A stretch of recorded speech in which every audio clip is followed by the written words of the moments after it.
About a century ago, the heavens opened and dungeons began to appear in the world.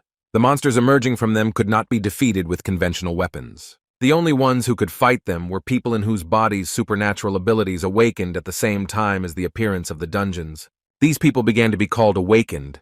Thanks to them, the world regained stability. While monsters, mana, and a new civilization took root, some of the awakened ones became hunters whose job it was to destroy these creatures.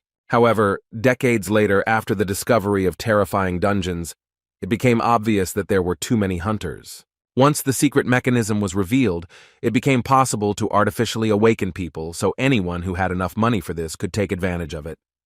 The number of people wishing to become hunters naturally also increased, so the great era of hunters began to flourish. However, at the same time, such unforeseen changes in the order of the world led to obvious problems, so governments instituted a professional examination. Only those who passed it were allowed to become an active hunter. Of course, educational institutions appeared that prepared people for passing this exam. They provided all the necessary information and also trained students. Eventually, private institutions appeared that trained future professionals in their field. Such institutions began to be called hunter academies. Kim Seo-jun was the one who tried his best to adapt and succeed in this new world order. He is naturally awakened, and at birth he was given more power than ordinary people. However, in order to pay off the debts of his parents, who died in an accident shrouded in secrets, he has been transporting killed monsters for 9 years in a row. There is only one thing that helps him withstand such hard work, and the psychological pressure of debt. Naturally, we were talking about his youthful dream of becoming a professional hunter. Such a status would give him not just financial freedom, but also some influence.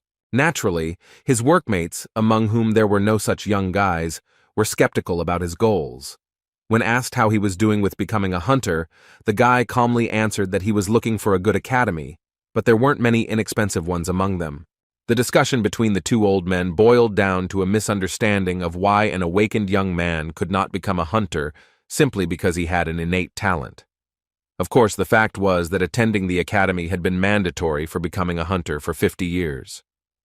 Most of the teachers at the academies are active hunters who share their experience and teach all sorts of cool tricks that you need to know before risking your life. Because of this, a huge gap has formed between the uneducated and the academy graduates. The time has come when, in order to become a hunter, you must study at the appropriate institution. Kim Seo-jun was sincerely happy about this day, because he finally waited for the moment when his account had collected a large enough amount, which would be enough for a year of study at the academy. His joy was hard to miss. He would like to go to a better establishment, but they are too expensive, so he was content with the place for which, after many years, he was able to save with such hard work. At the same moment, a recruitment advertisement for the Transcendence Academy suddenly arrived on his mobile phone. This was the first time he had heard about it, but the promo promised that we were talking about individual tasks for each student from teachers who were more than 10,000 years old. It all seemed like some kind of unfortunate joke, as well as the inserted interview of a student who was able to pass the 9th grade Swordmaster exam. Shocked by what he saw, Seo-jun could not believe something like this, and thought about what kind of crazy person created this advertisement. The Academy's website was the same as the other institutions, but the list of faculty names was more like names from history than a list of current outstanding hunters. The basics of using a staff and a spear were taught by a professor nicknamed the Great Sage. As it turned out, this sage was some kind of monkey, whose real name was Sun Wukong. For the guy watching this advertisement, it seemed that such classes looked very normal, given the concept of the teacher. However, just a moment later, Sun Wukong decided to demonstrate a deflection move, one of the basic skills of a spear master. Using a spin and grab, he struck with a sharp movement towards the mountain nearby. Seo-jun was shocked by what happened in the video because as soon as the monkey struck, the huge mountain disappeared. It seemed that this was nothing more than some kind of fake, because none of the famous hunters was capable of something like that.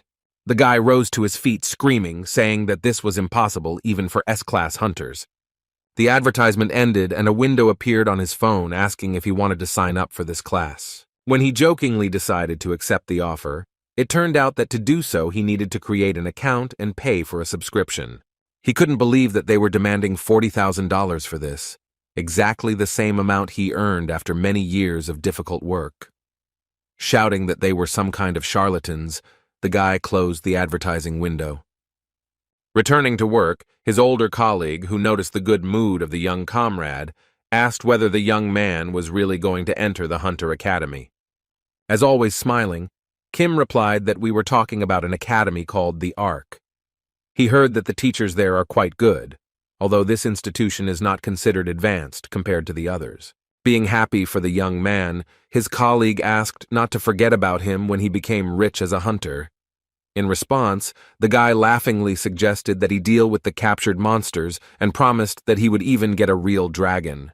Having loaded his back with the remains of the destroyed monster, Kim So-jun promised that one day he would give his friend the opportunity to play football with the skulls of the rarest monsters. Someone once said that life seems like a comedy from afar, but a tragedy when you look closer. Actually, this proverb described what happened that day, because when Kim So-jun walked under the crane, the chain broke and a heavy load fell on him. To truly laugh, you need to accept your pain. Due to an accident, the young man was taken to the hospital, where doctors reported that his condition was very serious because the regeneration of the awakened only aggravated the process of restoring the body. In addition, when the boss heard about the request for compensation, he shouted that this would not happen. He feared that his reputation would be ruined if the world found out about what happened at their plant. The operation cost him $40,000, so he was left with nothing at all. He knew that he needed to be able to look far into the future, so he looked into it all the time while he endured hellish labor for 9 years. All his savings were spent on the operation, and all that was left was the $3,000 he received from Mr. Manchul. Deeply devastated, the guy wondered whether he could go through this difficult and long path again. Suddenly, a message from the same Transcendence Academy arrived on his mobile phone. It said that the past of all transcendental masters is insignificant and insignificant, so they have a special offer for new students in the form of a free pass. While in the hospital, he couldn't find their website a second time, but the academy found it on its own. To his surprise, the site reported that their registration fee had been calculated taking into account his situation. Now the registration membership fee was $3,000, and that was again all he had at his disposal. The worried guy wondered if this was a scam, because the mysterious academy was actually trying to take away all his funds for the second time. With a smile on his face, the positive Seo-jun decided to try his luck despite the difficult situation. He was not afraid of losing money, because there was nothing in his bank account. But as soon as he signed the cash contribution, the bills from the envelope began to fly out the window. After that, he saw congratulations on his admission to the Transcendence Academy, and strange magic was released in front of him, and an unusual creature appeared. A small man came out of his phone and asked if the guy in front of him was the one who had become a new student at their academy. Seo-jun was shocked when he heard that this creature was his mentor, who was in charge of primary education at their academy. A strange kid with mysterious magic who continued to stand on the phone said that his name was Mentor. Confused, Seo-jun could not understand what was happening. The little creature again joyfully said that it was the mentor of their new student. Trying to dilute the tense situation with an absurd joke, Kim So-jun suggested that in front of him was none other than Mentor, who was the teacher of Odysseus, the hero of Greek mythology. In response, the proud little man said that in this case, ideas were unnecessary. The mentor said that Odysseus was the first student he mentored. He even added that a long time had passed since Odysseus became a transcendental master. Proposing to get down to business, Mentor said that the Academy of Transcendence trains those who want to go beyond the boundaries of their race. Suddenly, Seo-jun cried out in panic. Did he really sign up to study at the Academy for Transcendence and not for hunters? Sighing heavily, Mentor said that he did not understand how they could be compared at all because they were on a completely different level. The confused guy began to say something about S-class hunters, but Mentor did not listen to him and, interrupting his speech, replied that their instructors were able to deal with hunters with one finger. After that, he held out the phone towards the new student and asked him to fill out the Transcendental Aptitude Test. The first question asked about an area in which he would like to succeed.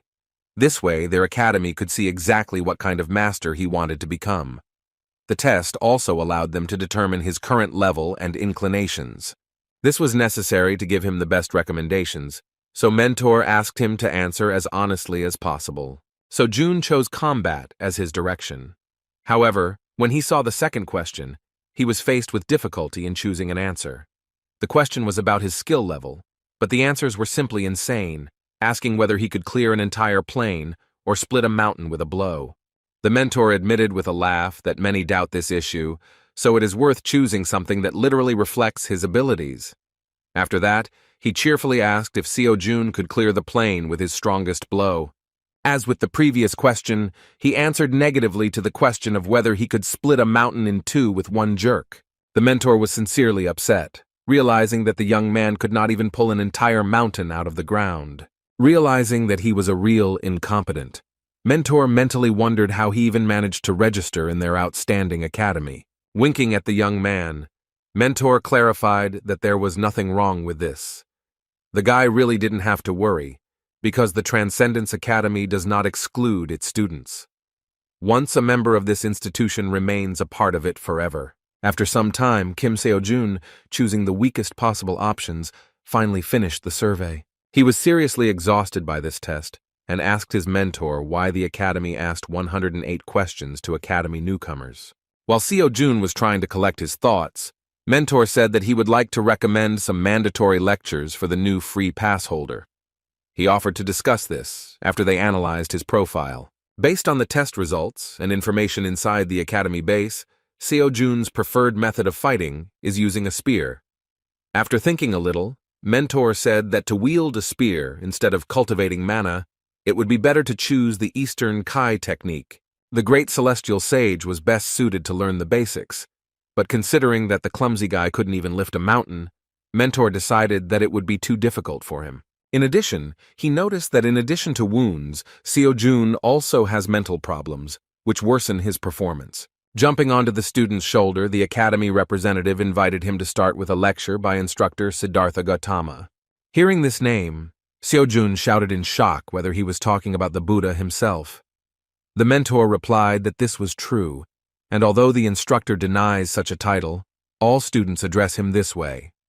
Thanks to his lectures on psychology, he is one of the most famous instructors. His subject is required for the Transcendence exam.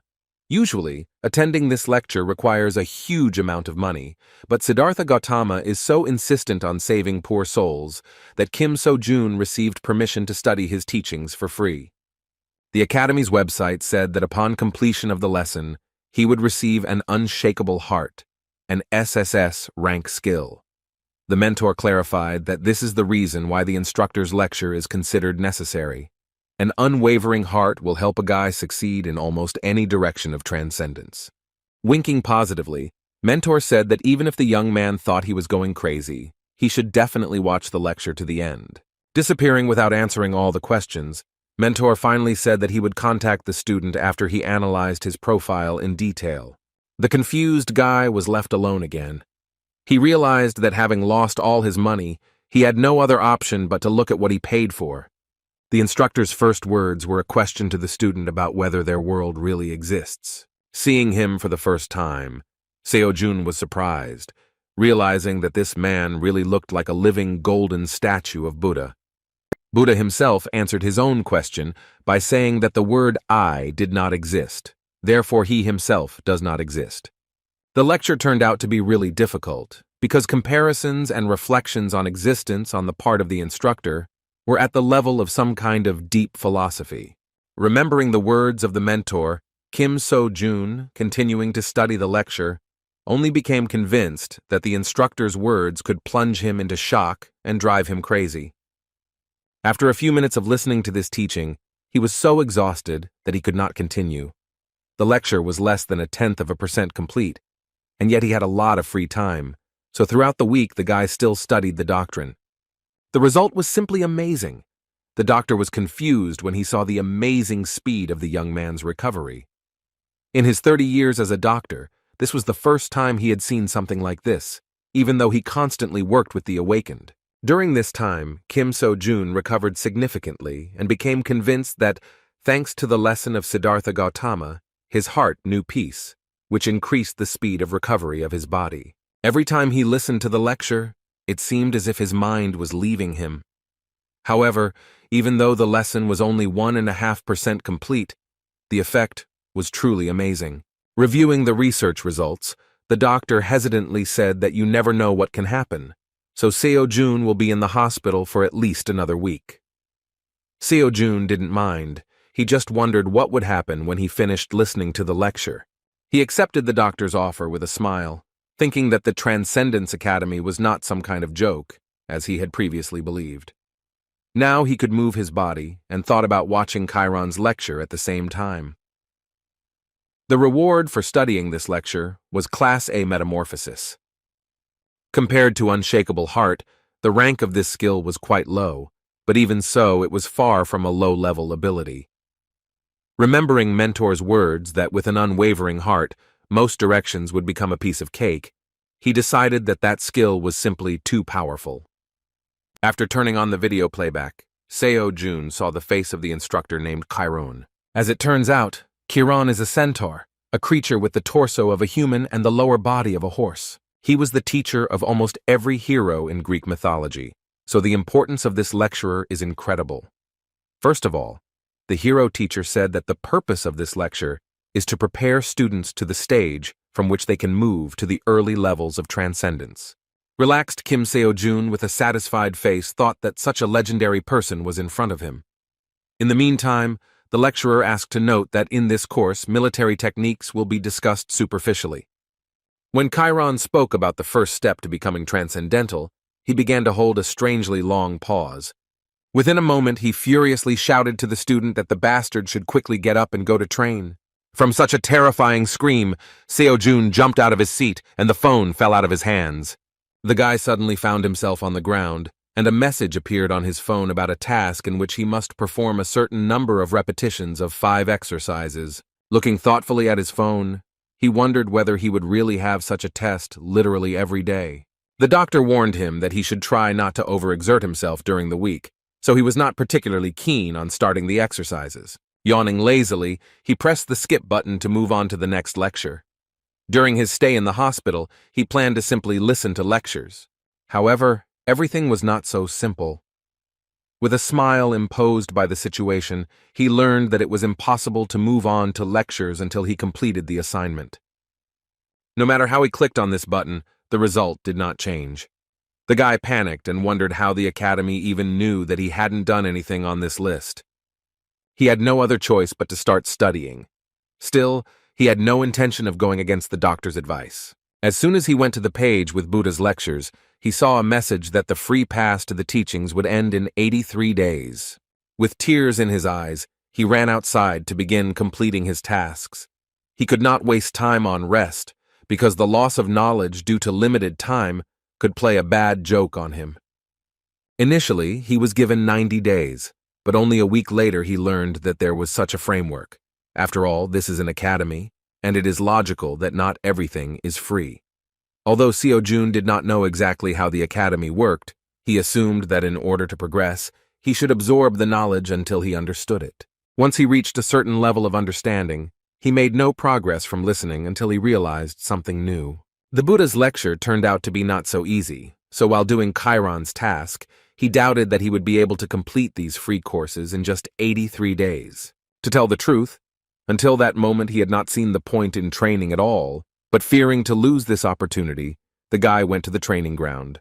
For the sake of the opportunity to study at this academy, he carried monsters and killed hunters for 9 whole years. Now he couldn't afford to lose his chance to become a worthy hunter. The monsters he carried on his back weighed about 70 kilograms, so he had no need for additional exercise. Although he still does not know how to use magic, he was confident in his physical strength, since he is one of the awakened ones. Having completed all 300 push-ups in one go, the guy rose to his feet with a joyful face, and wiping sweat from his forehead, said that compared to years of grueling work, this was just a trifle. To keep up the pace, he glanced at his phone to see the next task. However, at that moment he was confused, because he saw that of these push-ups he was only credited with 81. Having difficulty repeating the exercise, he realized that only perfect push-ups counted. With a trembling body, he nevertheless completed this part of the training. The following tasks were no less difficult, including squats, abdominal exercises, and pull-ups on the horizontal bar. He was simply shocked, because it turned out that even running does not depend so much on the distance covered as on the quality of the movement itself. Towards evening, despite the people around him, he fell to the ground and shouted that he couldn't stand it any longer. And yet, the day's tasks were completed. So several days passed, the guy constantly left the hospital at a certain time and was already attracting the attention of some patients. One granny who was watching him said with surprise that the young man was getting prettier every day. He worked as hard as he could, making his grandmother feel proud of the younger generation. At that moment, they heard urgent news on TV that at 5 o'clock in the morning, a level 4 giant had been discovered in Seoul. According to the journalist, the Hunting Association claims that he was hibernating, which, as it turned out, the Monster Transport Service did not know. So the giant ended up in the center of the city, where he woke up from his sleep. Many could have died, but by pure chance, an awakened one was nearby and repelled the monster's attack. Kim Seo-jun watched this news carefully, because this incident could one day happen in the company where he worked previously. The awakened one who found himself in that place on time was a student of the Gown Academy. Jung-hyun Yoon-woo, an S-class hunter, was able to prevent the tragedy. After hearing the news, the granny said that the hunters had saved their lives again. With the words that the hunters are great people, she showed extraordinary observation, suggesting that the young man was also one of the awakened ones. Taking his hand, she suggested that he was a hunter, so he too would someday be shown on TV. The confused guy didn't even know what to answer. At that moment, a disgruntled man who was sitting nearby joined the conversation. He asked his grandmother if she really believed that the news showed just anyone. A man with a newspaper in his hand said nervously that it is very difficult to become a hunter now, because the chance is literally 1 in a million, while Kim Seo-jun stood behind him, confused and with a kind smile. The surprised granny said that everything had changed, because in her time, everything was a little different. Looking at the young man, the unpleasant man asked what he was trying to achieve. He said that if the guy is still not studying at the academy, it means that he is wasting his time training. He rudely stated that he would not become a hunter, so it was better to just give up. The stranger advised him not to waste his youth on unrealistic dreams, but Seo-jun disagreed with his words, because he could not give up the path to which he dedicated his life. Despite the stranger's arguments, Seo-jun resolutely said that he himself would decide what to do, while the man should take care of his life and not touch the dreams of others. The stranger fell silent in surprise, because he did not expect such words. And yet he jumped out of his seat and shouted that the young man turned out to be a rude man, that he did not know that he should listen to the advice of his elders. Kim Seo-jun did not intend to continue the dialogue and silently left. For him, words about an impossible dream were nothing more than the delirium of someone who had not achieved his goal. Now he could confidently think about being an academy student. In just a week, he felt the results and was confident that he could become a professional hunter. Going to the next training session, he promised himself that he would never leave the path and achieve his goal. In the evening of the same day, another event occurred when the monster ended up on the streets of Seoul. This time the incident was also avoided thanks to the work of the girl, who was a hunter using a sword. As it turned out, she had a very difficult time, but not in battle, but in her career. She was exhausted from working at her pointless academy, which had no students at all. A few days later, he finally returned home. His own bed was what he had been missing all this time. He stayed in the hospital for 2 whole weeks, so he really missed his small rented apartment. He had another year to prepare before the hunter exam. However, even admission to the exam cost money. At this moment, he had nothing at all. The next morning, he decided to check the academy's website because he was already finished with the assignment, but did not look at the progress of his lecture. He never had time to watch the lectures because the next day began after he finished his training. This time he was able to resume access to training and even received praise from his mentor. However, he was a little upset by Kiran's words that now he had learned to walk like a baby. Now he was invited to take his first steps towards the mastery of transcendence. The first step discussed was mastering your feelings. The next morning, Seo-jun returned to the construction site again. Everyone was surprised by his appearance, because they had previously heard that he needed some kind of serious operation. The boss even said that he was deprived of intelligence, since he decided to return to work for him. He warned that the guy would not get off easily if this happened again. Of course, Kim was not particularly eager to return. However, he had no other choice. In addition, he noticed that apparently the boss feels guilty, albeit just a little. We were talking about a situation where he refused to pay compensation because he was afraid of an outcry. Under the guise of a great thinker, during breaks between work, he continued to think that all his plans rested on money. On the one hand, if he doesn't work, he won't have anything to eat.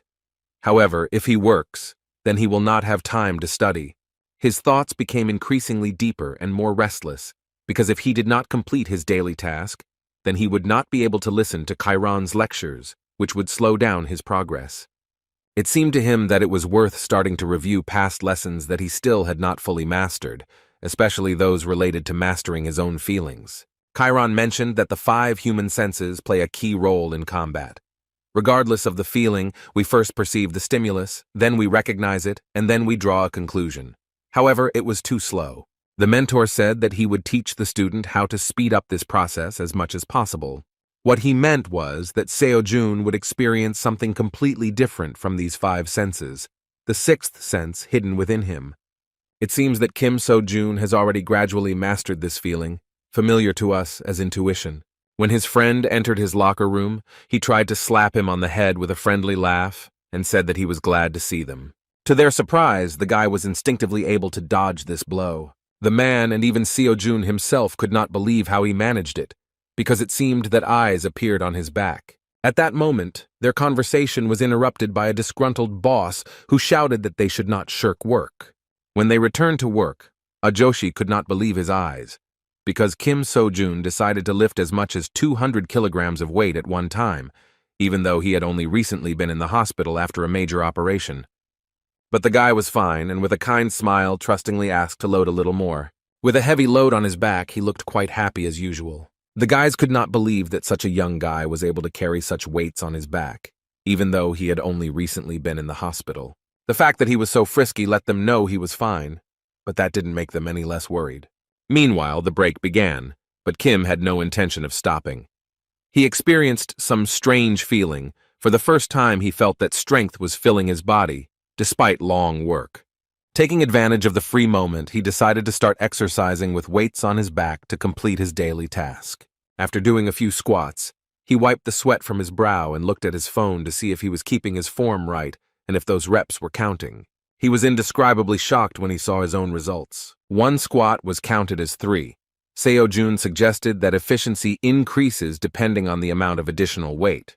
While the guy was trying to calculate the number of repetitions required to complete all the tasks, his friend urged him to get some rest. However, Seo-jun, delighted with his knowledge, was not going to be distracted from the process. He snatched some more cargo from Ajoshi's hands and ran towards the loading of the material. The joyful guy realized that now it doesn't matter how he works, because the system only evaluates the result. He was happy with the news that he could exercise while working. With such an incredibly heavy load on my back, even push-ups were used. The day turned out to be very productive, but the exercise combined with work left him much more exhausted than ever before. Combining work and classes turned out to be very effective, but very difficult. With a laugh, he said that he didn't even know who else would think of training and carrying parts of fallen monsters at the same time. As a result, he not only saved time on training but also earned some money. In addition, he even found time to listen to lectures that interested him. He got it done so quickly that he began to feel like he was wasting his time. Repeatedly watching lectures no longer brought him progress, so he decided to enroll in another course. Among the free lectures, he took a closer look at the lecture of Professor Xiang Yu, who was nicknamed King Hegemon because he could even lift a mountain with his own hands. Hegemonic King Xiang Yu is the legendary ruler of Western Chu, known for his superhuman strength. When it comes to fighting against numerical superiority, they say that such daredevils are like him. As soon as Seo-jun signed up for this free course, he had access to the lecture. As soon as the guy opened it, he saw Mr. Xiang Yu, who said with a laugh that since he wants to learn the skill of the spear, he is probably just a loser who doesn't even know the basics. Kim Seo-jun truly felt insignificant from such words from the great master from the past. And yet, the hegemonic king was not going to refuse him, and declared that all narrow-minded people could be free in their choice. After that, for some reason, he decided to offend the monkey known as the Great Sage of their academy, saying that there was no need to listen to him.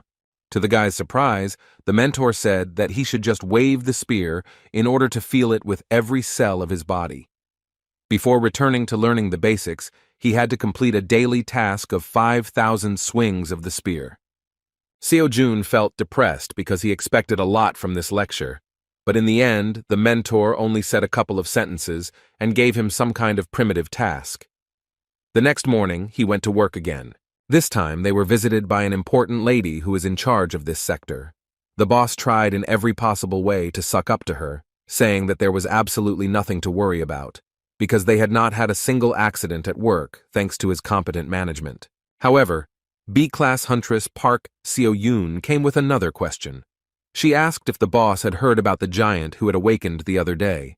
She witnessed his death firsthand, but would still like to do a thorough check in case they missed something.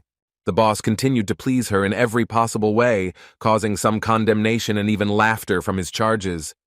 When the workers started talking about who this huntress was, Seo-jun decided to eavesdrop on their conversation. As it turned out, they learned that Park So-yoon is the granddaughter of the master known as the Star Sword. Even Seo-jun had heard about the man's fame. Park Ming-chul, nicknamed the Star Sword, is a true legend. 100 years ago, he was one of the awakened ones who received their power at the moment the gate opened. Back then, practically nothing was known about the awakened ones, and the monsters were more cruel and could roam the streets unhindered. There was no complete confidence that humanity could survive. Star Sword was among those who grabbed the weapon without hesitation, mastering his new power. He was one of the few awakened people in Seoul, one of those who did not allow our civilization to disappear, the real savior of the world, a hero in the flesh. A lot of time has passed since then. He is already quite old, but he is still a heavyweight in his field, able to compete with any hunter of the highest level. Of course, Kim Seo-jun aspired to reach his level of fame. However, he was not interested in such tales now, because he was completely focused on his training. Noticing what he was doing at the worksite, So-yoon asked the boss what he was doing. The confused boss asked her not to pay attention to him, saying that he had been acting as if he had gone crazy for a week. The girl decided to pass by, believing that he was simply not right in the head, since he was exercising right on the worksite, also with such a load on his back. Min-chul was also not happy with what was happening. He was very worried about the condition of his young friend, but he still behaved strangely. When he approached the young man, he asked when he would finally calm down and have a proper attitude towards work. His productivity didn't really suffer, but it was crazy to see him straining with so much weight on his back, like it was the right thing to do. Having finished the next exercise, the guy happily said that these exercises really make sense. Min-chul didn't understand his behavior at all, because besides, Seo-jun was constantly looking at his phone with the screen off. In response to his comrade's words that he would soon be hoarded, Kim joyfully said that everything was fine and he could bring a little more cargo. This way he not only trains, but also makes the work easier for others. In fact, Min-chul was glad to see him so energetic and happy. Suspecting nothing, he did not notice how the body behind him regained consciousness. The young man's sixth sense made him understand that something was happening, so he looked around worriedly. Within a moment, a huge monster began to rise above his friend, which, having been divided into parts, gathered its body together. His terrifying scream sent chills down the spine of everyone nearby. Such a dangerous situation caused real fear in Seo-jun, and he worriedly shouted his friend's name. Meanwhile, Seo-yoon, who is the only hunter nearby, has finally found a quiet place. She ran away from the site into the building of this enterprise. She was nicer inside the office than next to her boss, who was not to her liking. Her patience was stretched thin, but she couldn't leave irresponsibly without making sure the monster was truly dead. At that moment, she heard the conversations of workers who were standing nearby. They tried to speak in a whisper so that she would not hear them, but her hearing was too acute. The guys were really surprised and thought it was a real shame that her being a Class B hunter didn't live up to her grandfather's fame. For many, the Star Sword is a true hero, but for her, this name was a real burden, a label that she could not get rid of. From the cradle, her grandfather taught her how to be a hunter, but the bar he set was too high. She just couldn't get over it. All her life she has been compared to her grandfather's hero, but she did not strive for this. Her real dream is to teach people. She repeatedly told her grandfather about this, but he was not going to listen to her. Each time he turned away from her request and asked her not to raise this topic again. Because she is the granddaughter of Star Sword, she has not been able to enjoy a normal life all this time. However, they came to a compromise, and she still founded the Hunter Academy. However, this was not without problems. All the children who came who wanted to become hunters hoped that they would be taught by that same Star Sword. As soon as they heard that the Star Sword had nothing to do with it, and his granddaughter would be doing the training, the guys turned around and left. No one stayed here long, no matter how much she begged them. Everyone immediately lost interest as soon as they learned that the Star Sword had nothing to do with their granddaughter's academy.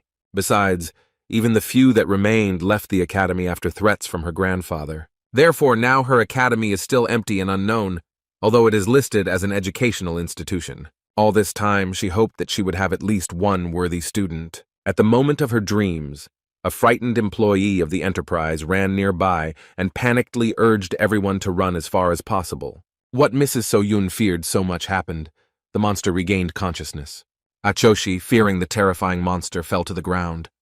This monster is a manticore. Its sudden revival put everyone in a terrifying situation.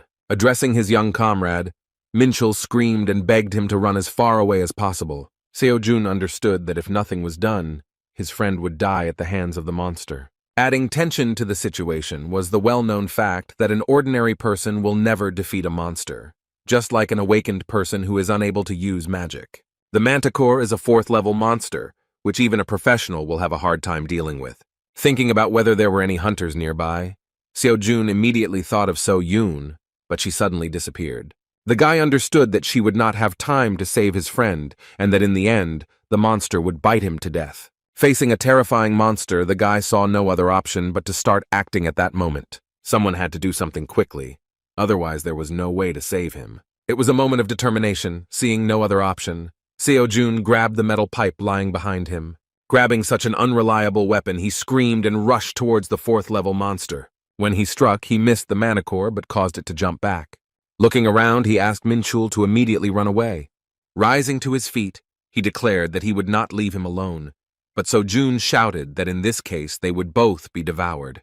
Once Minchul trusted him and ran to help, Seo-jun was left alone. His body began to shake as he realized the difference in their strength. He needed to hold out until the hunter arrived at the site, but this terrifying monster terrified him. Seo-jun had no experience at all in battles, and this was the first time he had ever picked up something like a weapon. However, at that very moment, he remembered the words of his mentor Buddha. Exploring the world and its essence, he felt true peace and gained control over the situation. The monster began to slowly approach in order to find the weak point of the strange but determined young man. Seo-jun was completely focused on his surroundings, rejecting all emotions. Within a moment, the manticore rushed in his direction, but the guy stood unshakably in place, moving his metal pipe to the side. His wildly beating heart calmed down in an instant, and he even rushed towards the monster. Approaching the inexperienced guy, the 4th-level monster swung hard to strike him. Listening to Chiron's teaching, Seo-jun gave up thinking. He moved so that it would not be too late. He had to trust his instincts and 6th sense. Within a moment, he deftly dodged the blow of the monster, whose claws were aimed at his neck. The next point-blank blow was too heavy. The prudent guy jumped back. Without further thought, he pushed off from the surface and found himself above the monster. The manticore tried to find him, but Seo-jun, who jumped into the air, ended up in her blind spot. All this time he relied only on his feelings, so now he had no idea how to continue the battle. While thinking about a surprise attack, he remembered the words of his mentor Xiang Yu, who said that strength alone is not enough because a fighter needs courage and zeal. By trusting them, Seo-jun believed that he was capable of defeating this terrifying level 4 monster. The guy was more determined than ever. He thought that he would not only be able to cut it apart, but would have to do it to save his colleagues. Within a moment, his body began to release a huge amount of magical energy. The blow of a metal pipe of incredible power was aimed at the monster's body. A sudden explosion of energy raised a huge column of dust, and all the buildings around began to tremble.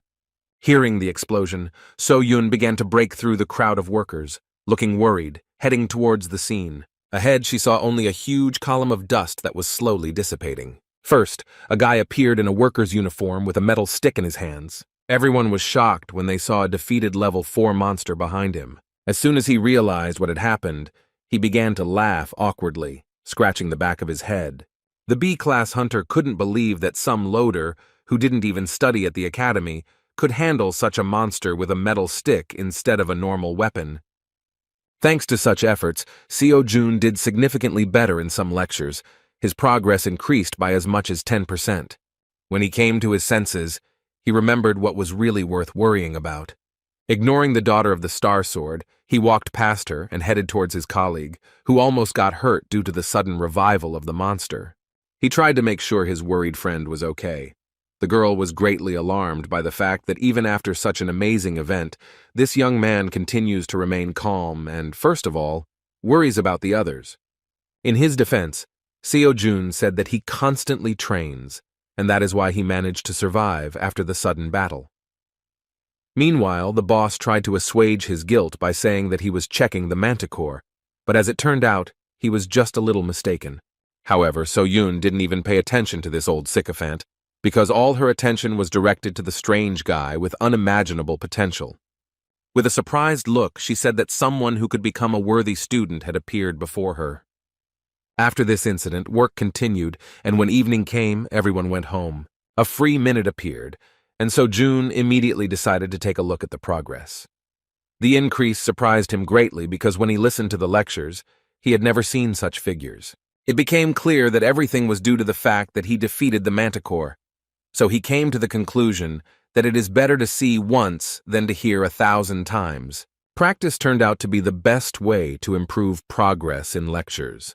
But in order to fight monsters, he must at least obtain a temporary license, which he can only obtain in classical state academies. You can't get into the dungeon without it. He came to the conclusion that he again needed to save for education. The financial burden only increased. At that moment, Seo-Yun was quietly following him, interested in his potential as a hunter. Suddenly she turned to him, apologizing for wanting to distract him for a few minutes of conversation. Kim So-Jun immediately recognized the granddaughter of the Star Sword, the huntress, who was collaborating with their company. He didn't know what she wanted from him, but he decided not to refuse the conversation. The girl suggested going straight to the conversation and started with trump cards, asking if he wanted to meet her grandfather.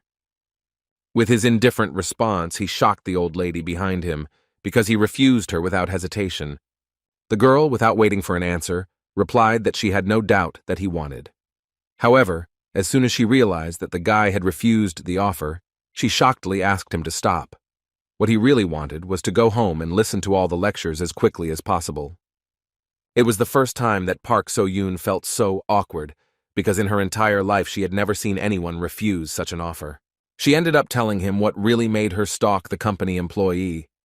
She was dumbfounded by his tone and indifference, because the guy was interested in why he should enter an academy where there was not a single student. Everything she knew about him seemed like a mystery. Before her eyes, he did some strange exercises with loads in the form of monsters, and also dealt with a manticore. Even if the manticore was greatly weakened, it was still a level 4 monster, and he cut it in half with a metal pipe. She was betting that he wanted to become a hunter. The girl, on the verge of despair, said that they had everything he needed, including good equipment. She admitted that she was the only one among the teachers, but guaranteed that she would devote all her time to his training. However, he still refused. This was the first time in her life that it was so difficult for her to get a student. Her last compelling argument on the verge of breakdown was the offer to become her grandfather's student. However, even so, he still refused. So Yun was amazed, because all the hunters dream of learning from the Star Sword, while this strange guy was so easily going to miss such an opportunity. She couldn't just let him go, so she shouted that without membership in the academy, he wouldn't be able to pass the written part of the hunter exam. Even to this argument, Seo-Jun replied that he could somehow handle it himself. Continuing to follow him, she nervously shouted that he should think about the advantage in the form of dungeons, because he was already in such shape that he could go on a raid. But for this, he needed to be an academy student. She stated that he was just wasting his time now. In response, Seo-jun said with indifference that only government-approved academies have the right to issue licenses.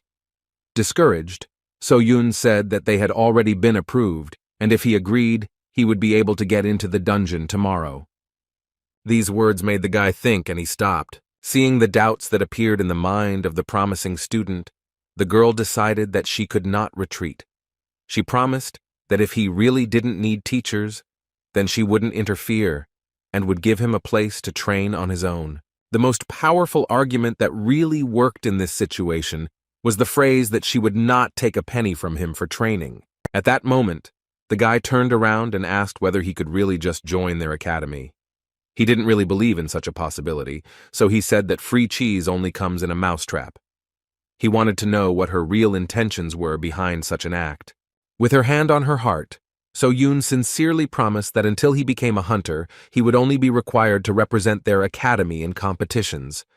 She also wanted him to tell everyone that he was a member of her organization. In response, the guy asked why him. Seo-jun understood perfectly well that this was an extremely advantageous offer, because in this way he would solve all his problems at once, while practically nothing was required of him. When asked why she chose him, So-yoon stated that she saw great potential in him. With a kind smile, the shrill guy decided to trust her words. It was a mutually beneficial relationship, so he extended a kind look in her direction, saying his full name. In turn, Park So-yoon also introduced herself properly and happily shook his hand, showing that she was ready for their collaboration to begin. The next day, he received a sudden call from Mr. Manchul. His comrade was visibly agitated. He asked if Seo-jun was behind the fact that their boss was fired. In fact, yesterday, before saying goodbye, he suddenly asked So-yoon to report to their company that she didn't like their boss, and because of this, she no longer wanted to cooperate. He didn't expect to be fired immediately, but it was still a positive outcome for his former colleagues. In response, he said that he had nothing to do with it, and believed that the boss himself left so as not to be responsible for what happened with the revived monster. Meanwhile, he arrived at the meeting place, so Yoon was already waiting for him at the building of the academy called Dream. Once they were inside, she handed him his temporary license. She settled everything, because the license began on the day he killed the manticore. Thus, he could avoid punishment for hunting without a license. Although he has not yet become a professional hunter, he has already taken the first step towards his dream. He was so excited about the success that he immediately asked So-yoon how to go on raids. The girl replied with a smile that there was no need for such a story. The guy didn't understand what we were talking about. So-yoon took him to the inventory area and presented him with 3 spears to choose from, after which she told him that when he decided, they would immediately go to the dungeon. The prudent teacher expected his eagerness to fight, so she prepared everything in advance. She signed a contract to one place that was located near Seoul. A low-level dungeon has recently opened here, suitable for a beginner who does not yet have enough experience in fighting monsters. As expected, So-jun easily dealt with the local monsters, which looked like mutants of ordinary rats.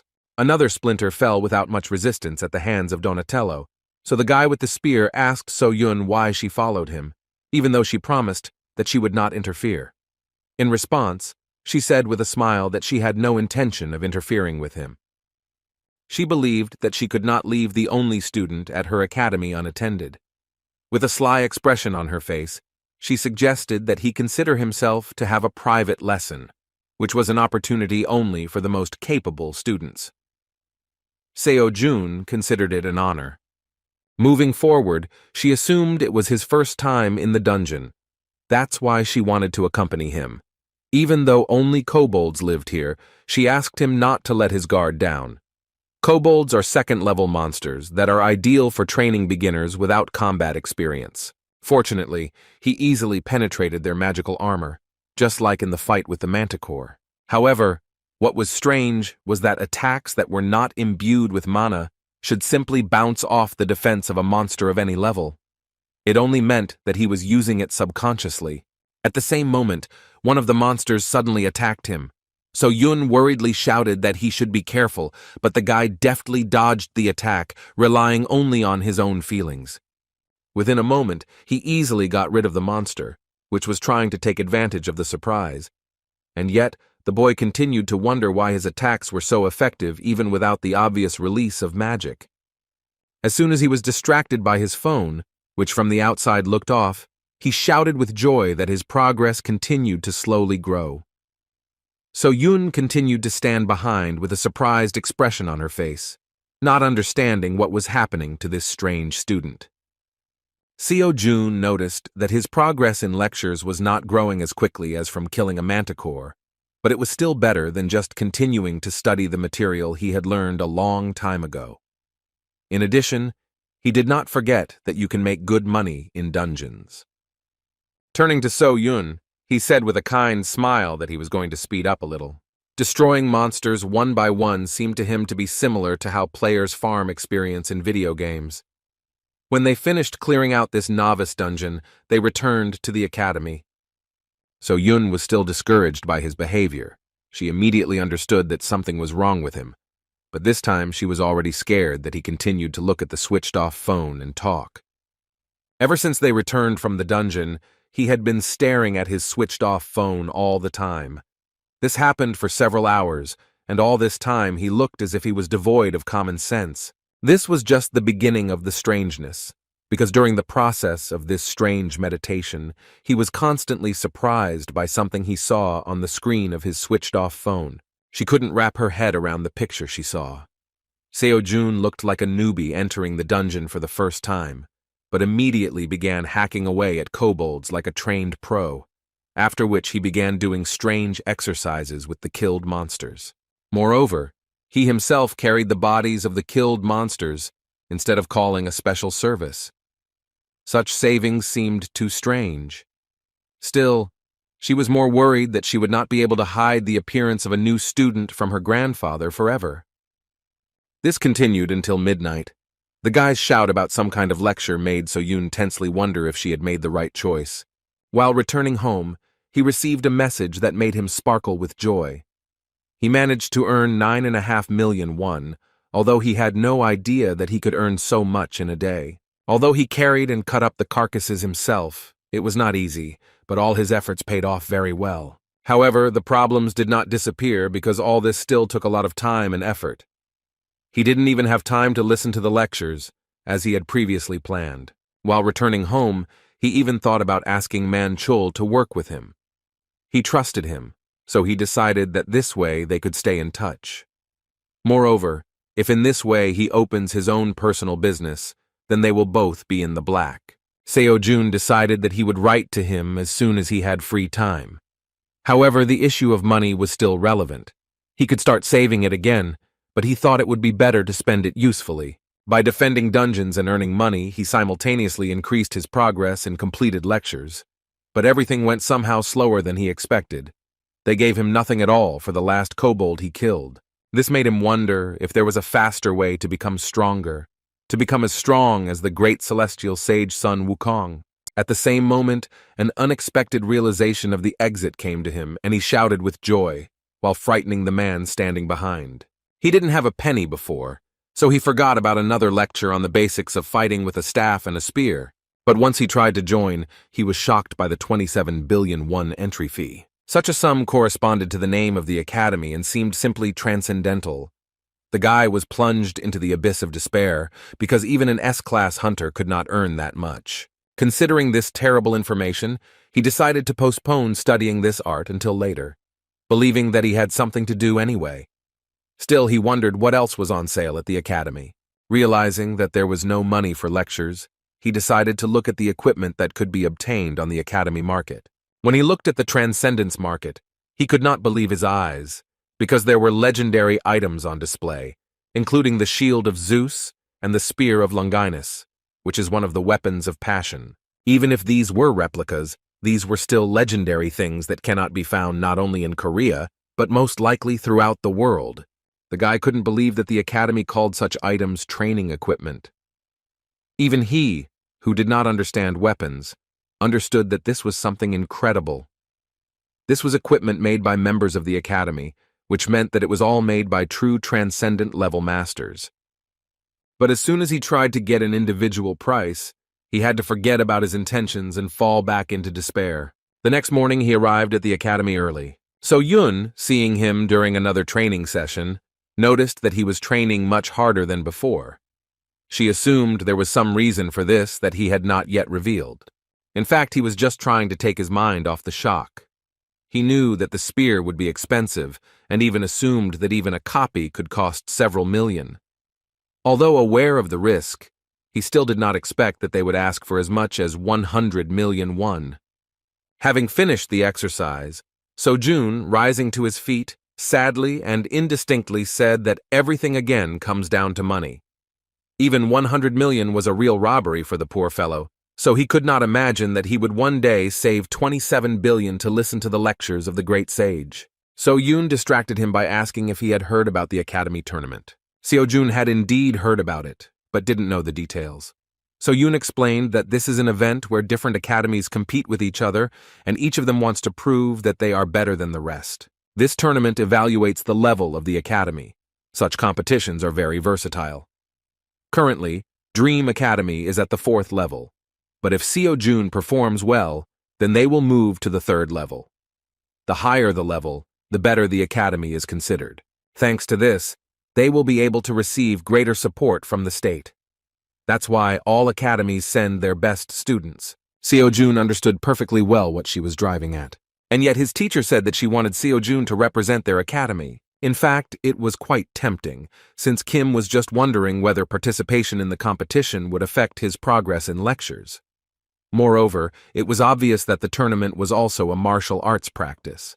Without further thought, he nodded his head in response and admitted that this was a pretty good idea. So Yoon was surprised that he agreed to her proposal so quickly. In response, Seojun recalled that they had initially agreed on such mutual relations. After that, he asked to clarify how such tournaments are held. The director and at the same time teacher of the academy thoughtfully replied that everything was kept secret until the start of the competition. However, as far as everyone knows, the one who scores the most points for the raid and duel wins. Thoughtful, so Jun concluded that all his combat experience was limited to kobolds and manticores. He had no idea what it was like to fight people.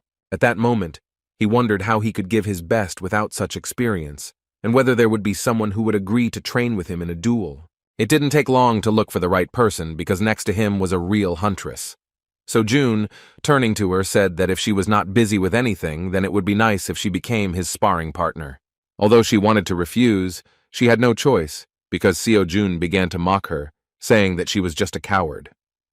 With the help of children's teasing, Seojun achieved his goal, but the real test was only ahead.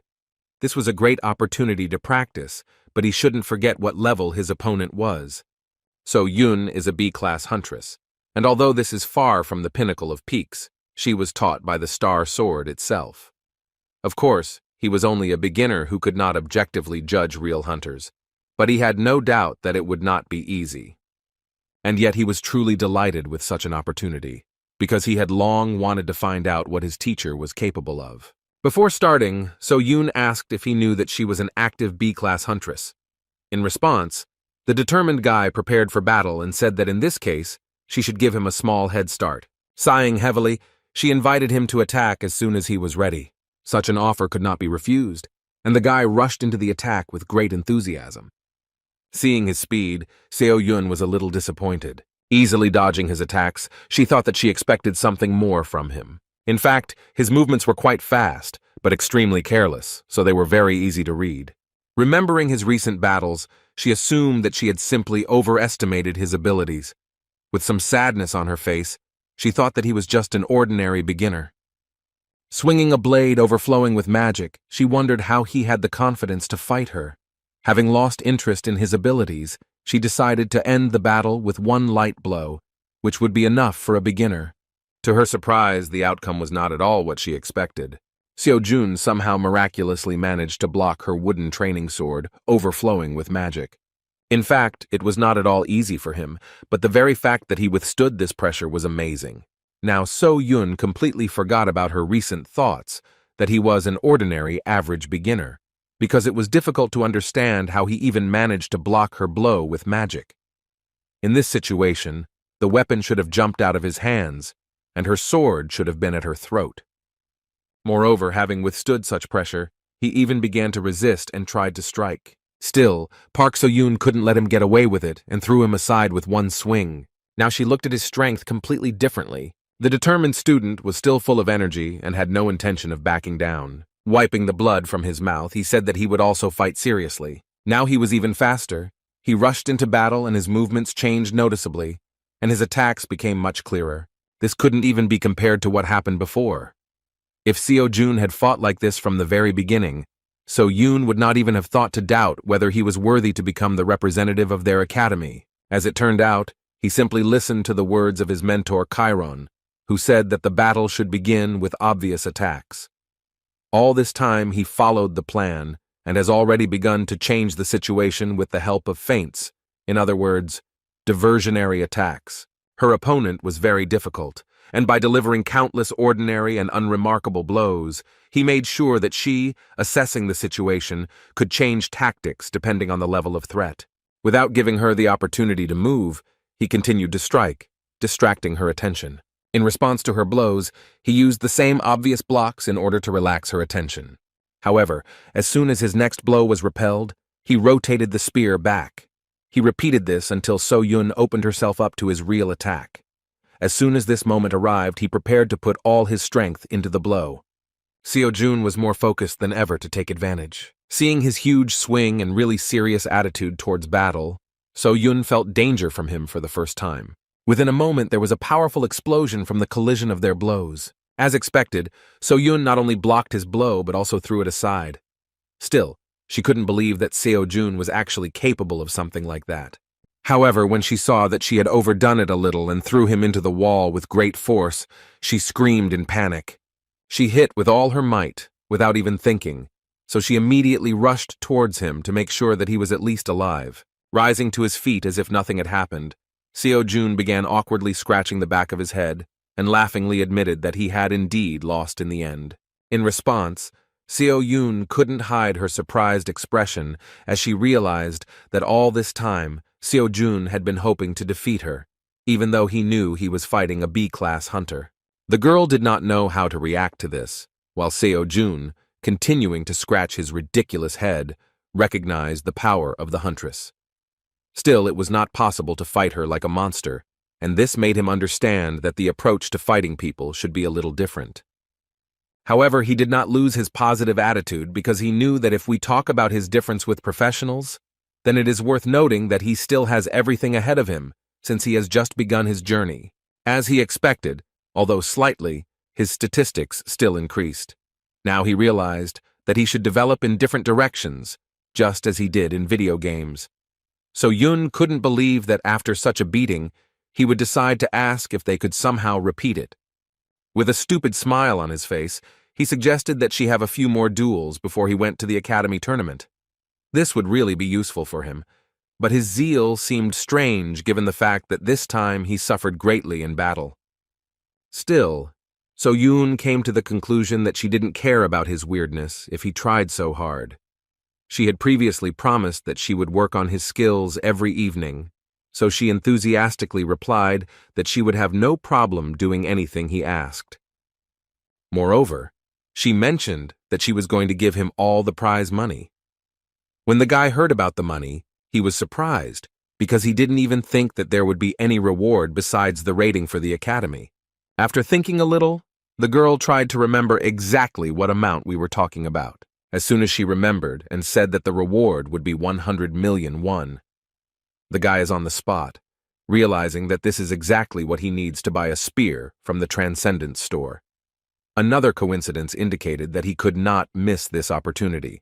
Suddenly, for the teacher, with incredible fervor, he asked when this tournament would take place. It was only 2 weeks away, so Seo Jun was determined to gain as much experience as possible before he could earn the much-needed 100 million won. With incredible fervor, He began training and began to bombard the teacher with a lot of questions about whether she had sandbags and whether it was possible to use improvised objects as waiting agents. As a result, he, without listening to Seo Yoon to the end, took a huge stone and began to squat to improve his progress in lectures. So Yoon still didn't understand what was going on in his head, but she didn't mind not asking herself unnecessary questions if Seo-jun really proved himself to be a worthy student. 2 weeks later, the day of the tournament finally arrived.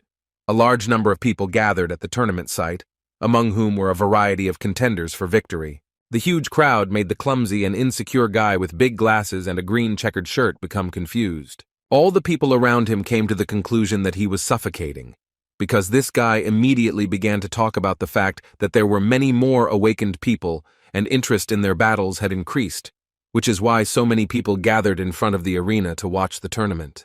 When he finally found the entrance, he began to hesitantly follow the directions and walked towards the room where the participants were. He was very nervous because he came alone, and he was also so scared that he could not move. This was not strange because compared to the insecure guy, all the other participants seemed like real warriors. Students from various academies that gathered in one place surprised him with their equipment, confidence, and big muscles. All the guys looked really strong, and this guy with the ridiculous eyepieces admitted that it shouldn't be surprising since academies send their best students. And yet, among this crowd of outstanding students, he managed to notice a calm guy sitting on a bench with an old weapon and a bag for a spear made from clothes. Everyone around was whispering that Seo-jun was some kind of hillbilly from the backwoods. It seemed to them that he was simply trying to withdraw into himself so as not to attract unnecessary attention. In fact, Kim heard everything perfectly well and even understood that from the outside he looked like a fool. But this did not bother him. However, among all these guys, only the guy in the checkered shirt had a different opinion about the strange participant. He was inspired and touched by the thought that he had managed to find a poor fellow like himself. It reminded him of him from the past, and the feeling when you come to a new class where you don't know anyone and try to pretend to be busy by being glued to your phone. Seo-jun looked exactly like this. The camaraderie began to grow, even though Seo-jun wasn't even aware of it. Still, the modest and shy guy decided to say hello to someone who seemed like a brother to him. This is Lee Mingi. He is 19 years old and has also been awakened since birth. He asked permission to sit next to him. Meanwhile, the guys in the background began to fuss, and things began to move towards a fight even before the start of the tournament. Lee Mingi, like a real choker, knew perfectly well who they would be dealing with. Pointing his finger at a guy in a ridiculous helmet, with an axe who relies only on his brute strength for everything, he said that this is Jang Dak-chul, a promising student at Gochuri Academy.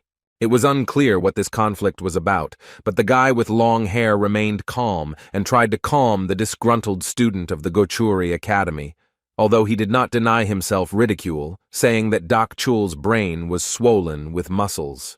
The bold speech came from a very strict student at Mint Academy, a guy with a scar on his left eye named Lee Keel-min. It was not for nothing that he was confident in himself, because he was known for being considered the best student of his educational institution. Lee Mingi continued the story by saying that Chol-min is very unusual and fights with twin daggers.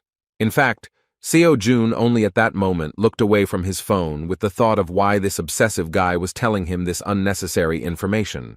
At one point, the situation became much more interesting, because a red-haired guy in a black tuxedo intervened in the conflict. After saying that they should keep quiet, everyone around them looked around and fell silent. This guy's words meant a lot because he was Lee Ju-hwan, a student at Revenant Academy. Seo-jun, not knowing who he was only surprised at how quickly he managed to pacify the raging students. This time, Lee Mingi shared some really important information. He explained that Lee Ju-hwan is a gifted student at Revenant Academy, and to everyone present, he is the winner of this tournament from the very beginning.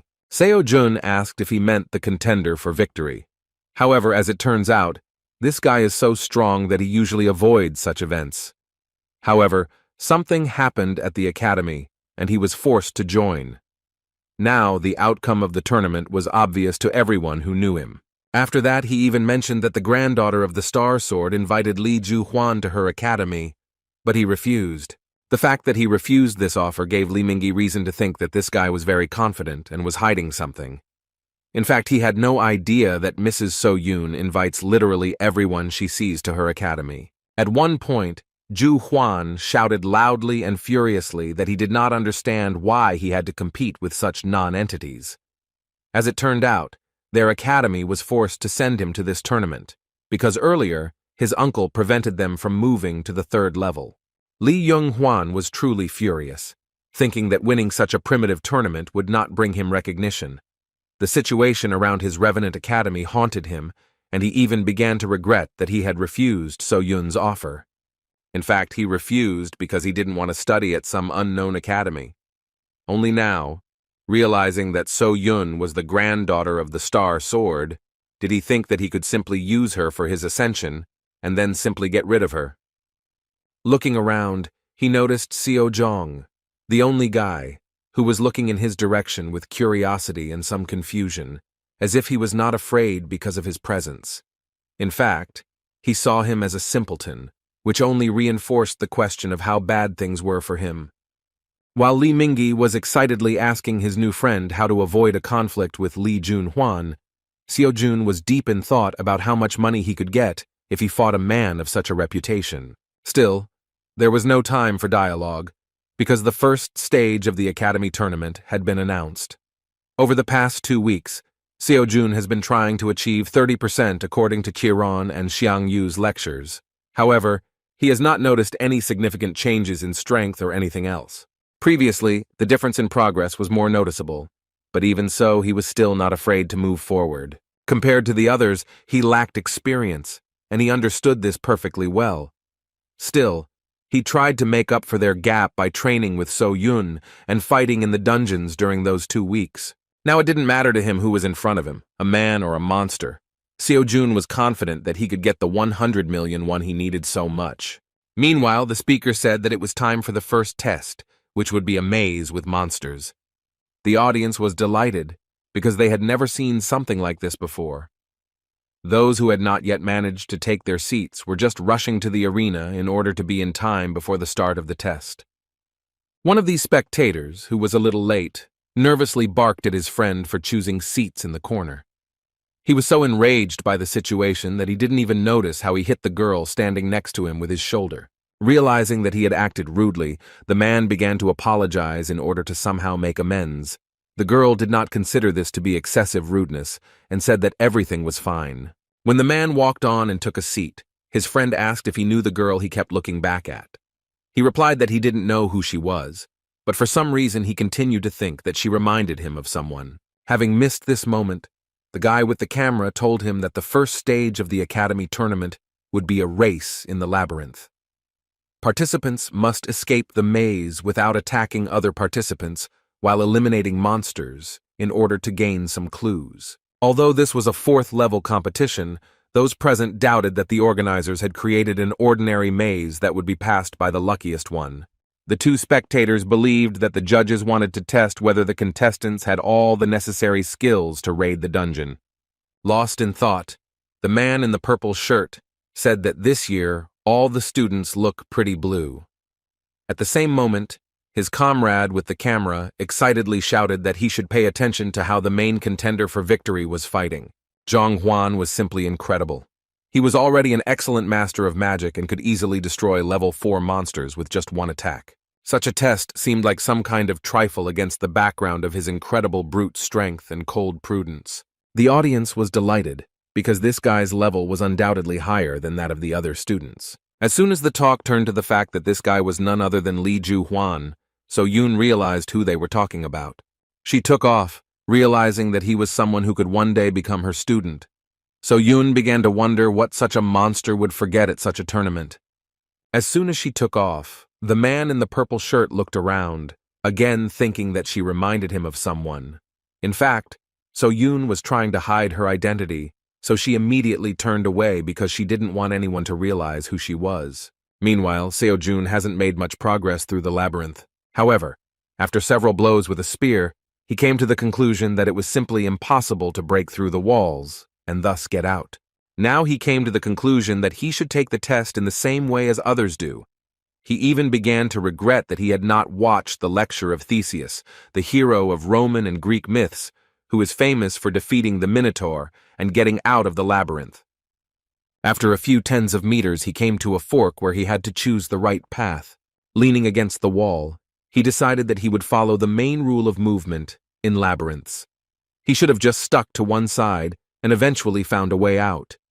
However, the problem was how long it would take him to get through the entire maze in this way. The test result depended on the speed. In order not to hesitate, the guy headed to the left. However, after a few steps, he felt an indescribable feeling. He still didn't understand why, but it seemed to him that instead of sticking to the left, he should take a different path. He suggested that this was the sixth sense, the intuition that Chiron talked about. There was no other choice, so he began to slowly walk forward. By relying on intuition, he was able to experience the true value of the sixth sense. Meanwhile, the challenge host continued to report that some academy students were dropping out of the tournament. Seo-jun assumed that they were all constantly fighting monsters that were stronger than them. However, unlike the others, he was the only one who never met a single monster in this labyrinth. As he thought about this, he suddenly realized that his intuition was not only telling him how to find a way out, but also telling him how to avoid the monsters. Kim wondered if he would be able to foresee the future if he achieved 100% of the lecture and mastered metamorphosis. In a moment of sweet dreams, he was suddenly distracted by a sad and pitiful voice from behind. Somehow Lee Mingi managed to find him.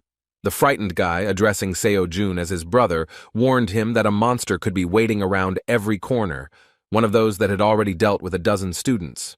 Looking around in fear, fearing to meet a monster, Mingi said that Seo-jun walked as confidently as if he knew the way. In order not to attract unnecessary attention and not prolong the conversation, Kim justified himself that he was going wherever he wanted. Lee Mingi was simply amazed by his irresponsibility and screamed that he couldn't go wherever he wanted because it could end badly. Then he said that he would help him because he knew how to get out of the maze. Showcasing his incredible intelligence, he boasted that he had heard that the exit from the maze was easy to find if you used the left or right hand method. In response, Seo-jun said that it was too long, so you should just trust your feelings. When the guy in the plaid shirt, denying this proposal, said that they could get lost, Seo-jun suggested that they split up. He had no idea why Lee Mingi decided to tag along like a stray dog. Adjusting his glasses, Mingi shouted that they should stick together since they were brothers in misfortune. Seeing the misunderstanding on Seo-jun's part, Mingi awkwardly said that he did not come from the academy, but himself, and looking at him, he decided that he was also a loner. Only after these words did Seo-jun realize why this strange and absurd guy decided to talk to him. His world was turned upside down by the words that weaklings better stick together.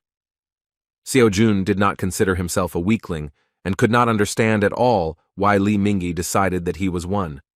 With incredible surprise, he suggested that he could really look like that from the outside. While Seo-jun was trying to recover from such an unexpected and far from pleasant compliment, Lee Mingi, feeling trust in his personality, reached into his pocket and said that he would make an exception for him and show him something incredible. The joyful, ridiculous guy had a blush on his cheeks as soon as he showed his new friend a photo of his little sister, who looked exactly like him. Even this trick did not work, and Seo-jun decided to go alone. He turned around and moved on, saying that he was glad to chat, but had to deal with the passage of the maze. At that moment, Lee Mingi let go of his sword and tearfully grabbed his leg, begging him not to leave without him. Seo-jun felt that he was in a very unpleasant situation. Lee Mingi was very pestering, but Kim understood that even an awakened person could be scared in such a place. He believed that he himself would have been scared if he had ended up in such a place at the age of 19. On the one hand, Lee Mingi talked a lot and it was irritating, but in the waiting room, he still said a lot of useful things. But even this was not enough. Seo-jun considered him a rival, because as much as 100 million won was at stake. Remembering his words about being alone, Seo-jun inquired about why his sister and parents did not come to the arena to support him during the tournament. Having lowered his eyes, Lee Mingi paused for a short time and sadly said that his parents died, so he has no one except his sister. These words brought understanding from Seo-jun. He was also lonely in life because his parents died in a car accident. Seeing that Seo-jun began to feel awkward about this matter, Lee Min-gi began to fuss on the spot and asked him not to worry about it since it was a long time ago. He just wanted to say that his sister was still little and could not come to support him. Suddenly, Lee Min-gi still found support from a very cold and indifferent participant. Seo-jun said that he was right when he said that they were brothers in misfortune. With a kind smile, the Dream Academy representative said that they could go further together and he would not mind. However, he did not forget to warn that this does not mean that they are now a team, because the prize for first place should go to him. After these words, Seo-jun rushed forward, and Lee Min-gi hovered in place, not understanding his friend's unexpected behavior. In a few minutes, they passed several more turns, Seo-jun moving so fast that his new friend could not keep up with his pace. Seo-jun recalled the words that he was not going to wait for him, and if Lee Min-gi did not want to become a burden for him, then he should speed up a little. The guy in the plaid shirt thought this behavior was very strange. He could not understand why Kim was so confident in his decisions and did not hesitate at all, despite the danger of the labyrinth. The friend leading ahead did not even think about choosing the path. It seemed that Seo-jun knew in advance where they should go. Indeed, during all this time, they never met a single monster. At one point, they reached a dead end. Seo-jun stared at the wall, while Lee Min-gi, tired of such a rush, said that they should move on before someone else finds a way out. However, Seo-jun was in no hurry. Leaning his hand against the wall, he said that they were already close. As it turned out, there was a hidden door in front of him that led to the exit from the labyrinth. Lee Min-gi couldn't believe his eyes, but in this way they actually ended this test. Within a moment, the host of this stage of the tournament announced the name of the winner, and even managed to set a new record for completing the maze. Seo-jun completed the test in just 27 minutes, while the current best time ever took more than 1 hour. The audience was simply shocked when the winner was announced. Moreover, everyone was watching Lee Ju-hwan. He continued to fight, and everyone realized that somehow he had failed to take first place in the maze. So-yun was simply in shock. She could not believe that her ridiculous student was capable of such a miracle. In fact, Kim Seo-jun did not consider this a big victory, because all this time he was hoping that he would be able to gain at least some progress by fighting monsters. At the end of this test, Lee Min-gi could not come to his senses for a long time, and come to terms with the fact that he really took second place only thanks to luck. Everyone present in the waiting room could not believe that a new record had been set by some student at the CD Dream Academy. This was the first time they had heard about this educational institution, so they believed that this modest guy was probably the son of some influential person. The whispers of the other students prevented Seo-jun from concentrating on the lecture. At one point, he noticed that Young-hwan suddenly approached him. Seeing how he approached the amazing newcomer, everyone present instantly fell silent, afraid to make even a sound. Despite the tension, Seo-jun was still calm. Looking into the eyes of the most promising participant in the tournament, he wondered why he was looking at him so much. Lee Young-hwan was clearly dissatisfied with the result of the first stage, but did not feel any threat from the Dream Academy student. Turning away, with a self-confident smile, he asked the others why they believed so much in this loser.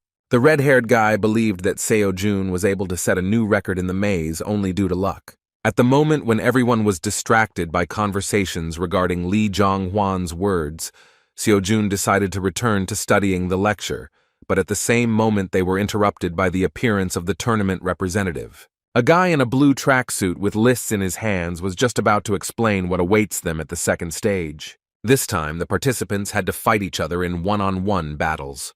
Since they were all at the 4th level, so that everyone would be on an equal footing, they were forbidden to enhance their weapons with mana. However, they were still able to strengthen their bodies. Not everyone was happy with this news. Seo-jun was still calm. He was extremely interested in who would become his opponent. 32 students made it to the second stage, and in this case there must be 5 rounds of duels. However, as soon as the tournament representative announced that they would now begin to draw up the tournament bracket, he was suddenly stopped by one of the participants. Suddenly for Seo-jun, the guy announced that he was going to abandon the duel and leave the tournament. Meanwhile, So-yun decided to leave the arena to a more secluded place where she would not be in danger of being discovered. She nearly revealed her identity the moment she screamed in surprise at her student's victory. Being in a very secluded place, she did not expect to hear loud conversations. Looking around the corner, she saw a place where spectators began to place bets on the winner.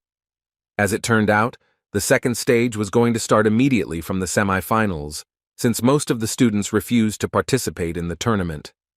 It seemed that now there was no point in betting because everyone present firmly believed in Li Juhuan's victory. Because of this, the odds for his victory were quite small. As soon as the guys started talking about how no one in their right mind would bet on another participant, some crazy guy came up to the table and said that he wanted to bet 100 million won on Kim Seo-jun. The man in a dark robe shocked everyone present with his statement. The guys convinced him that this was a rash decision because this student simply turned out to be too lucky, and no one had ever heard of his academy before. Seo-yun, observing this event from the side, became interested in the identity of the stranger. The mysterious man in a black robe who emitted very strong magic seemed very mysterious and unpredictable. Meanwhile, Seo-jun himself was bored while waiting for the duel lists to be formed. A few minutes ago, a sudden event occurred. Many students began to refuse to participate in the second stage. Excited, Li Mingyi explained in a whisper that he had previously heard that in fourth-level tournaments this is not uncommon, because the same ones always win here. This behavior was due to the fact that everyone was afraid of Li Juhuan. Participants spread rumors that he didn't care about the rules at all, so after a battle with him you could remain crippled for the rest of your life. However, not only Juhuan, but also the guy with the helmet on his head, as well as the participant with the scar on his left eye, seemed to be very impressive opponents. Doubts spread with incredible speed. One by one, the participants left the waiting room. Li Mingyi would have run away himself, but he was so scared that he literally stuck to the bench, and so only 5 semi-finalists remained.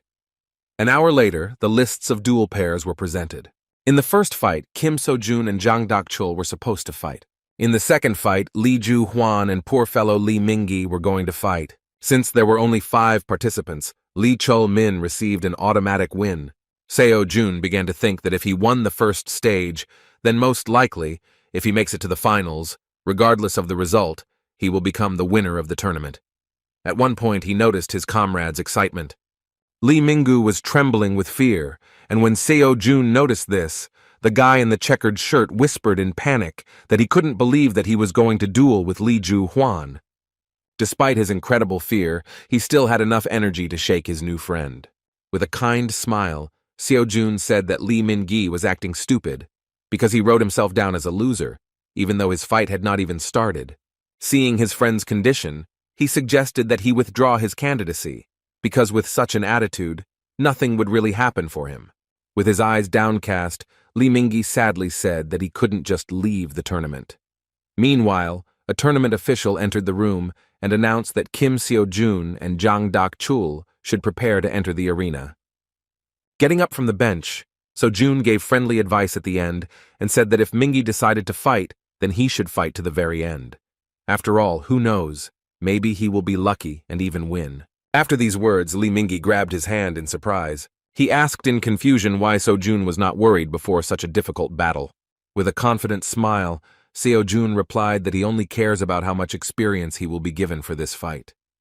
This answer naturally did not satisfy his friend's interest, but Seo-jun simply left, motivated by the opportunity to earn 100 million won.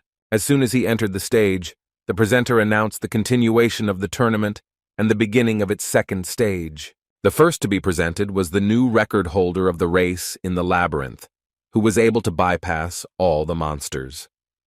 Seo-jun was presented as a participant shrouded in mystery, because no one could say for sure whether he was talented or just plain lucky. At the moment of thunderous applause towards Seo-jun, he suddenly heard from his opponent that luck would not help him here. Jang Dak-chul was so self-confident that he didn't even hide it. Moreover, he was presented as one against whose crushing power any tricks were useless.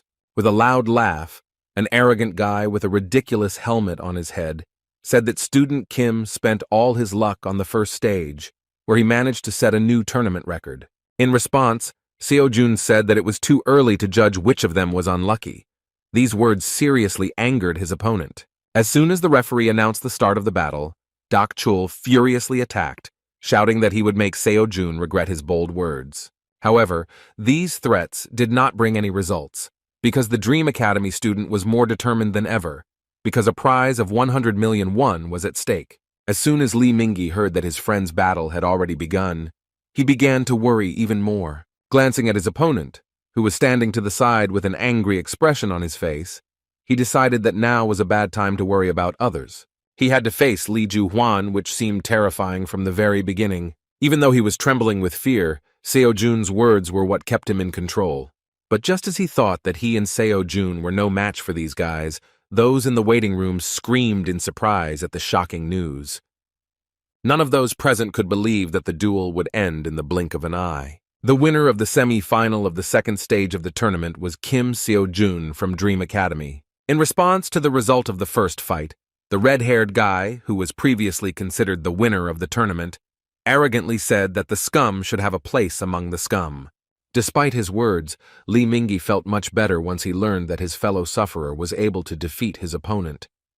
Looking at his future opponent, he said that he too would be a winner. As expected, the fight of the first couple began with an aggressive attack by an offended guy in a ridiculous helmet with horns. One could not expect anything less from Chan Dak-chul. His strength was truly crushing. However, Seo Jun also surprised everyone present, because instead of blocking the blow, he easily dodged it. Moreover, the Dream Academy student continued to maintain a frantic calmness, which caused self-doubt on the part of the enemy. Dak-chuk attacked without respite and even managed to run out of steam, while his morale was plummeting due to the fact that all this time Kim looked like he was not taking him seriously. Enraged by the situation, the opponent with the axe could not gain control of the situation at all, and wondering why his attacks were not working, continued to move forward. At one point, he seemed to go crazy, so he strengthened his body with an aura and rushed to the attack with a powerful swing of the axe and shouting that now the vile Seo Jun would not be able to dodge. However, at that very moment the games were over, because the student from the Dream Academy took the matter seriously and easily knocked the heavy axe out of the hands of his opponent. Dak-chul couldn't believe what happened. His body trembled with the realization that his axe was behind him for the first time in his life. It was simply incredible. No one expected this, and did not even think that the battle would end in the blink of an eye. The muscular fighter was in despair, as he could not accept that he had lost to someone he considered just a lucky fool. He turned out to be weaker, and the first winner of the second stage was Seo Jun, who did not even use a small part of his combat potential. As expected, he was very disappointed with this fight. His progress in lectures only increased slightly, since the actual battle never took place. Previously, he thought that by fighting with other students, he could easily reach a new level of understanding of the arts. In addition, there will be much fewer fights than expected, because most of the participants simply abandoned the second stage. The battle pass was already ending, and Seo Jun was afraid that he would not have time to master the basic knowledge in 50 days. He needed to tighten his belt to at least save up for a spear and renew his pass to the Transcendence Academy. He couldn't afford to lose in this tournament. When he returned to the waiting room, he couldn't understand why Mingyi was so nervous. As it turned out, his friend was simply delighted with the battle and continued to be surprised that Seo Jun was so strong. A long conversation never took place, because a few minutes later, a representative of the tournament entered the waiting room and said that the participants in the second fight should prepare to enter the arena. Li Juhuan went first and even roughly pushed his opponent out of the way. The already trembling Li Mingyi considered this insolence to be normal behavior, and instead of being indignant, decided to remember the moment when, together with Seo Jun, they managed to cope with the first stage. He admitted that as soon as he saw him, he felt a kindred spirit, and therefore when he defeated a formidable opponent, he was so happy as if he had won himself. He had a bit of jealousy at that moment, but more importantly, his friend's success gave him at least some motivation to fight. Pouring out his soul, Li Mingyi even mentioned that he is never lucky and does not have the talent or strength like Seo Jun. All that moved him forward was the unquenchable desire to please his little sister. He hoped that one day she would be proud of him. When he was asked to hurry up, he ran towards the exit, and Seo Jun asked him to give it his all. As soon as Li Mingyi entered the arena, He began to feel nervous due to the huge number of spectators who were eagerly awaiting the start of the battle. As soon as he began to support himself with words that he could handle it, Zhu Huan began to get angry. He despised his opponent, whom he considered an ordinary weakling, so he nervously asked him to shut up and stop mumbling under his breath. In this tournament, the red-haired arrogant guy was infuriated by absolutely everything. He even felt humiliated by the fact that he was forced to participate in such an event, where he was surrounded only by losers. Looking into his eyes, he wondered how he got to the point where his opponent would be such trash. To him, Li Mingyi was nothing more than prey, a useless nobody who lived only to be eaten.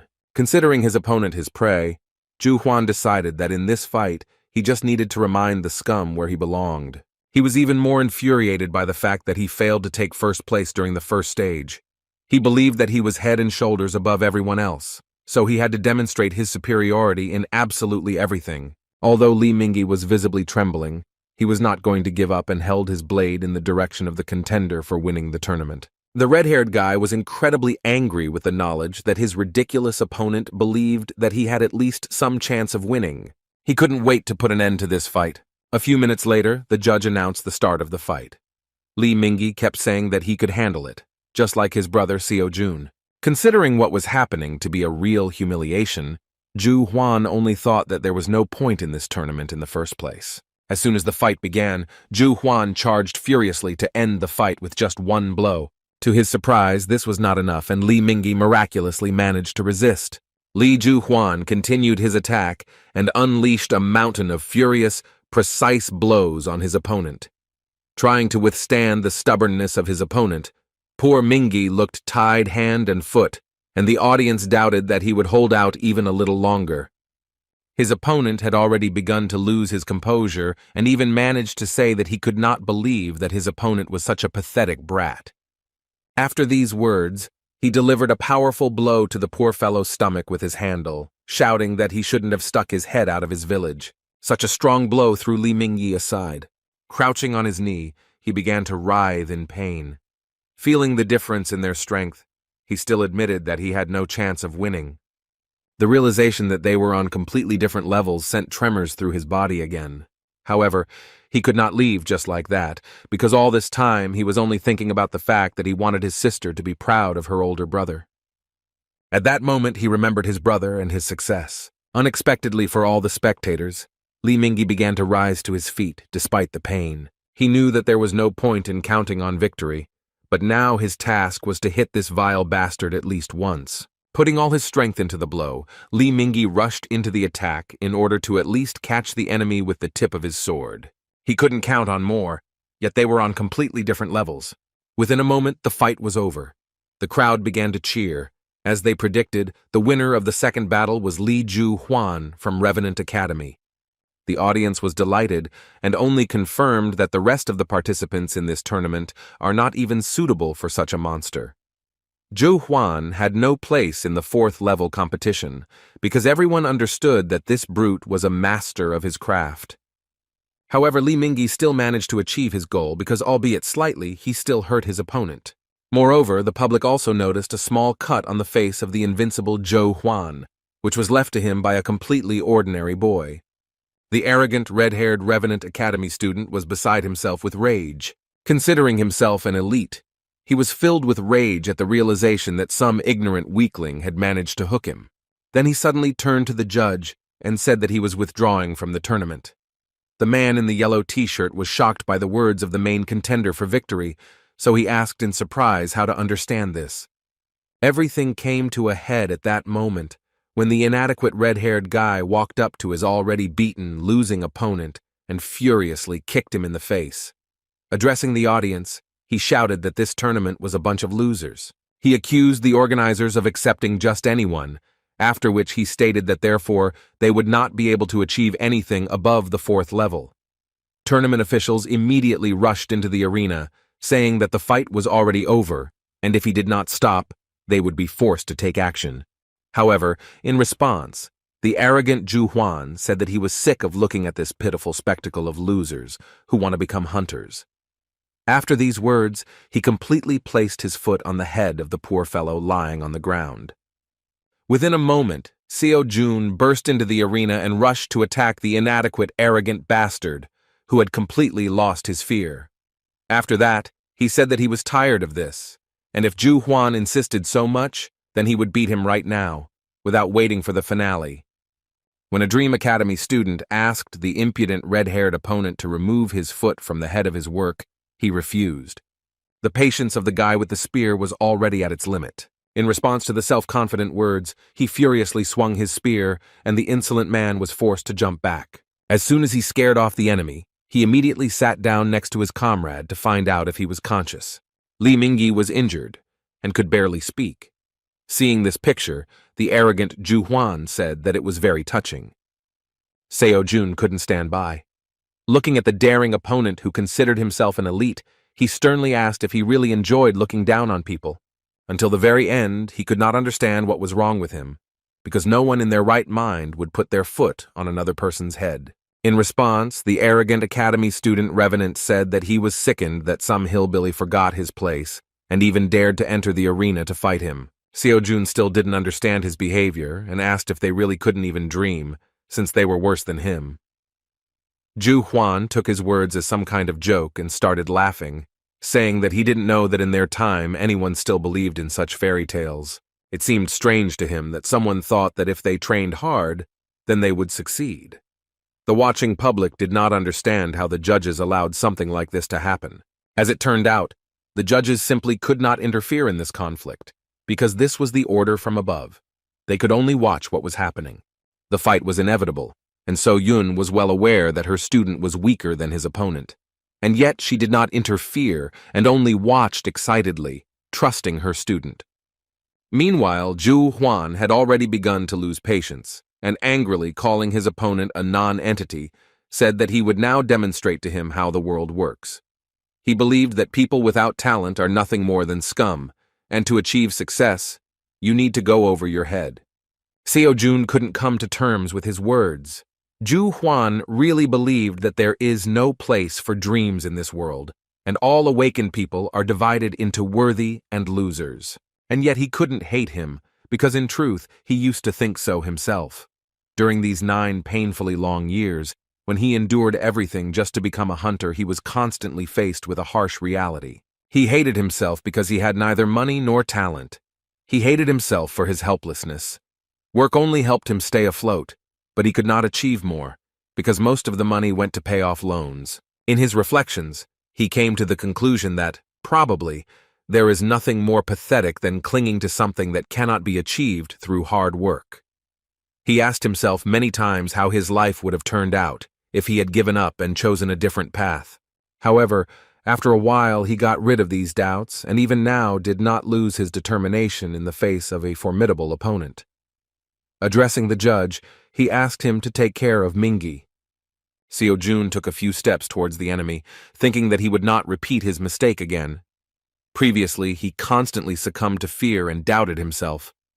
This is how many people fall into despair. However, now he was ready to tear his opponent to pieces in order to erase his arrogant grin and the opinion that people without talent are nothing more than scum.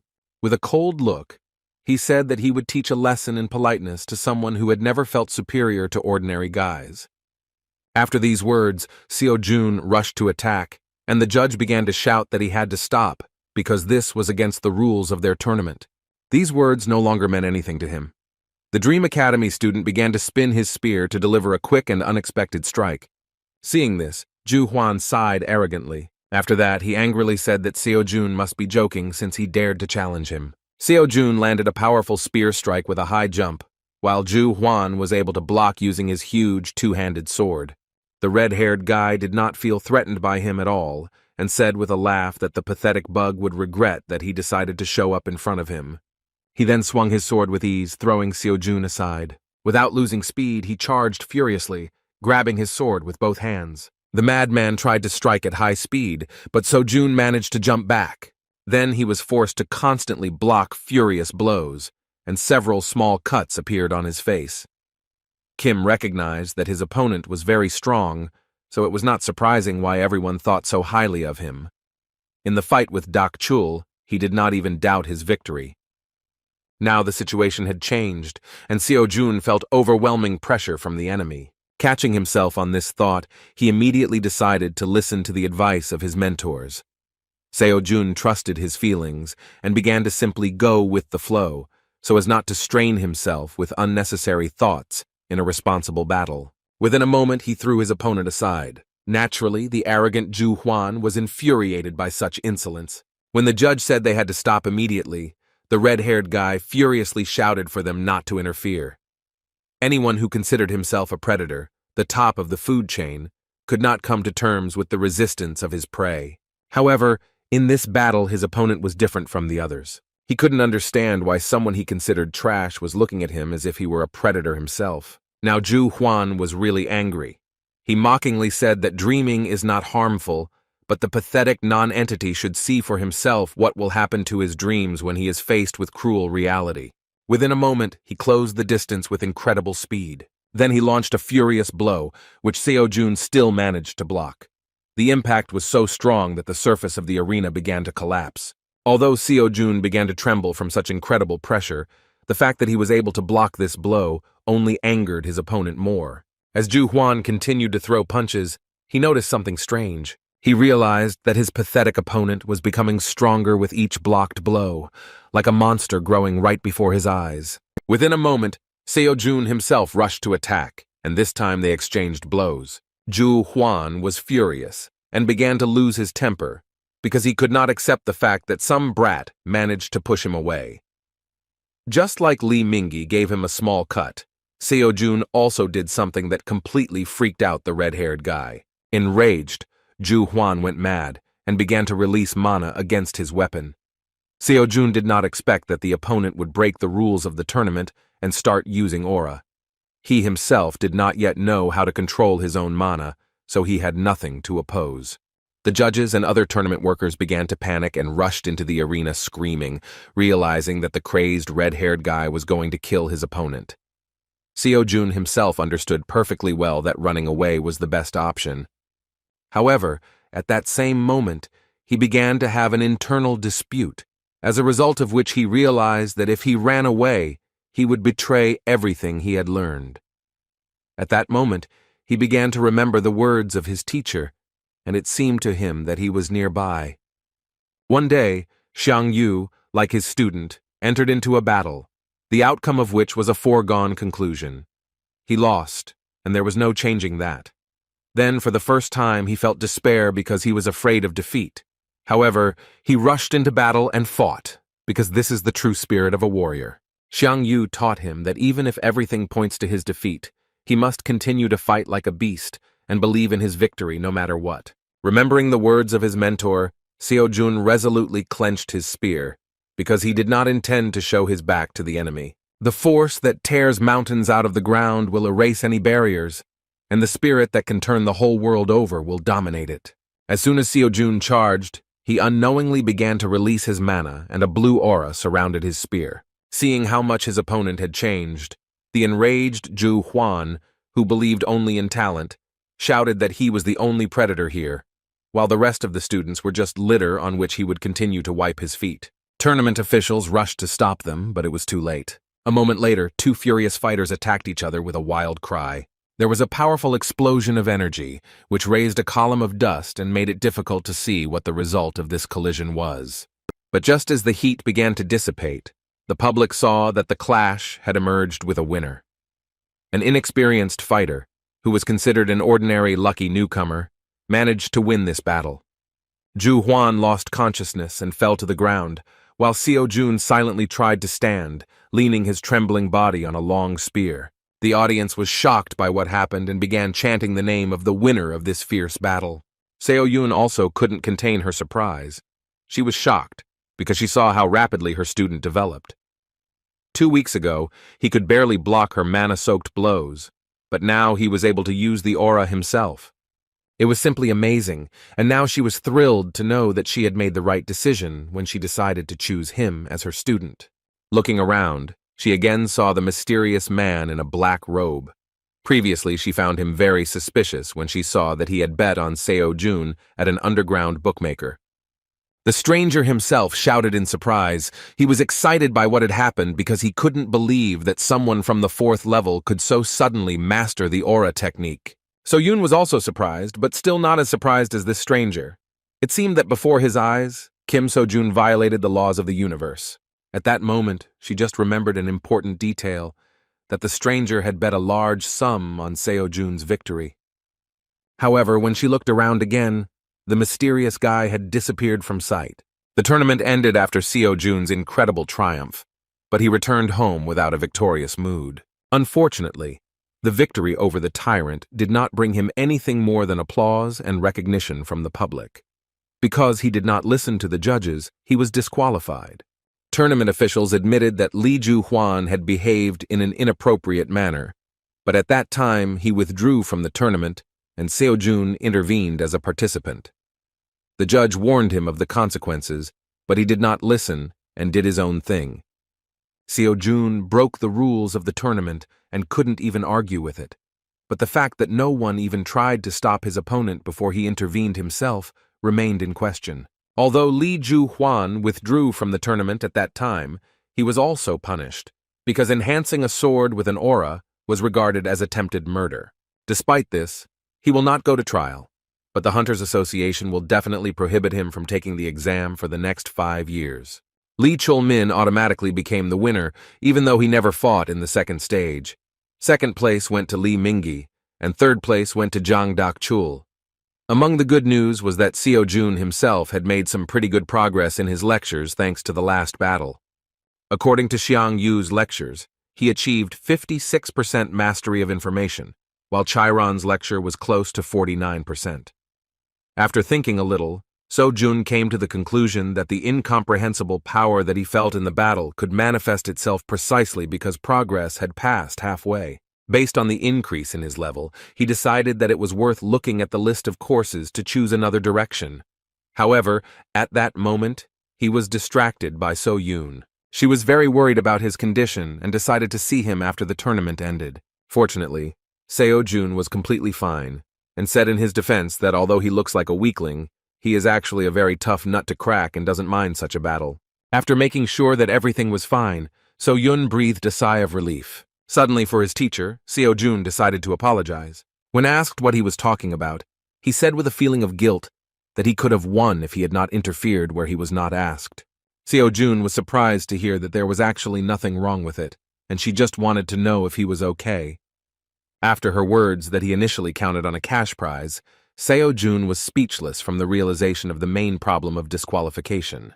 The poor guy grabbed his head and started screaming because he really forgot that the main reason for attending this tournament was the money for a spear from the Transcendence store. He plunged into despair, and when asked what he wanted to spend the money on, he admitted that he liked one incredible spear. Despite the failure, he quickly recovered from the moral trauma and rose to his feet, saying that there was nothing wrong with it. With a kind expression on his face, he admitted that he would be lying if he said that he had no regrets. However, on the other hand, if he had not intervened, he would have regretted it much more. The moment of his sincerity and discussion of financial problems was suddenly interrupted by Lee Mingi, who already felt much better and could even return home on his own. As soon as he approached his friend, So-yun decided to lower the visor of her cap so as not to attract too much attention to herself. Holding his head, Lee Mingi shyly thanked his savior. After a short silence, he finally decided to ask whether he could become as strong as his brother if he trained hard. Seo-jun was genuinely surprised by the words of this trembling guy. Seeing his look full of hope, he couldn't upset him. To support the poor fellow, he warned him that everything is possible, but this is not an easy path. Still, he saw that Mingi clearly lacked the talent to become a hunter. However, they say that anything can be achieved if you work hard enough. However, the world is cruel, and you can't go far on dreams alone. To support him, he said that he should not focus on becoming a hunter, because he could do something else, since he was still young and had plenty of time. Lee Mingi was not at all upset by such words, and even admitted that So-jun was right about something. Perhaps he could become an excellent journalist, because he has already shown that he can accurately collect information about other people. Still, he did not want to stay long and decided to say goodbye, thanking his friend for everything he had done for him. Finally, Seo-jun asked him to never let anyone tell him what to do, even if it was his own words. He even decided to warn him that he would hear more than once that he had no talent, and that he would not cope. Therefore, he asked him not to forget that no one's opinion should become his reality, because if he really wants something, then he must achieve it, and everything else does not matter.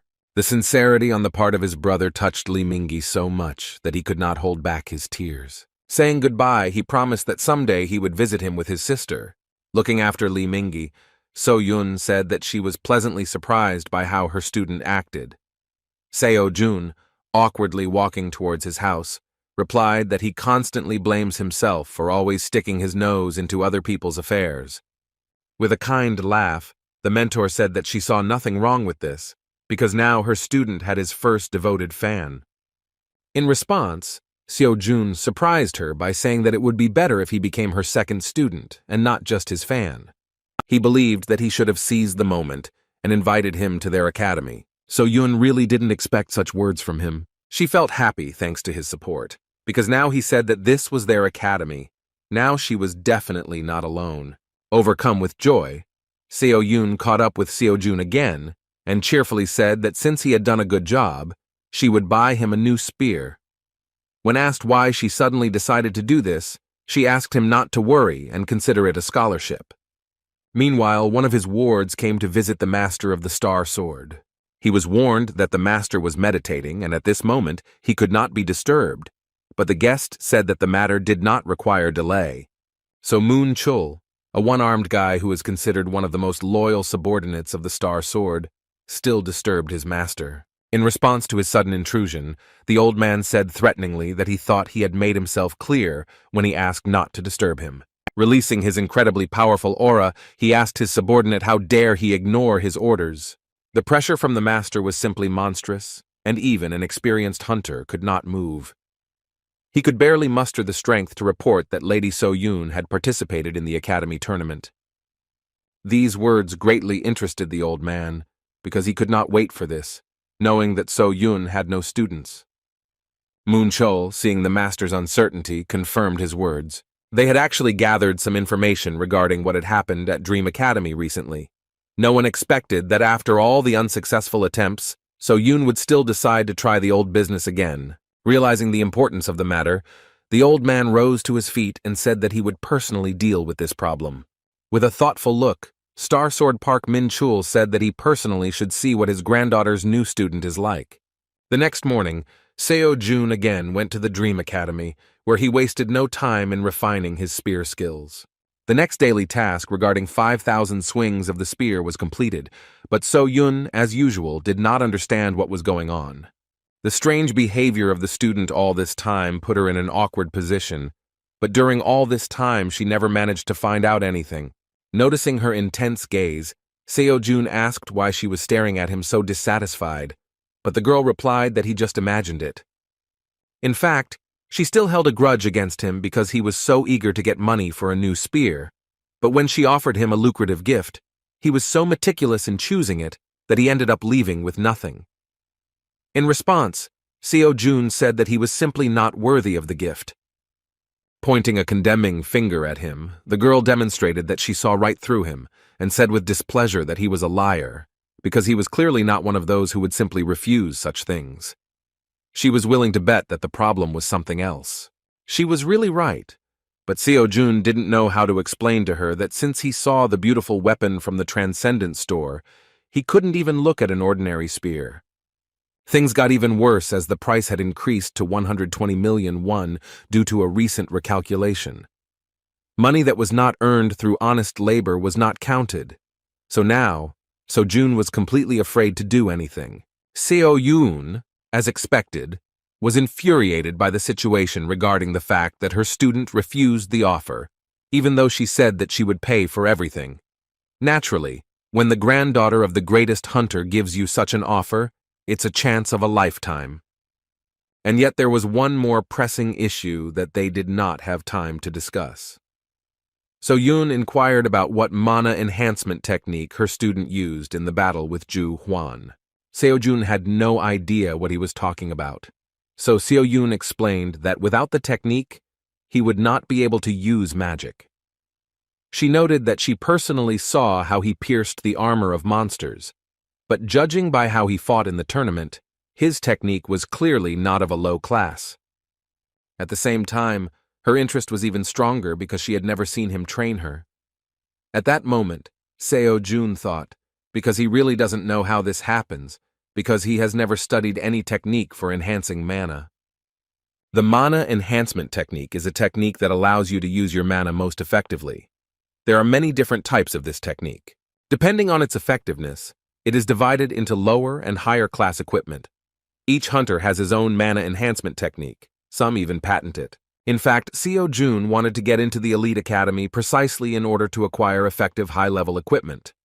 Therefore, he asked his mentor if she taught the technique of enhancing the mana of the Star Sword. In response, the girl sighed heavily and said that her grandfather forbade her to do this. Still, this was not surprising, because otherwise there would have been crowds of students in this academy. But as it turned out, So-yun herself came up with her own technique and was ready to teach him. She always wanted to teach, so she needed to do something like this. Seo-jun was surprised because he thought that she had no talent at all, but it turned out that she lives in the shadow of the Star Sword, and yet she pushed him to the idea that a hunter really needed mana control skills. In the fight with Ju Huan, he experienced the difference in strength between those who know how to use it and those who do not. So-yun didn't understand why he was thinking so deeply, because she was just asking whether he was interested in learning her technique or not. In fact, Seo-jun was thinking that he had a window for a new lecture. Now he could take some course on the study of mana mastery. After a few minutes, So-yun got tired of waiting for an answer from him, so she decided that he would continue to be silent, and she left with wishes of good luck in his strange training. When asked where she was going, the girl replied that she had her own business. When Seo-jun started laughing at how busy she was, Seo-yun replied that if he leaves before she returns, then he should close the door to the academy. In fact, she simply could no longer be in the same room with him. She really had nothing to do and just wanted to escape, so she was surprised that she really looked like she had nothing else to do besides the academy. As soon as she left, Seo-jun chose the mana course. Speaking about what mana is, the teacher said that it is something that is located in a world that is subject to the law of cause and effect, but is capable of destroying the laws of this universe. Of course, such words turned out to be difficult to understand, and so Jun became convinced that the Archmage Merlin was someone similar to the Buddha himself in terms of the complexity of teaching his skill.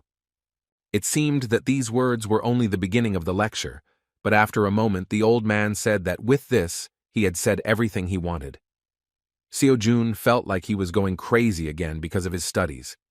The training time was over, and the Archmage suggested taking up practice. Seo-jun received a daily task in the form of creating 1,000 mana spheres.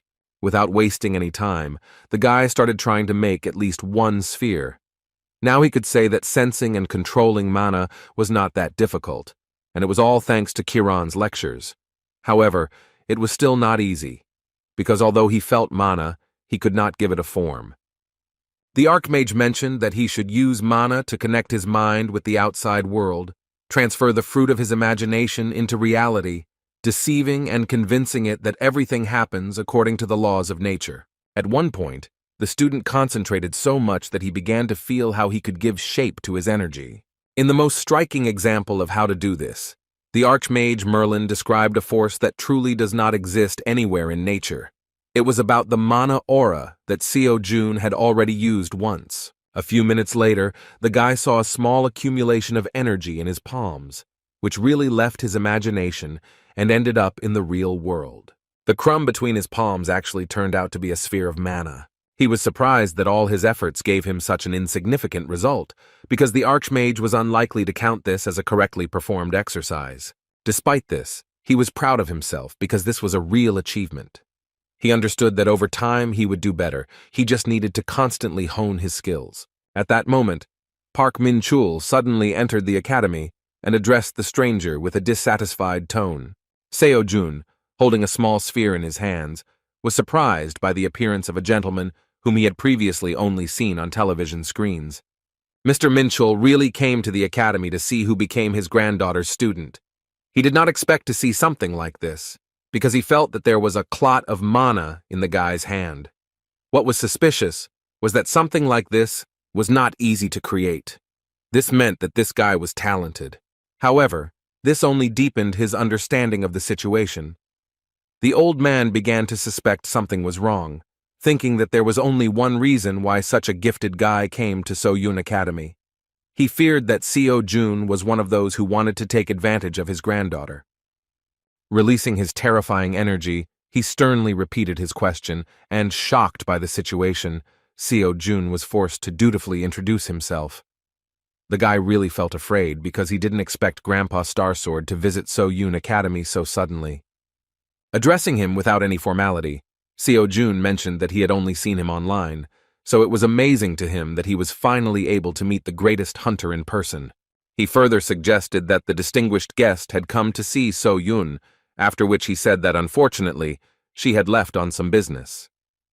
The guy didn't understand what had happened, but the old man suddenly became furious as soon as he heard him call his dear granddaughter by name.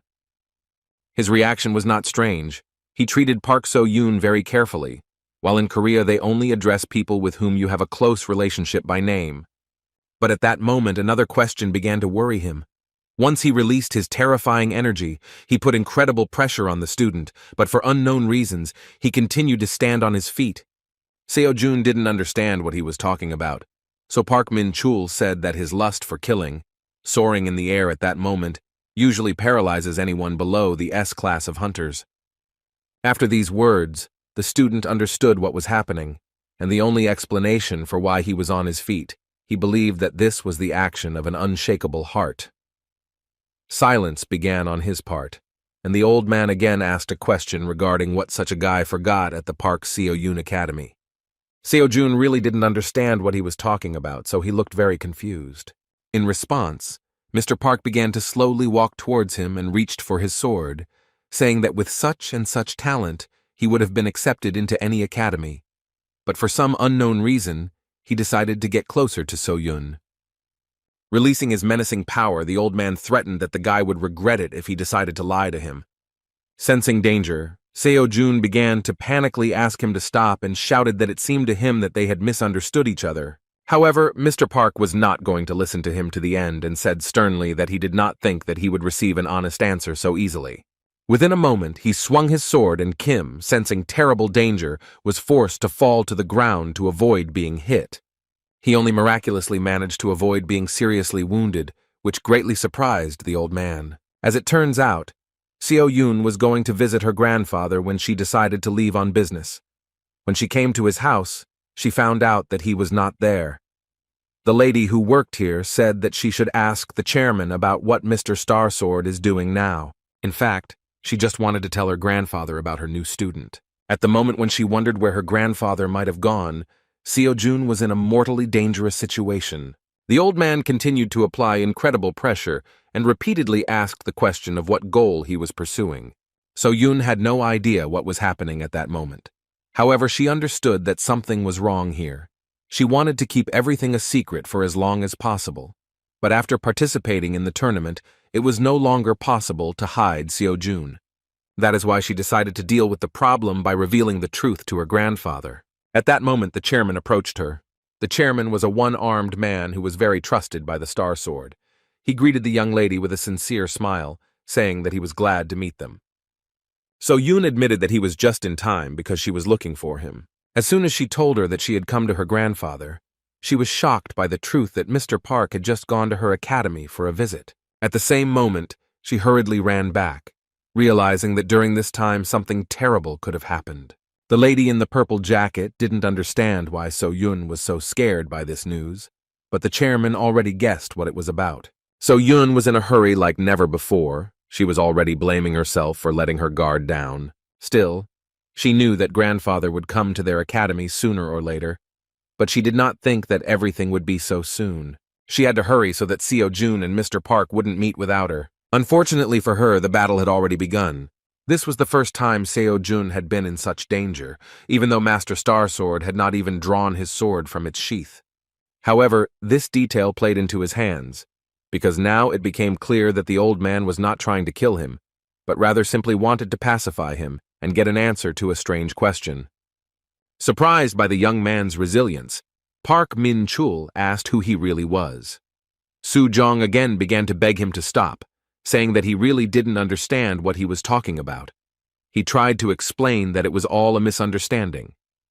However, the picture in the old man's head was completely different, because he could not understand how his granddaughter's student could demonstrate such incredible skills. He said that the guy was clearly hiding something, because he knows how to control mana, moves well in battle, but still continues to claim that he did not understand something.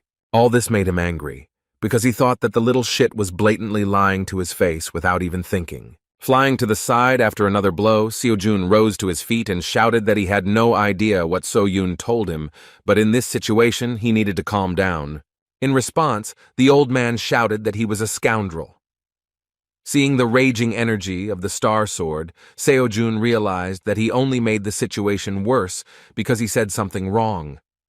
He still didn't realize that the fact was that he was calling his granddaughter by name. With a serious and threatening tone, the old man, releasing his bloodlust, said that he was originally going to discuss everything, take into account the circumstances that brought him here, but now he has no other choice. Being in this situation, Seo-jun thought that it was just a lie, and the old man was not really going to have a friendly conversation with him from the very beginning. Seo-jun decided to continue fighting, because he understood that such a great hunter would not listen to him.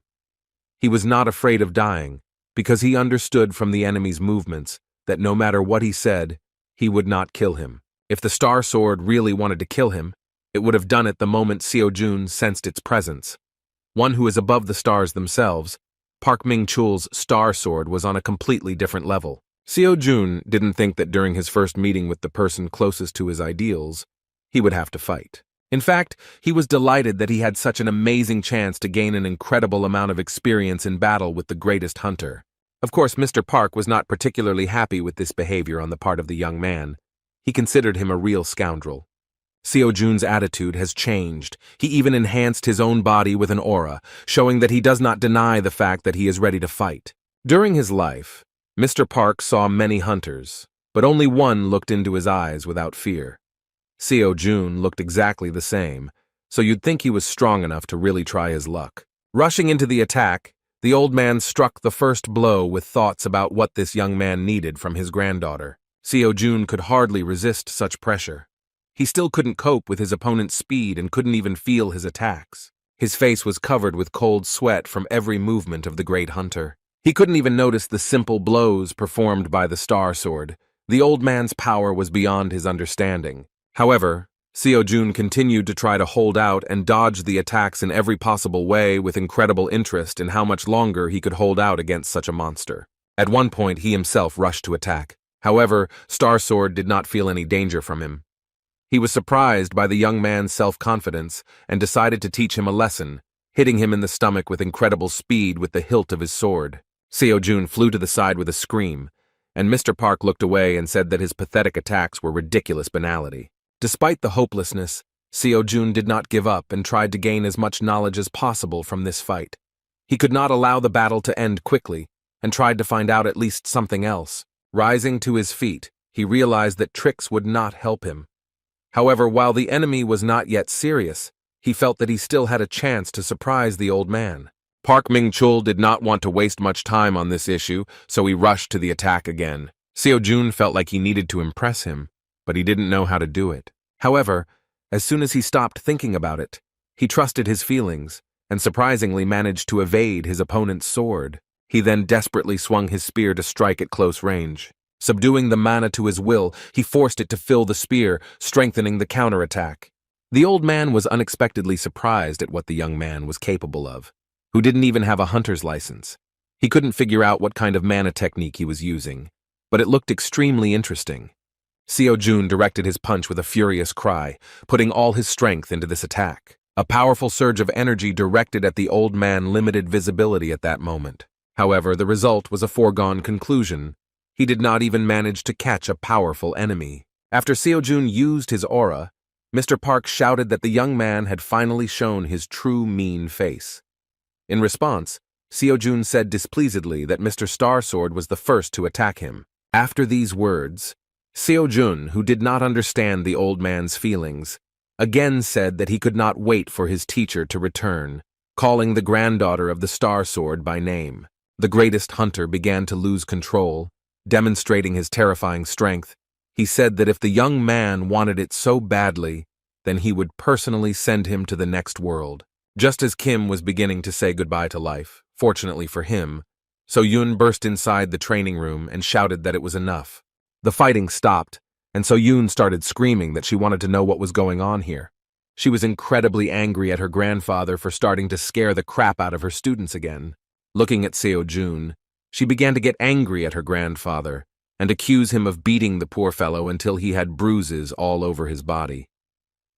Kim tried to smooth the situation over, saying that he had no serious injuries, although he was already in pain. Turning his gaze away, the old man said that such a mattress should not dare call himself a man. In response, Seo-Jun allowed himself the impudence of telling the Star Sword that it doesn't matter whether you are a man or a woman, anyone would be hurt if they were beaten by a great hunter. As soon as he said that he wouldn't be surprised if Mr. Park didn't care who he beat, the old man immediately jumped out of his seat and shouted that the young man would soon regret his words. Seo-Jun, taking advantage of the situation, cleverly hid behind the granddaughter of the Star Sword, asking if he would continue to beat him. So-Yoon didn't understand what was happening at all. She had never before seen simpletons who would allow themselves to talk to her grandfather like that. Continuing to communicate with the great hunter as if they were some kind of relatives, the dissatisfied Seo-Jun asked if it was possible to find out why the Star Sword met him in such an unfriendly way. So-Yoon understood that sooner or later her grandfather would run out of patience, so she asked everyone to keep quiet. Then she awkwardly apologized to her only student for what happened, but So-Jun did not hold a grudge against her and said that she was not to blame for anything, and he himself escaped with only bruises. Despite his words, Miss Park again respectfully apologized, saying that she was very sorry, but she could explain the situation a little later. Now Seo-Jun began to understand what was going on. Seo-Yoon really needed a frank conversation with her grandfather, who, apparently, treated her very carefully and controlled her in everything she did. At such a moment, it was necessary to leave them alone, so the guy said that it wouldn't hurt him to drop by the emergency room. After these words, he left the academy building, and So-Yoon peered after him, smilingly thinking that she was lucky that he treated this with understanding. After that, she looked towards her grandfather with a stern look. They had to have a very serious dialogue about what had happened. Although she had decided in advance that she would tell him everything, at the moment when she had to speak, it was difficult for her to even utter a word. Grandpa himself started the conversation by saying that Seo-Jun seemed suspicious, so she should stay away from him. So-Yoon began to get nervous and answered hesitantly that he was not suspicious at all. She asked how he even knew what Seo-Jun really was like. All her life, her grandfather completely ignored her opinion. The academy turned out to be a compromise among all her decisions, but even her grandfather constantly interfered with her activities. He gave every new student a dressing down, and so they all left, unable to withstand such pressure. Still, she understood why grandfather behaved this way. Previously, students actually came to her academy because of her big name, so she couldn't stop them when they wanted to leave after learning that grandpa didn't teach here. Not wanting to discuss this, Park Min-chul said that So-Yoon should throw this guy out of her academy. He didn't even expect that So-Yoon would dare to contradict his words. Refusing his instructions, she said that Seo-Jun is not at all the way he sees him. When her grandfather asked her to repeat these words in a stern tone, So-Yoon shouted that she would not do this, and that she should not always listen to him. Not wanting to put up with her grandfather's next intervention, she shouted to remind him that this was her academy, and only she could decide what to do with her students. She had almost nothing to remember during the time she communicated with her student, but when she looks at him, she feels something strange. She wants to be with him as long as possible, because in these moments she feels happy. Now she wanted to take matters into her own hands. So-Yoon showed her character for the first time, although it was more like a desperate cry from the soul. Turning around, she apologized in a quiet tone for allowing herself to shout at her grandfather, and yet she again said that this time she would do as she decided. It was really the first time Mr. Park had seen her so emotional. A few years later, a tragedy occurred that shook his life and turned it upside down. That day, he heard about an incident with the appearance of a monster on the streets of Seoul, but was busy with his own affairs, leaving it to the young hunters. However, At one point, he was interrupted by the chairman with the terrifying news that his only son had died in that incident. When he lost his son and looked at So-yoon, who had no one left, he decided that he had to teach her how to stand up for herself. The little girl's life had changed greatly, and she could no longer enjoy the things that children her age usually enjoyed. The old man could not do otherwise, because he had to protect her. That's why he was so strict with her. She didn't like swordsmanship, but he was persistent in her training and didn't let her give up, telling her that if she continued like this, she would never become a hunter, let alone reach A-class proficiency. As she grew older, she began to express that she did not like being a hunter. She talked about how she wanted to become a teacher, but her grandfather refused to accept her wishes, saying that that was not what he taught her for. He was afraid of her own decisions and desires, so he constantly shouted that she should just do what he told her.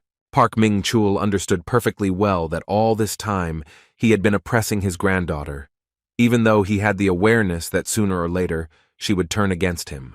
Actually, this is what happened, because he once agreed to a compromise when he gave her a little freedom, allowing her to found her own academy. Sighing heavily, he accepted this situation, realizing that he could not take away the only thing that brought her joy. As expected, So-yoon reached her breaking point and still rebelled. Meanwhile, Seo-jun has already completed his examination and treatment at the emergency room. Now he felt like new and naively thought that another conversation with the Star Sword would no longer be a problem. Recalling their meeting with a smile, he noted that at that moment he thought that he was no longer a tenant. He understood perfectly well that he escaped with only minor bruises, only because the old man held back. However, if So-yoon had been late, then everything could have ended much worse. Now he understood how difficult it was for So-yoon to be under his strict supervision all the time. That evening, So-yoon called him and told him everything. She spoke about her difficult relationship with her grandfather and about what happened to past students. Despite such revelations, Seo-jun was still sure that she kept silent about a lot. But this was enough to understand how she felt and why the Star Sword treated him this way. Returning to the academy, he could not forget that situation, thinking that even though he understood the old man's motives, it was still wrong because even such experiences are not a reason for beating. As he walked back to the training room, he doubted he would hear an apology. On the other hand, he still learned a valuable lesson because he made little progress not only in his skills, but also in mastering the lectures. Joyfully opening the doors, he suddenly heard a low male voice. He couldn't believe that this time he would be greeted by the Lord of the Star Sword again. Park Min-chul sat calmly on the floor and, seeing the young man's indecisiveness, asked him not to stand at the door. The guy began to feel trembling, realizing that the old man probably wanted to beat him again, but the Star Sword made an offer to sit next to him. During a calm conversation, Mr. Park learned that So-yoon and her strange student had entered into some kind of mutually beneficial agreement. Yet he was still suspicious and with a stern look asked if Seo-jun was hiding something else. Kim was as impatient as the Star Sword himself, so he nervously replied that he had expressed everything and had nothing to hide. Taking a closer look at the calm flow of the young man's magic, the old man admitted that he was not lying. However, the question of where he got such talent and so much strength still remained a mystery to him. In his entire career, Park Min-chul had never seen so much power in an ordinary academy student. Even more questions were raised by the moment when they first met, and so June, seeing his anger, not only wasn't afraid, but was even somehow inspired and didn't back down. When Seo-jun said that he wanted to go away to start his training, the old man decided that this would be a great time to find out more about him. He wanted to see how this scoundrel trained to see what he might be hiding. However, after several hours of careful observation, he was sure of only one thing. This young man was clearly not himself. He couldn't believe that what Seo-jun called training was continuously staring at his phone, which was turned off with a blank screen.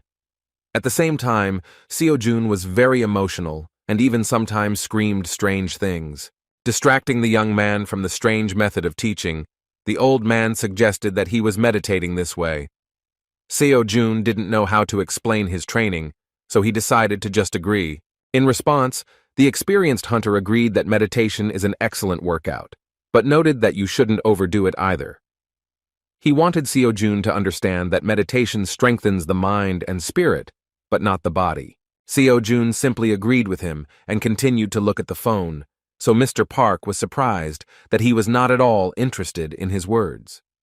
The old man decided to play trump cards and said that if the young man wanted, then he could teach him something. Seo-jun pleased his pride because he was really distracted with surprise that the Star Sword himself decided to take care of him.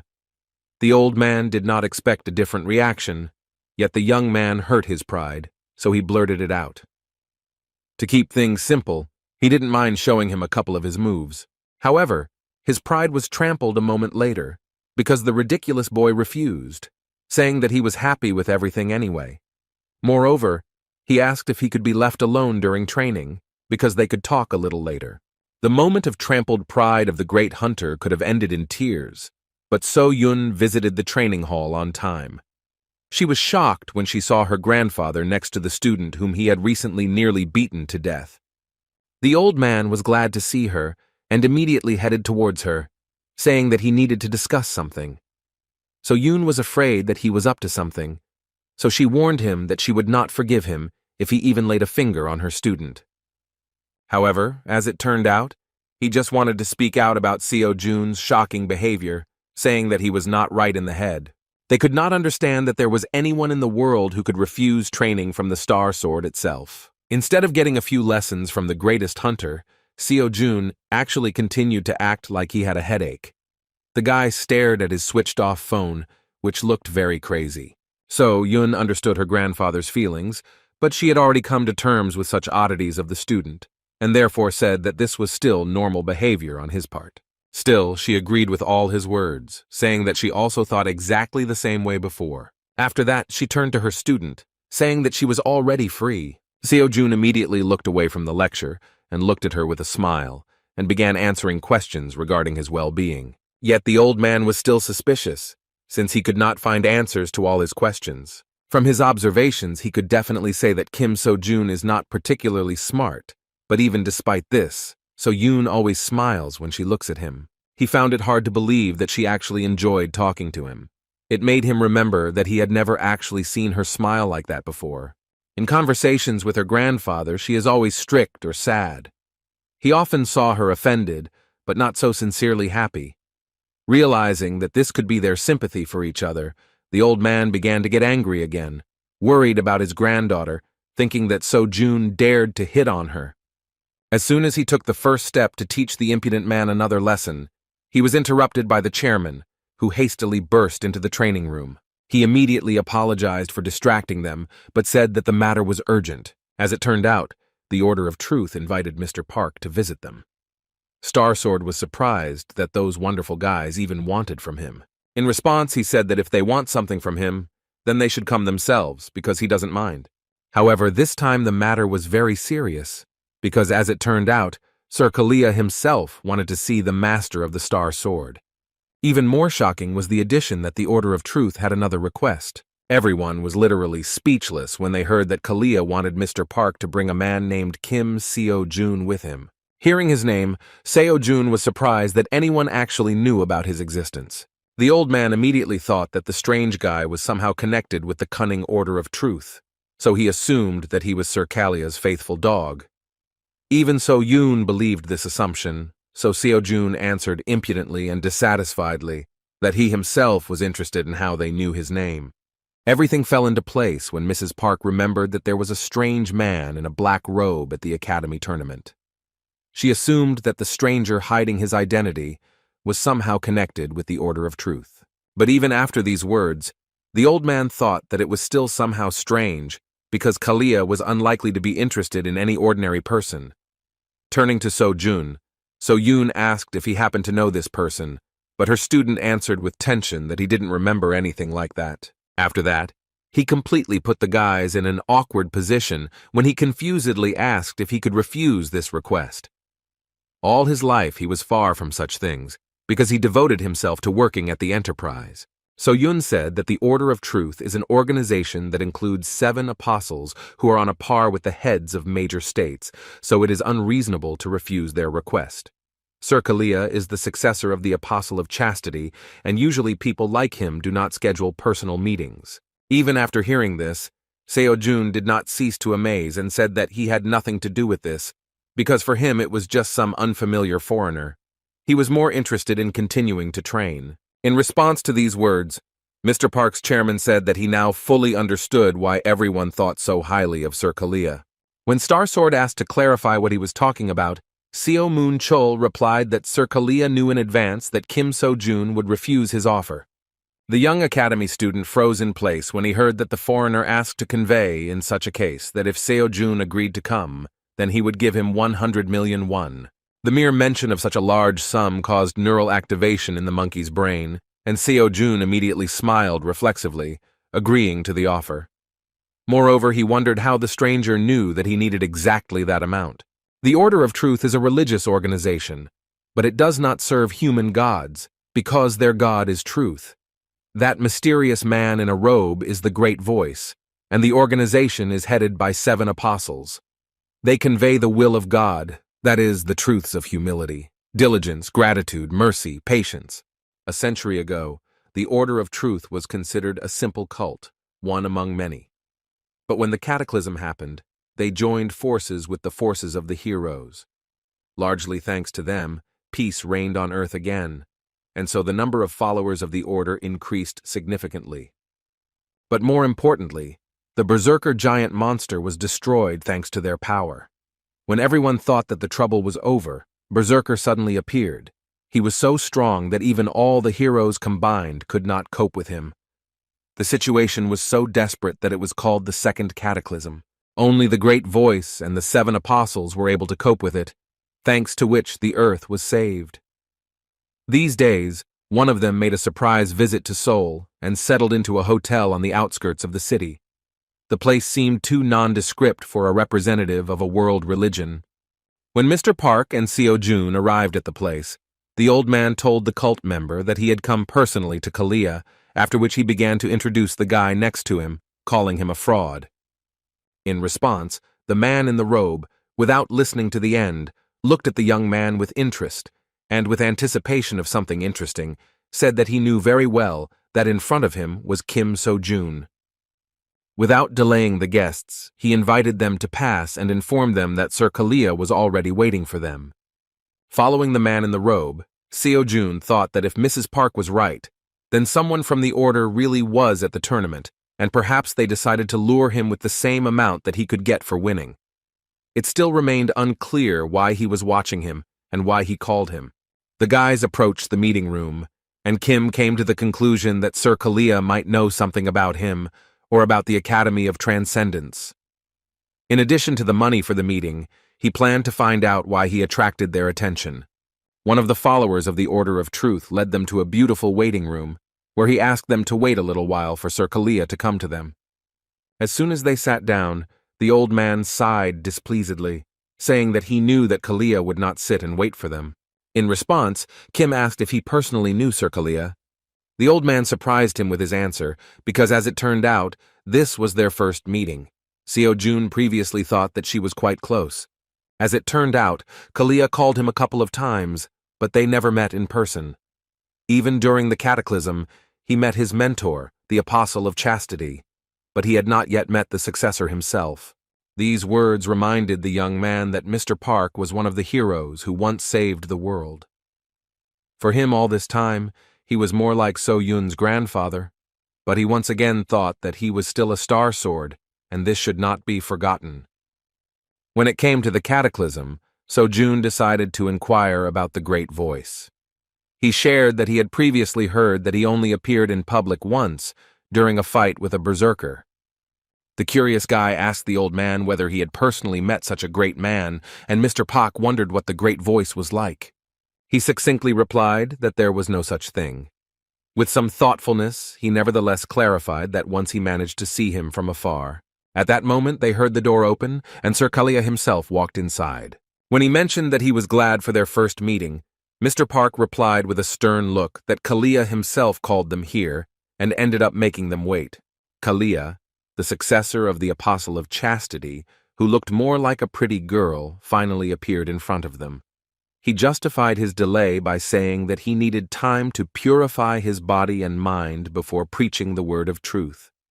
Sighing heavily, Mr. Pak said that he had never heard such heresy before, while Kalia himself approached the interesting young man, apologizing for being late in making his acquaintance. He introduced himself properly, and when the young man was about to answer, he interrupted him with words that he already knew about him. Kalia specifically thanked him for agreeing to their meeting, even though it was extremely unexpected and incomprehensible for a newcomer among hunters. When asked how the apostle's successor knew about him, Kalia replied that they needed to clear up some misunderstandings in advance. He said that when Sojun participated in academic competitions, he was then watched by one of their believers. He praised the promising hunter so much that he himself wanted to personally find out how strong and amazing he was. In response, Seo-jun asked shrilly and incredulously if this was really the whole reason why such a great and busy man decided to take the time to make such an acquaintance. He supposed it was unlikely that he would want to see him for that simple reason. In response, Kalia said with a restrained smile that he just wanted to talk about this, but first, he should ask permission to sit down with them. As it turned out, we were talking about dungeon exploration. That is why the busy heir of one of the apostles decided to gather them for a conversation. He sincerely hoped to cooperate with Mr. Starsword in dungeon exploration. The old man, dissatisfied and impatiently, asked why he should do this. In response, Kalia said with restraint that he knew better than anyone that this was far from the end. These words sounded mysterious, and Mr. Park asked what they were talking about. Kalia reported that he had a report of corruption in one of the dungeons in Korea. He decided to meet with the Star Sword, believing that he was the best person to know about that incident. The old man did not want to talk about this, because he believed that this was a common coincidence, but the heir of the apostles said that this was the decision of the Order of Truth, so they must definitely check the condition of that dungeon.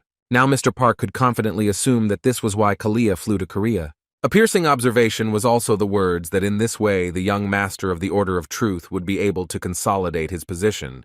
With a sincere laugh, Kalia admitted that he could not be fooled and was truly shrill, as always. In response, Minchul said that it was arrogant of them to declare that this was the decision of the Order of Truth, and not his own personal interest. Kalia understood that Mr. Starsword was not particularly interested in doing him a favor, so he decided to touch his personal life, and said that he knew that he was unlikely to be missing anything, but he might be interested in their help for his granddaughter in the development of the Hunter Academy. As soon as Mr. Park Min-chul heard the mention of his beloved granddaughter, whom he was trying to protect from too much attention and danger, he immediately showed his determination and unleashed his true form of terrifying bloodlust, which left Seo-jun's body numb. With a stern look, he said threateningly that if Kalia ever tries to involve So-yun in something like this again, then he will not leave him alive. Kalia didn't even flinch from such a powerful force, but he admitted his mistake and calmly apologized for mentioning Miss Park. In his defense, he said that apart from this, he had nothing that he could offer to the Star Sword. Having no other choice, he offered to fulfill one of his requests, just as he would help him with this matter. In response, the old man said that this was simply ridiculous, because Kalia could say tomorrow that there was no deal. He had no reason to trust the influential heir of the apostle. Kalia understood his words and said that if the Star Sword wishes, he can swear an oath to him in the name of the Order of Truth. This was more than enough, but Mr. Pak did not understand whether this would be enough for Kalia to determine the place of the apostle. But for Kalia this was not particularly important, because in this way he could not claim that there was no deal between them. When it came to the right of oath in the name of truth, Mr. Park could not refuse to help him. Once they completed their deal, Sir Kalia decided to move on to talk with the academy student. With a pleased look, he said that he would speak directly. They in the Order of Truth suddenly wanted to sponsor his future path as a hunter, seeing incredible potential in him. It was about sponsoring various activities that the academy would not be able to take care of. Seo-jun remained cool and asked what he would do if he received their sponsorship. Kalia replied that they did not require anything in return, because it would be enough for them that Mr. Kim and the Order of Truth were close and could contact each other. It all seemed strange, and so Jun understood that they would still want to receive payment for their services. In response, he decided to satisfy his own interest and said that if Sir Kalia answered one question honestly, then he would think about their proposal. Of course, Seo-jun wanted to inquire about the Transcendence Academy, but he knew that it would be suspicious if he asked about it directly. He could not be sure that Sir Kalia would answer his question honestly, and if he turned away or avoided answering altogether, then he would no longer be able to find out the details of the interest in his person on the part of the Order of Truth. In this case, he decided that there was only one way to check whether Sir Kalia knew something about the Academy, thanks to which he acquired incredible power. With a sudden and not entirely formal movement, he took out a mobile phone from his pocket and held the screen towards Sir Kalia's face. After that, he asked the heir of the Apostle what he saw on the screen of this smartphone. This question was very sudden. Sir Kalia looked intently at the screen. At that moment, Seo-jun turned on the Buddha's lecture on what the soul, death, and reincarnation are. However, Sir Kalia calmly replied that the question seemed very strange to him, and it was difficult for him. Taking the phone away from the face of the heir of the Apostle, Seo-jun said that in this case, he could not do anything with his decision if Sir Kalia did not want to answer. A moment later, the heir of the Apostle laconically replied that he saw only a black screen. When asked if he was satisfied with this answer, Seo-jun said that this was enough. After this, he finally made a final decision regarding the sponsorship offer and announced that he was refusing. This conversation haunted the heir of the Apostle even after they said goodbye. His ward named Kalkos was the one who carried out some important assignments. He was also the person who noticed Kim Seo-jun. This time he had to find out about the distortions, but he was unable to find anything. When Sir Kalia asked if he was sure in a threatening tone, Kalkos swore in the name of the Order of Truth that he was completely sure of his observations. As for Kim Seo-jun, Kalia concluded that there was nothing special about him. He believed that even if he were special, he was now just an ordinary student. The question of what he saw on his smartphone screen took him by surprise, but all he really saw was a dark screen. But in fact, for a long time he was haunted by the nagging feeling that remained in his chest. Then Kalkos said that he was forced to report to another apostle. In response, Kalia said that now it is worth observing, because the priority is the distortion in the dungeon and the situation around other heroes. Besides the Soul Blade and the Sword of Darkness, he called everyone. As for these two, no one saw them, so communication was never established. While returning home, Seo-jun kept thinking about whether Kalia really opened anything from him. He was distracted by Mr. Pak's question regarding why he refused Kalia's offer. The guy replied that it seemed too suspicious to him. He did not know what the Order of Truth actually was, but he was still sure that Kalia was clearly not associated with the Academy of Transcendence. He did not want to enter into an almost free deal with suspicious individuals. When asked if he was embarrassed by the studentless academy he belongs to, Seo-jun replied that he had never met a more honest person than Miss So-yoon. Taking advantage of the moment, he decided to ask Mr. Starsword what the concept of dungeon distortion meant. Park Ming-chul seriously replied that this means that the magic inside is distorted.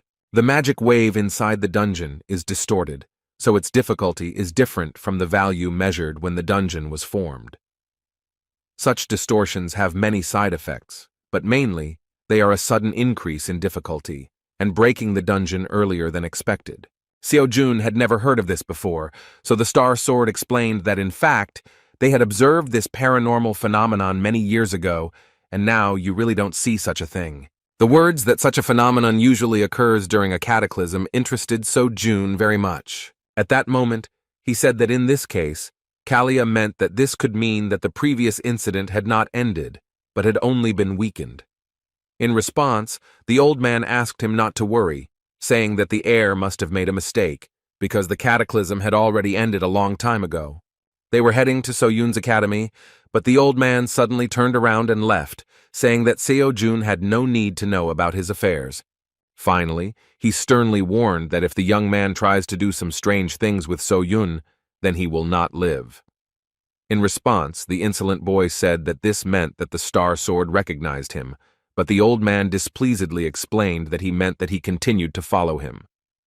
With an absurd laugh, So-jun again crossed the line of what was permitted, and asking the old man to be honest, suggested that it was precisely because of this that So-yoon was moving away from him.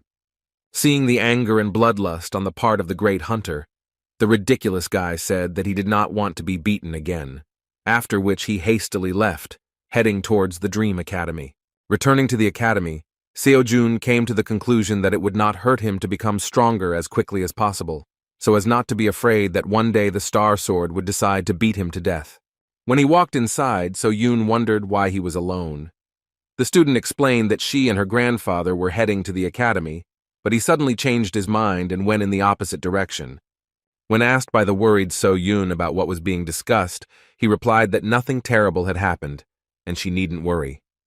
Fearing that another unpleasant dialogue could occur between them, Seo-jun said that Grandpa has a bad character, for which she sincerely apologizes, because she should have said this earlier. In response, Seo-jun said with a kind smile that the way the Star Sword expresses itself is, of course, wrong, but there is nothing wrong with it. With an awkward laugh, he said that the old man could change even now. Still, he admitted that he would still take a few hard hits if he did something terrible. After these words, he began to apologize for speaking some kind of nonsense, but at that moment a blush appeared on Seo-jun's face and a sparkle in his eyes. After a little awkwardness due to genuine emotions, she decided to change the subject and reminded him that he needed money and was trying in every possible way to earn as much as possible. He could not deny this, because all the 100 million received from Kalia went to pay off debts. While Seo-jun was immersed in his problems and financial shortcomings, Seo-jun took up the task of rectifying the situation and, looking at the phone, said that while he was away, she found a task that was ideal for him. As it turned out, she was very interested in dungeon clearing competitions. When Seo-jun saw that the first-place prize was a whopping 300 million won, he screamed with joy, making Seo-jun happy with his reaction. The girl clarified that this competition is like a kind of dungeon raiding competition that no one can handle. As it turned out, these were the dungeons that hunters didn't really want to go through due to their low profitability. Seo-jun remembered that it was true that while those awakened during the cataclysm had a sense of responsibility, now hunters only strive for profit. In turn, Seo-jun clarified that unprofitable and abandoned dungeons are mostly low-rated and more difficult to attack. However, if the dungeons are not cleared quickly, then after a while they explode, releasing monsters, so no matter how low-ranking the monsters are, they still pose a threat to society. At first, such dungeons were monitored by government hunters, but it was ineffective to send them to such a seedy place. And in the end, the state solved this problem in a different way. That is why the so-called dungeon clearing competitions were created. The dungeons are just the right level for even the average student to tackle. The strength of the students now is more than enough to deal with them, and they also said that the results will be reflected in the ranking of the hunter academies. Upon learning of this, Seo-jun admitted that only a real genius could have come up with this. Seo-jun was sure that he could handle it, so she asked what his answer would be. The prize of 300 million and the opportunity to increase the progress of lectures as the raid progressed did not give him a reason to refuse. With cheerful smiles, they agreed to participate, and Seo-jun said that she would then submit an application in the near future. Seo-jun had no idea how much she worked to satisfy his needs. He assumed that most likely she was looking for information on how to raise the academy's rating and came across something similar. As for the competition, he already guessed that, taking into account the experience of the last game, it would not be easy. However, this time he promised himself that he would not make mistakes and would definitely get his money. After that, he decided to clarify exactly how the competition was held. As it turns out, it lasts 1 week, and when it starts, a list of dungeons will be sent to participants from the government. Participants can then check the list and book the dungeon they want to clear through the app. To prevent monopoly, dungeons are given 10 hours to complete, and you can only book one at a time. In extreme cases, the reservation will be automatically canceled. In this case, speed is life, so the one who clears the most dungeons the fastest will win. In response, Seo-jun suddenly said that it was difficult. As it turned out, he meant that after the raid it was necessary to get rid of the corpses. Seo-jun grabbed her head and said that there is no need to do this, because they won't give a lot of money for it. She was shocked when she realized that he wanted to do this again. The winnings were unimaginably larger and more important, but Seo-jun stood his ground, saying that if you collect all the corpses, you will get a very impressive amount. That's why he said it would be difficult. Seo-jun continued to shake her head to the sides, demonstrating that she did not agree to such madness. Lost in thought, he remembered that he had previously pondered tactics for quickly clearing dungeons. After that, he immediately energetically reached for the phone. He wanted to clarify the competition rules to see if the trick he had in mind could be used. A few days later, competition day began. Seo Jun had downloaded the dungeon tracking app in advance, so it seemed like they were ready. However, they were actually waiting for one more person, whom Seo Jun had called as his assistant. Seo Jun happily said that the person in question would soon find them, because if finding the road were an ability, then even the Star Sword would not be able to compare with him. Within a moment, Mr. Ajusi came to them. With a kind laugh, Seo Jun said that this time there would be no penalty for being late. Ajusi Minchul was the assistant that Seo Jun decided to take with him on raids. A few days ago, he suddenly pulled him away from work with an offer to work in the same team. He invited him to carry the corpses of monsters left after the competition and also to be his driver. The guy promised that he would pay him well, because no one else could do such delicate work, in which every second was important. The job of cutting up monsters requires quite a bit of skill, and when it came to his uncle's skills, Seo Jun could vouch for him. A few minutes after the meeting, they received a message that the dungeon clearing competition had begun. Mr. Ajushi and Seo Jun began the task and quickly got into the truck they were going to use to transport the monsters from the dungeons. Just in case, Seo Jun again reminded them of their strategy, saying that the one who clears the most dungeons wins. Victory was directly dependent on speed, so in this competition they needed two things. The first is the high speed of clearing dungeons, and the second is fast movement between locations. Basically, all dungeons were first or second level. Depending on the level, the raid time will also differ, but Seo Jun was ready for any dungeon. All Minchul needed was to get from one location to another as quickly as possible. After that, he handed him the phone with the application. It had a list of dungeons and their locations. Seo Jun hoped that Mr. Anjosi could plan a route that would minimize travel time between these dungeons as much as possible.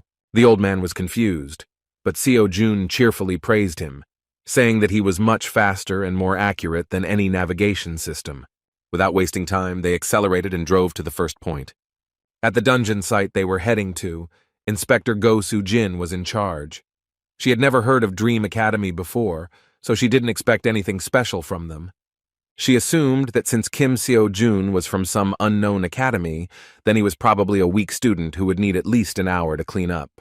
When she saw Minchul, she initially thought that Dream Academy was going to cheat, but the gentleman in the white t-shirt remained waiting outside, so she was no longer worried. After that, she assumed that he was just an ordinary driver who, for unknown reasons, was using a truck.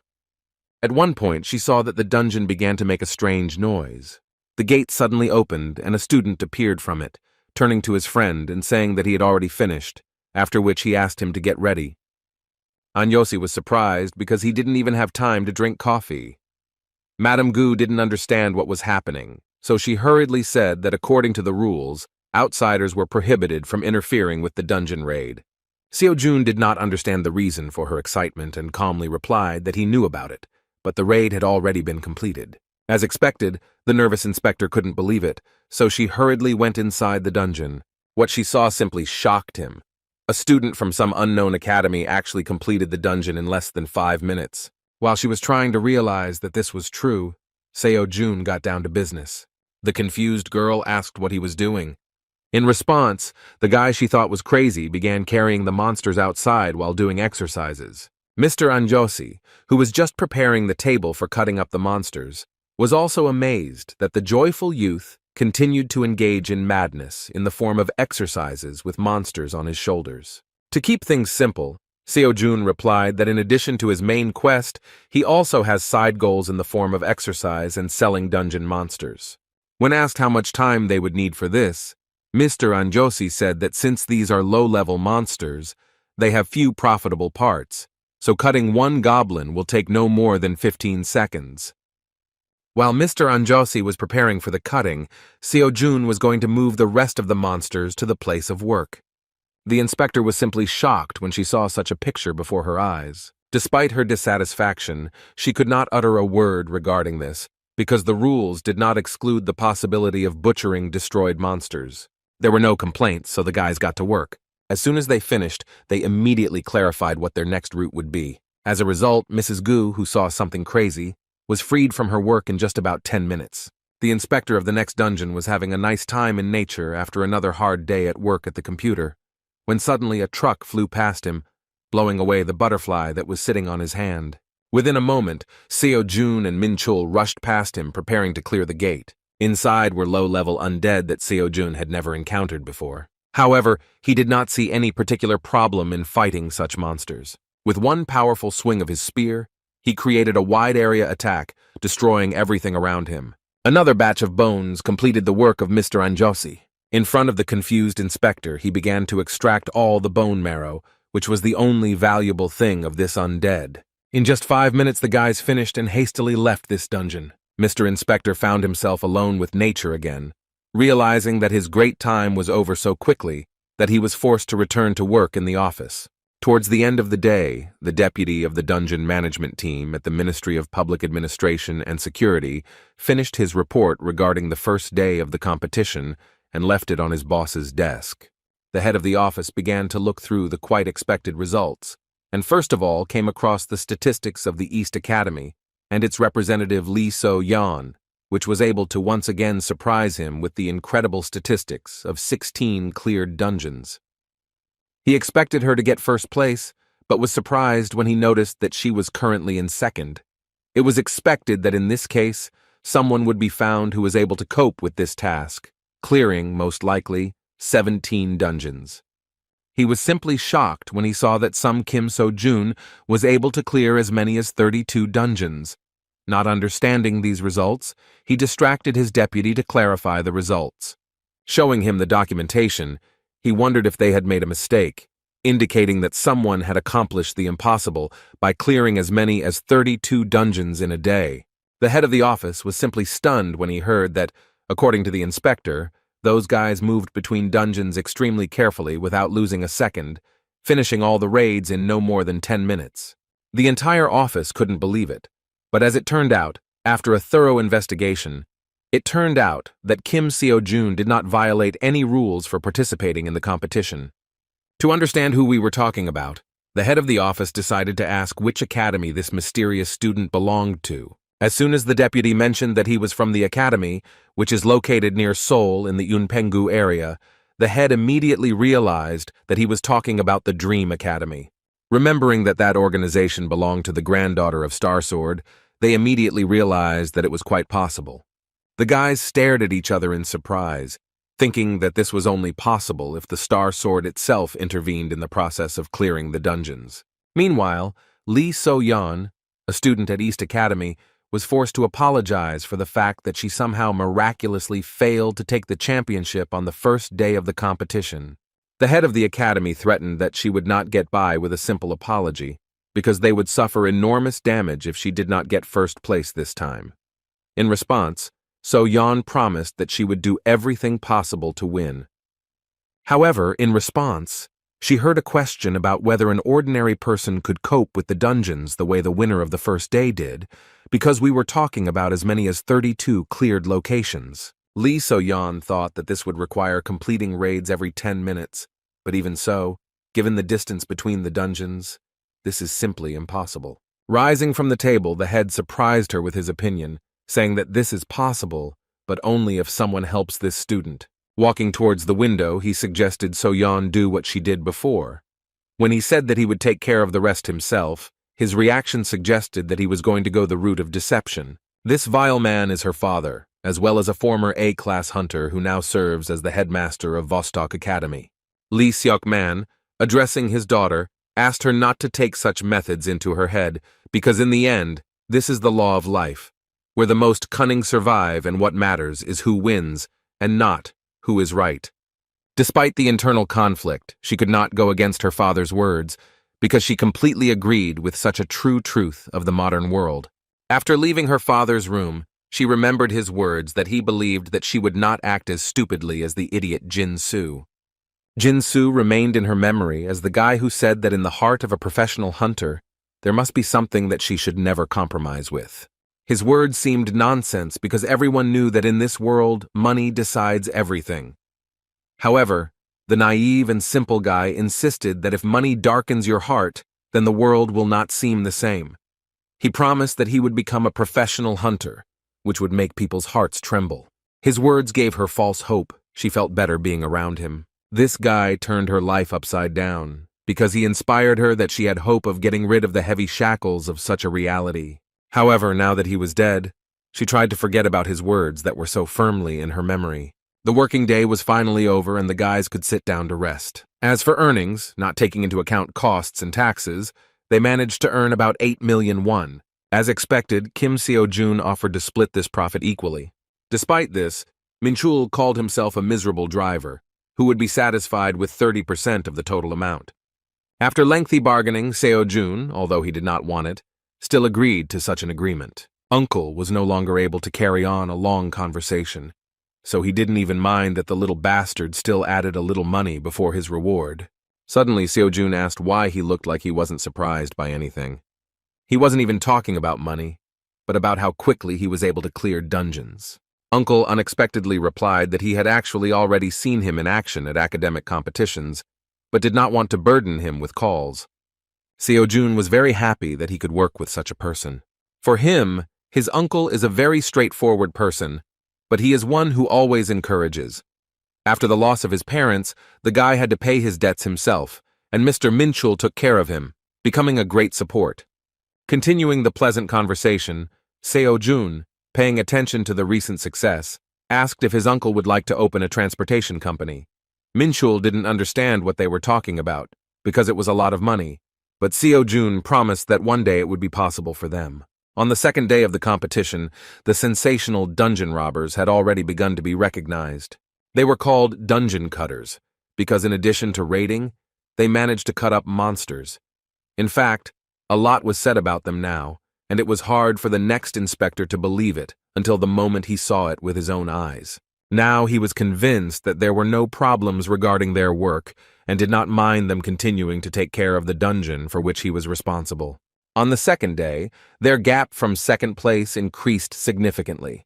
The difference between them and Lee So-yeon was as much as 20 cleared dungeons. At this rate, victory was not far off, and it would even be strange if they began to lose ground. Seo-jun enjoyed every minute of working with his uncle and was glad that he was the one asked to come to the rescue. There were still 5 days left until the end of the competition, and all this time Mr. Min-chul worked without a break, trying to keep up with the incredible pace of the young student. To cheer up his uncle a little, he promised that if they won, he would treat them to something very tasty. Min-chul assumed that he could afford this because as a promising student, he probably eats food for the rich. Things were going very smoothly, and the young man said that he had a good feeling and now they simply had to win the main prize. However, on the third day of the competition, the situation suddenly changed. The unexpected oddity put Mr. Min-chul in an awkward position, and he suggested that the student take a look at the changes on the dungeon map. Seo-jun couldn't believe what he saw. All the dungeons in the area were booked. The nearest available place was at least an hour's drive away. It was clear that the fact that only those seats next to him were booked was not just a coincidence. A suspicious change in the activity of their competitors indicated that they were trying to stop their success. This was not according to the rules, so the uncle expected that competitors would soon remove the reservation. His instinct told him that this was not by chance. Seo-jun replied that they don't know for sure yet, so they should get to the nearest dungeon first. However, even after the next dungeon, the same thing happened. As a result, they managed to clear only 10 locations, while Lee So-yeon began to rapidly approach first place with a result of 25 successful raids. Seo-jun understood that something very strange was happening, so it would be impossible to do without help. They approached So-yoon with this question, believing that this was the work of the Members Academy in second place. You can use the app to find out who booked dungeons, but not these ones. It was for this reason that Miss Park decided to contact the competition organizer. Seo-jun was still in first place, but he understood that at this rate, he would quickly give way to his competitors, because this was only the third day of the competition. Turning to his uncle, he said that now they would be forced to change their strategy a little, because there would simply be no time left to cut up the monsters. The gain was much more valuable, but even so, no matter how quickly he cleared the dungeons, the distance was inevitable, and even his uncle's talent could not overcome this obstacle. Suddenly, Seo-jun announced that he had a good plan to counteract. A very cunning thought came into his head, which surprised So-yoon and Manchul. Its implementation was supposed to make the efforts of competitors pointless. The next day, Vostok Academy representatives gathered together again to begin booking the dungeons. The Academy representative asked everyone present to be on guard, because as soon as Seo-jun appeared on the map, they would have to reserve the dungeons around him. The guys did not take their eyes off the phone, anticipating that they would be able to repeat the trick that worked last time. While all the participants in the cunning scheme were discussing the situation, a representative of the Vostok Academy noticed activity on the part of their main competitor. He shouted that everyone should get ready to book everything around his location. Like last time, he asked to make the reservation gradually so that it would not look too suspicious. The guys knew very well the essence of their business and asked the gentleman not to worry, but instead to make sure that he paid for their services on time. However, once they logged into the app, they saw that Seo-jun had booked a dungeon right next to Lee So-yeon, which could hinder her success. Moreover, they could not book dungeons near it, because according to the rules you cannot cancel a reservation within 10 hours if you have not completed the raid. The cunning plan of the Vostok Academy collapsed with unprecedented speed, and their representative suddenly felt a tremor. Meanwhile, as usual, the cold and imperturbable Lee So-yeon cleared the next dungeon without any problems. Returning to the chauffeured car, she surprised him by completing the task in less than 15 minutes. However, as soon as her driver looked at the map to select the next location, his face broke out in a cold sweat. They couldn't believe that their competitor would reciprocate and book all the dungeons around them, using the same approach. The competition's top players finished day 4 with nearly identical results. Seo-jun was able to stabilize the rankings with this approach, and using the advantage he gained during the first 2 days, he could comfortably win this competition. As it turned out, the director of the Vostok Academy was not very excited about such a move on the part of the competitors, and came up with another way that would allow his daughter to get first place if she continued to clear dungeons in the same spirit. On the 5th day, both sides competing for first place were forced to meet due to their dungeons being next to each other. The inspector, feeling some tension, said in advance that quarrels between participants were prohibited, and violation of the rules would result in disqualification. When both students approached each other to meet each other, Kim Seo-jun said that no matter who wins, everything should be fair between them. He recalled that this competition was started with good intentions. Lee So-yeon wasn't even going to admit that she was the first to cheat in order to slow down her competitor's pace. And yet, looking at Seo-jun, she thought about his words and remembered a friend who also constantly talked about good intentions. She believed that such a thing did not exist in this world, so she was not even going to believe his words. During her life, she learned that people are by nature selfish no matter what they do, and their actions are based on personal gain. That is why people help only when it is beneficial for them, so that they can then abandon you at the right moment. In this cycle, she saw no room for good intentions, so she, with a once again cool mind, continued to exterminate the monsters in the dungeon. As soon as she left the gate, she saw the surprised inspector who could not believe that the rumors about Seo-jun's madness were true. At that moment, something unimaginable was happening that even attracted the attention of Lee So-yeon. The madmen separated the monsters right before her eyes and then loaded them into their truck. The girl was surprised, while Seo-jun, with the dead monster on his shoulder, noticed that she finished the raid even faster than he expected. He then caught her off guard by asking if he could also take the monsters from the dungeon she had just cleared. Seo-jun couldn't miss the chance of such profit, while Lee So-yeon didn't mind. Still, she felt a little awkward at the way this strange student, who was her main competitor, behaved. Having grabbed the monsters from her dungeon, he began to cheerfully walk towards his uncle, while doing exercises. Noticing Lee So-yeon's attention, he explained that he was just doing exercises so as not to waste time. As for the monsters, he explained that they also bring in a lot of money, so he would not want to leave them in dungeons that would soon close themselves. In fact, Lee So-yeon quickly regained her former sanity, saying that it was a waste of time. She has not changed her opinion that there is no place for good intentions in this world, because Seo-jun only does it for the money. Her brother, who tried to force such an idea on her, once said that he would reach the level of a professional hunter, which would make people's hearts tremble. However, in a time when anyone can become a professional hunter, she saw it as nothing more than an ordinary profession, which is also practiced by selfish people. Meanwhile, Star Sword and Mr. Kalia went together to the 6th level dungeon, in which they suddenly discovered a 10th level monster. Mr. Star Sword dealt with it without much difficulty, but the reason why the dragon was here remained a mystery. Lady Kalia mentioned that when measured, this dungeon was definitely level 6. She assumed that the fool appeared here due to a possible distortion. Mr. Park considered this nonsense, saying that the distortion could not appear in this way, and it was more like the work of the Order of Truth. Moreover, he even said that this very much reminded him of the events that happened 30 years ago. In response, Lady Kalia admitted that she fully understood his concerns, but swore on the honor of the Order of Truth that they did not do this. Their conversation was suddenly interrupted by Young Jimin, the Star Demon's disciple. She said that she would investigate this phenomenon instead of her master, because unlike the Star Sword, old age did not spare him. After a short examination, Miss Chan said that she definitely felt an anomalous flow of mana from the destroyed monster, but it did not look like a distortion.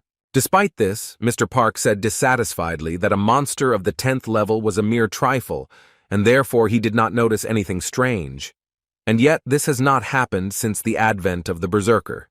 In response to such a conclusion, Mrs. Kalia asked what would happen if a similar mutation occurred with the rest of the dungeons. Naturally, we were talking about increased danger for ordinary hunters. Even though the chance was low, Young Jimin still said that this case cannot be ignored. In order to find out the origin of these changes, she suggested gathering more information by asking the head of the Hunter Association to measure all the low-rank dungeons again. Meanwhile, something unexpected happened within Seoul. Experts discovered a very rare phenomenon, as many as 3 dungeons appeared in one place. This was the first time they had seen something like this live. The last few days have been simply terrible for the Dream Academy team. Wherever they went, the seats were occupied. Moreover, now they were haunted not only by the hunters, but also by the inspectors themselves. Returning to the academy, Mr. Minchul could not contain his dissatisfaction due to the fact that the inspectors turned out to be corrupt. Nevertheless, the second method turned out to be more effective, and it was simply impossible to win in this case with a counter trick. Seo Yoon literally flared up because of this. She shouted that she wouldn't do this anymore and now she would rebel even if she had to use her grandfather's name.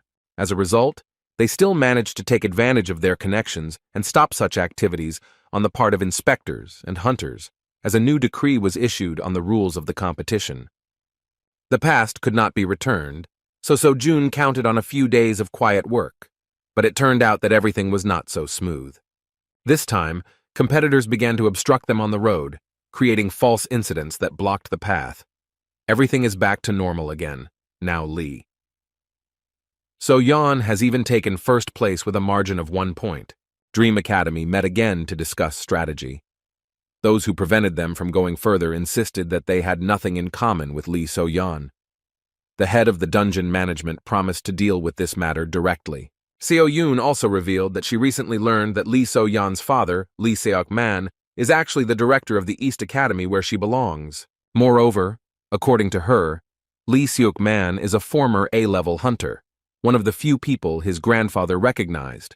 In fact, it wasn't really about the fact that this professional hunter is so strong, he's just tongue-tied, which is why he managed to acquire such connections.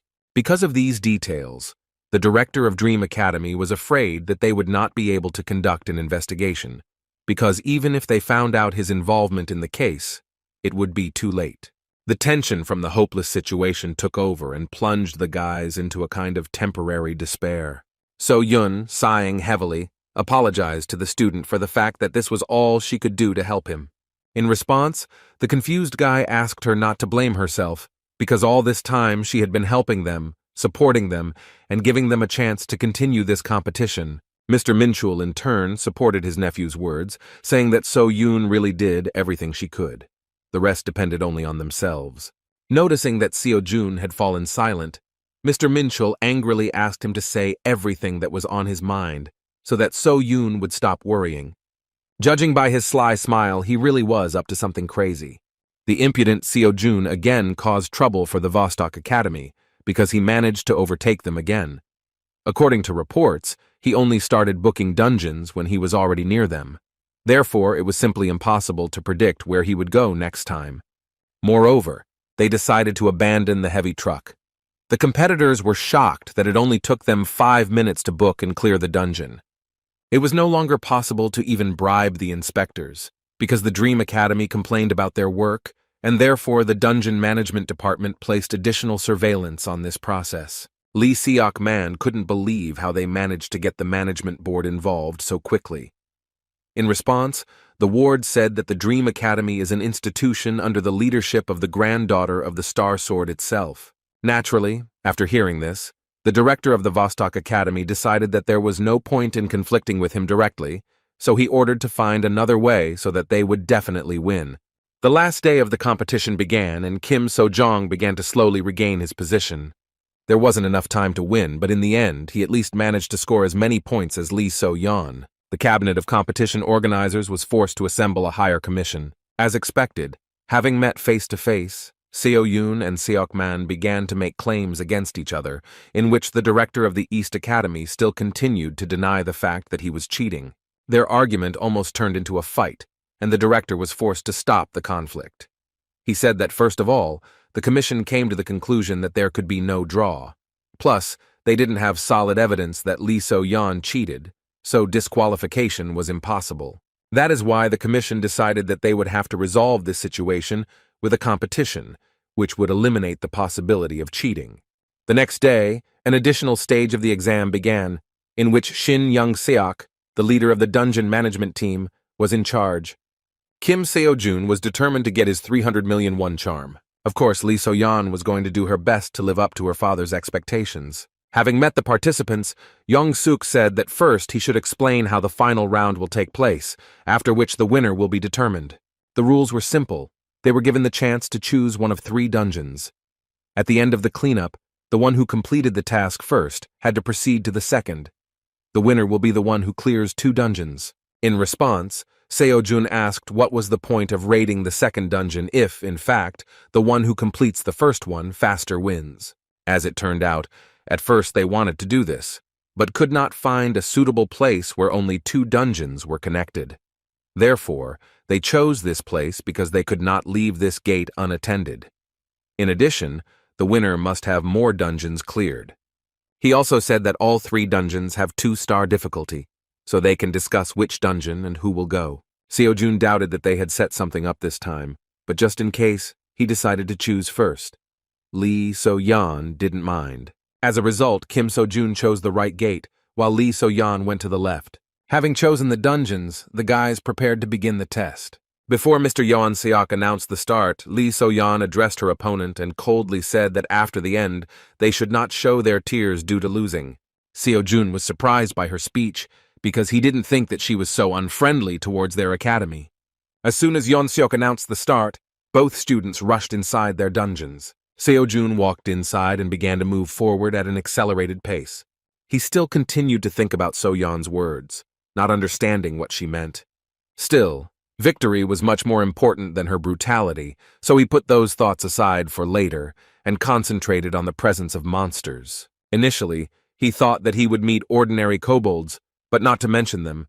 He did not even hear a single sigh from the monsters, even though 5 minutes had passed since the start of the test. This dungeon seemed a little suspicious to him, because it seemed that the monsters were simply hiding from him, and yet he did not even think that this could be another trick of their competitors. However, within a moment he froze in place, feeling the monster's terrifying thirst for blood. The terrible scream spoke of one thing. This was not the monster we were talking about.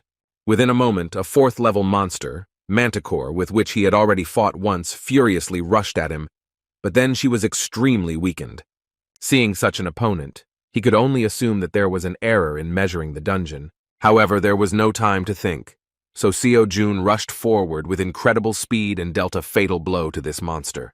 The Manticore was easily destroyed. Although he completed it in a matter of seconds, completing this dungeon took too much time, so Seo-jun rushed towards the gate, believing that Lee So-yeon had most likely already completed the raid. Within a moment he was outside, expecting that his rival had already taken the second gate. Turning to the inspector, he nervously shouted that he had met a Manticore, Pointing his finger at the gate, he asked the inspector to make sure that this could not be a second-level dungeon. As expected, Yeon Seok was surprised that this guy could handle such a monster alone. So June, considering this unfair, demanded revenge. Still, the inspector fully understood his request, but there was one nuance. It was difficult for them to cancel the competition at this point. When asked what was the matter, Young-suk unexpectedly replied that member Lee So-yeon had not yet come out of her dungeon. The girl who entered the ominous gate, in which there should be nothing worse than kobolds, had been there for more than 10 minutes. Her dungeon had also been corrupted, and a monster even worse than her competitor was waiting for her, Lee. So-yeon, although she was a strict older sister, always took care of her brother. Still, she did not understand his kind soul in such behavior, so she was wondering why he did not listen to his father. Jin-soo was not stupid, but he seemed naive, saying that he did not want to cheat for his own gain, even if he had to go against his father's words. He always idealized the work of a hunter and insisted that if you are a professional, then there must be something in your heart that you should never compromise on. His sister could not come to terms with his gentle nature and constantly reminded him that his people called him a reckless fool. She believed that all the problems in this world only come from kindness, and therefore those who cannot take care of themselves should not try to jump over their heads.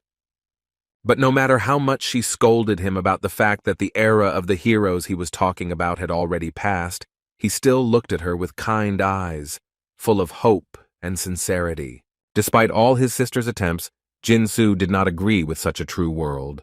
With a kind smile, he continued to repeat that there are as many heroes as there are conscientious and incorruptible politicians. One day, on a cold, rainy evening, a terrifying event occurred. What Lee So-yeon feared most happened.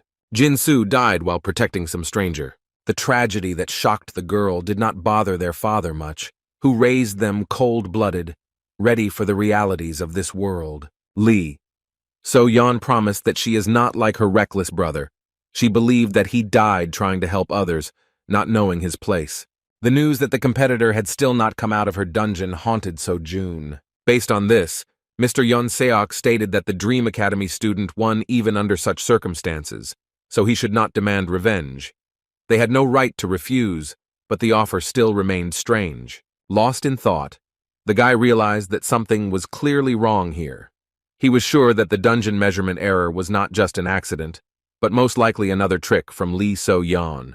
However, it has now become clear that she also got into similar troubles. The deputy head of the dungeon management, who arrived to remeasure, suddenly reported that his device began to produce some strange results, and suddenly showed the 4th level of difficulty of the dungeon that Seo-jun had cleared. At that moment, Seo-jun was lost in thought, remembering the conversation with the Star Sword about distortions. The conversation between Mr. Yong-seok and Deputy Kim only confirmed his terrifying guesses because during the 20 years of their joint career, the device for measuring the level of danger had never failed. The situation was quite dangerous, so they decided that they should call professional hunters to investigate the incident. But at the moment when Mr. Yong-seok wanted to inform Seo-jun that they had identified an error due to which the competition would have to be postponed, the guy disappeared from sight. Meanwhile, Lee So-yeon was already seriously wounded and lost her left arm in the battle. She couldn't believe that there was such a terrifying monster in this dungeon. On the verge of death, she asked her brother if this was the same poetic justice that he always told her about. Her level was not enough to survive the battle with the Nurker monster of 6 danger stars. Within a moment, Nurkura shouted furiously and rushed to the attack. Lee So-yeon couldn't even move from her place. All she thought about was that this terrible world has no place for justice, because this only happens in fairy tales. When the monster rushed towards her, she had already said goodbye to life and closed her eyes. With a smile on her face, she said that at least she would not die such a stupid death as her reckless brother. However, within a moment, she heard a sudden whistle and repeated scream of this terrifying monster. Opening her eyes, she could not utter a word. A student who was her main competitor suddenly appeared in front of her. Seo-jun struggled to hold on to the heavy paw of the monster that was trying to kill Lee So-yeon. Holding Nurkur tremblingly, Seo-jun asked in a weakened voice if she could move. While the shocked girl could not utter a word, he shouted that time was running out and she should hurry up. His strength was running out, but with such a monster it was impossible to relax for a minute. Throwing the monster forward, he only became convinced that it was much more powerful than Manticore. In this case, he decided that he should attack him without stopping, so as not to give him the opportunity to strike back. Rushing towards the monster, he tried to distract it in order to take it away from the wounded Soyeon. This trick worked perfectly and the monster switched to him. Within a moment, Mercura closed the distance and delivered a heavy blow, which Seojun could hardly block. The guy understood that if he ever made a mistake, the missed blow would be fatal. Still, the monster's movement seemed somewhat familiar to him, so he hoped that if he continued to cause damage to him, then in time, he would defeat him. However, within a moment, the monster pierced him with its horn with incredible speed. Seojun was shocked at such speed because he did not even have time to notice this attack. With a wave of its head, the monster threw the wounded Seojun aside. Seojun fell next to Lee So-yeon. His body began to tremble in pain, but he could not give up. Meanwhile, Mercura began to rage, spreading a huge amount of terrifying magic. Rising to his feet, Seojun, remaining calm, said that the monster was more agile than he thought. Keeping his spirit up, he suggested that the fight would not end soon, so So-yeon should hurry up. The confused girl, holding back her bleeding, asked in a weakened voice why he was doing this and what benefit he would get from it. She shouted that he could have just cleared the last dungeon and won the competition, because after all, he came here for the money. Seojun, pointing his spear at the monster, agreed with her words that he came to the competition for big money. In response, the girl shouted that in this case he must get out of this dangerous dungeon in order to win. To save him, she even mentioned that he was well aware of everything she had done. She called him a fool for thinking she would thank him for saving her. However, Seojun did not agree with her words. He didn't deny that what she did was definitely wrong, and that he had no desire to forgive her for it. Like her dead brother, he said that even so, this is not a reason why he should allow her death. So-yeon remembered Jin-soo's words, that one day the day would definitely come when they could meet again. It seemed to her that the guy in front of her was the embodiment of the ideals that her brother pursued. Seojun didn't think that So-yeon's dishonesty was the reason why he shouldn't help her. Looking at the stupid girl, he shouted displeasedly that there is no reward in the world more valuable than saving a person. While they were talking, Mercura became much more serious and rushed to the attack again. Seojun was not going to run away to protect So-yeon. He again concentrated on fighting the monster. At that moment, Chiron's words about intuition as being part of the mind suddenly came to his mind. He said that most students do not quite understand the meaning of his words because the part of the mind means assessing what is happening. He once said that assessing what is happening is a waste of time, and he did not deny this, because if you assess the situation, you will have no time to make a decision. However, most perceived the words incorrectly and began to refuse to evaluate and think. At that moment, he said that he had been saying from the very beginning that intuition should be part of the mind of the transcendent. As soon as Seojun concentrated on the monster with this thought, he subconsciously connected his mind with his feelings. The true form of intuition he awakened gave him a clearer view of the situation. Even before the monster struck, it reflexively began to move backwards. Mercura's claws almost touched him, but he managed to dodge. Having dodged the fatal blow, he escaped with only a small scratch on his face, realizing that he now clearly saw what was happening. The terrifying monster's subsequent attack was blocked by the spear. Now Seojun could even notice every muscle movement of the monster, immediately understanding what attack he was going to deliver. Jumping up, he managed to avoid the long horns of the monster, which once pierced his body through. At this rate, he could hold out until the professional hunters arrived, because the inspector, most likely, had already called them, so they should soon come to the rescue.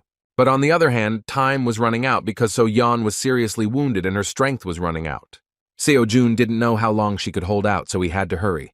There was no time left for inaction, so Seojun, pushing off the nearest wall, rushed to the attack. Attacking was the only right decision, and he, releasing an aura of mana, aimed at the terrifying monster. The monster did not have time to move, but its mana armor was at a completely different level, so it did not yet feel the danger. Approaching the monster, which used even more magic to strengthen itself, Seojun began to instinctively sense its advantage. Even though his whole body was screaming that he would not win, he still had no intention of retreating. By spreading the aura onto his spear, he strengthened his weapon many times over. With a furious cry, without changing his trajectory, he delivered a powerful blow to the 6th-level monster. Looking up, Lee So-yeon couldn't believe how much effort Seo-jun put in. While in front of her, he received another serious wound, but continued to stand, leaning on his spear. The girl could not believe that this terrifying monster of the 6th level was defeated by the forces of a student. Seo-jun managed to do it and exceeded his limits. Thanks to this intense battle, in which he initially had no chance, he managed to significantly improve the progress of Chiron's lecture. Taking the wounded So-yeon by the arm, he hesitantly said that he didn't know if he would die of embarrassment trying to help her. Seeing her condition, he asked if she was alive. He was really worried whether he had tried so hard in vain. In a weakened voice, So-yeon replied that she was still conscious. Hearing her voice, Kim Seo-jun breathed a sigh of relief. While So-yeon looked around at the defeated monster, Seo-jun asked her to concentrate on her well-being, because they no longer have time to delay with her condition. As soon as they left the dungeon, Mr. Soyek immediately called an ambulance, horrified by the condition of the students. So-yeon, lying on the ground, suddenly said that despite what had happened, she still did not consider Seo-jun her benefactor, because she still regarded his action as a mistake. Sighing heavily, student Kim said that he didn't care, because he didn't want to save her. As soon as the news of the dungeon-clearing competition came out, the community went wild. The fact that a 6-star monster appeared in the 2nd-level dungeon was not a measurement error, because there had never been a single case before when the difference in levels was so large. This situation attracted the attention of not only ordinary people, but also the association and the government, who, in turn, were of course surprised. The news that Dream Academy student Kim Seo-jun had defeated Nercura spread with incredible speed and amazed everyone. Meanwhile, Mrs. Kalia learned that the Apostle of Temperance was waiting for her to visit. Her assistant suggested that this most likely related to the curvatures that originated in Korea. Young Jimin, who is investigating such distortions, was sincerely amazed that the person who dealt with the monster belonged to So-yoon Academy. Mr. Starsword hid his true reaction in her presence by calling Seo-jun an ugly dwarf. After some time, Seo-jun came to his senses and guests began to come to him. But all this time he continued to whine about lost earnings. Mr. Minchul didn't understand the reason for his worries, because he almost didn't know how to fight a 6th-grade monster in a dungeon. As it turned out, at the end of the competition, the commission decided to make a draw, dividing the prize in 2. Seo-jun fumed, saying that in that case they could decide the winner through a game of mokjipa, but he left out the detail that So-yeon lost her left arm. The cunning Seo-jun was counting on this. His uncle said in surprise that because of the mania for money, he had lost his humanity. The ridiculous dialogue about how to determine the winner was interrupted by So-yeon. Looking at Seo-jun, she excitedly asked if he was okay. Uncle Minchul answered for him, saying that he was just crying because of a draw. Hearing this, So-yeon was surprised, asking why they decided that. She revealed that Seo-jun was the sole winner.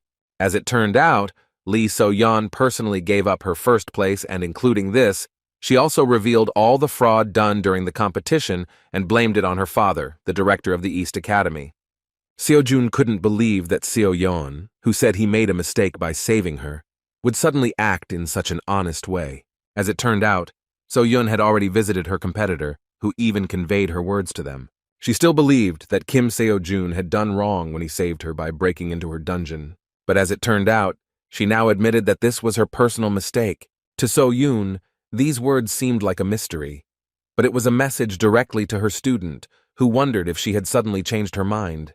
With a joyful expression on her face, Seo-yeon concluded that their academy now has every right to receive 300 million won for first place in the competition.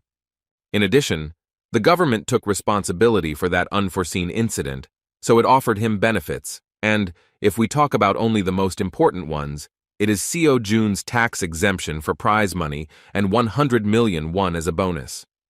Seo-jun shouted with joy, because he did not even expect that in addition to the main prize, he would suddenly have another large sum. So-yeon noted that this is only a bonus in words, but in fact it is compensation for damages for their oversight.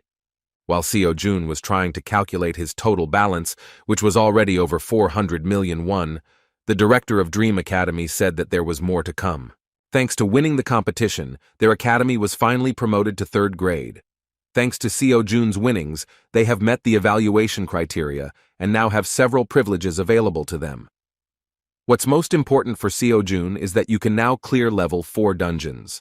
Seo Jun could not hide his sincere joy, because in previous competitions he was worried about being promoted to the 3rd class of the academy level and rewarded for 1st place, but now he received a decent payment for his efforts. Things suddenly picked up and this hard week was completely worth it. With a kind smile, Seo Jun said that now they can slowly recruit other students for themselves. Distracting his joyful nephew, Minchul admitted that the young man's affairs were rapidly going uphill. In response, Seo Jun, who now had money, finally regained his humanity and offered them a lavish dinner at his own expense. The opportunity not to deny himself anything turned out to be temporary because Seo Jun remembered why he needed such an unimaginably huge amount. When he entered the Transcendence store again, he saw that the price of the spear had risen to 400 million won. Only recently the spear of Longinus was worth only 100 million. The problem is that he did not know how the cost calculation works and how he could wait for the moment when the price would be the most favorable. He wondered if there was a way to calculate it, or if the price would continue to skyrocket. Such thoughts made him worry that if the price continued to rise, then not only would he not save money, but he would also lose a lot of money. He didn't want to be left without a penny again, so he had to make a decision. In this case, he decided to look at other options, and first of all he liked the Aphrodite belt, which could attract the opposite sex, as well as Gleipnir, a chain that helped defeat the dragon Fenrir. The product looked good, but he was wary of buying blindly because he had not interacted with the market before. In addition, the price was suspicious, because such things on the normal market would cost billions of won, not millions. It was also interesting why the store did not write in detail about the product. Because of this, he had to guess what the weapon's advantages or disadvantages were based on the brief description. Interaction with the market seemed to him like buying a pig in a poke. It was possible to find out for sure whether the product corresponded to the description only after its purchase. While thinking, the brilliant idea came to his mind to visit the community store website to find customer reviews. For some reason, he didn't have an ID, so he couldn't comment, but he still had the ability to view other people's comments. To his surprise, he immediately came across a huge post from some anonymous student that he had bought himself as many as 100 different weapons and created ratings for each of them, mentioning important characteristics. The first was the Shield of Aegis, also known as the Shield of Aeggiok. According to him, this is complete crap, and you should think about buying it. Although he is able to block any strong attack, the shield has a jellyfish head in the shape of a sun, which brings problems. Well, because of this head, he has the ability to turn a target into stone if the subject looks at him. However, the owner is also exposed to this risk, and there is simply no way to control the ability. In general, because of this ridiculous property, an anonymous student called this shield garbage and gave it only 2 out of 10 points. There was even room for a joke in this comment, and the author noted that this shield would be quite suitable as a gift to a close friend. As he read further, Seo Jun began to laugh, because initially he thought that the author was joking, but he actually bought as many as 100 items and made a very long list. Seo Jun became interested in an item called kibisis, which at first glance is an ordinary bag for carrying light things. As it turns out, this bag has spatial magic that helps expand the space inside and stop the flow of time in it.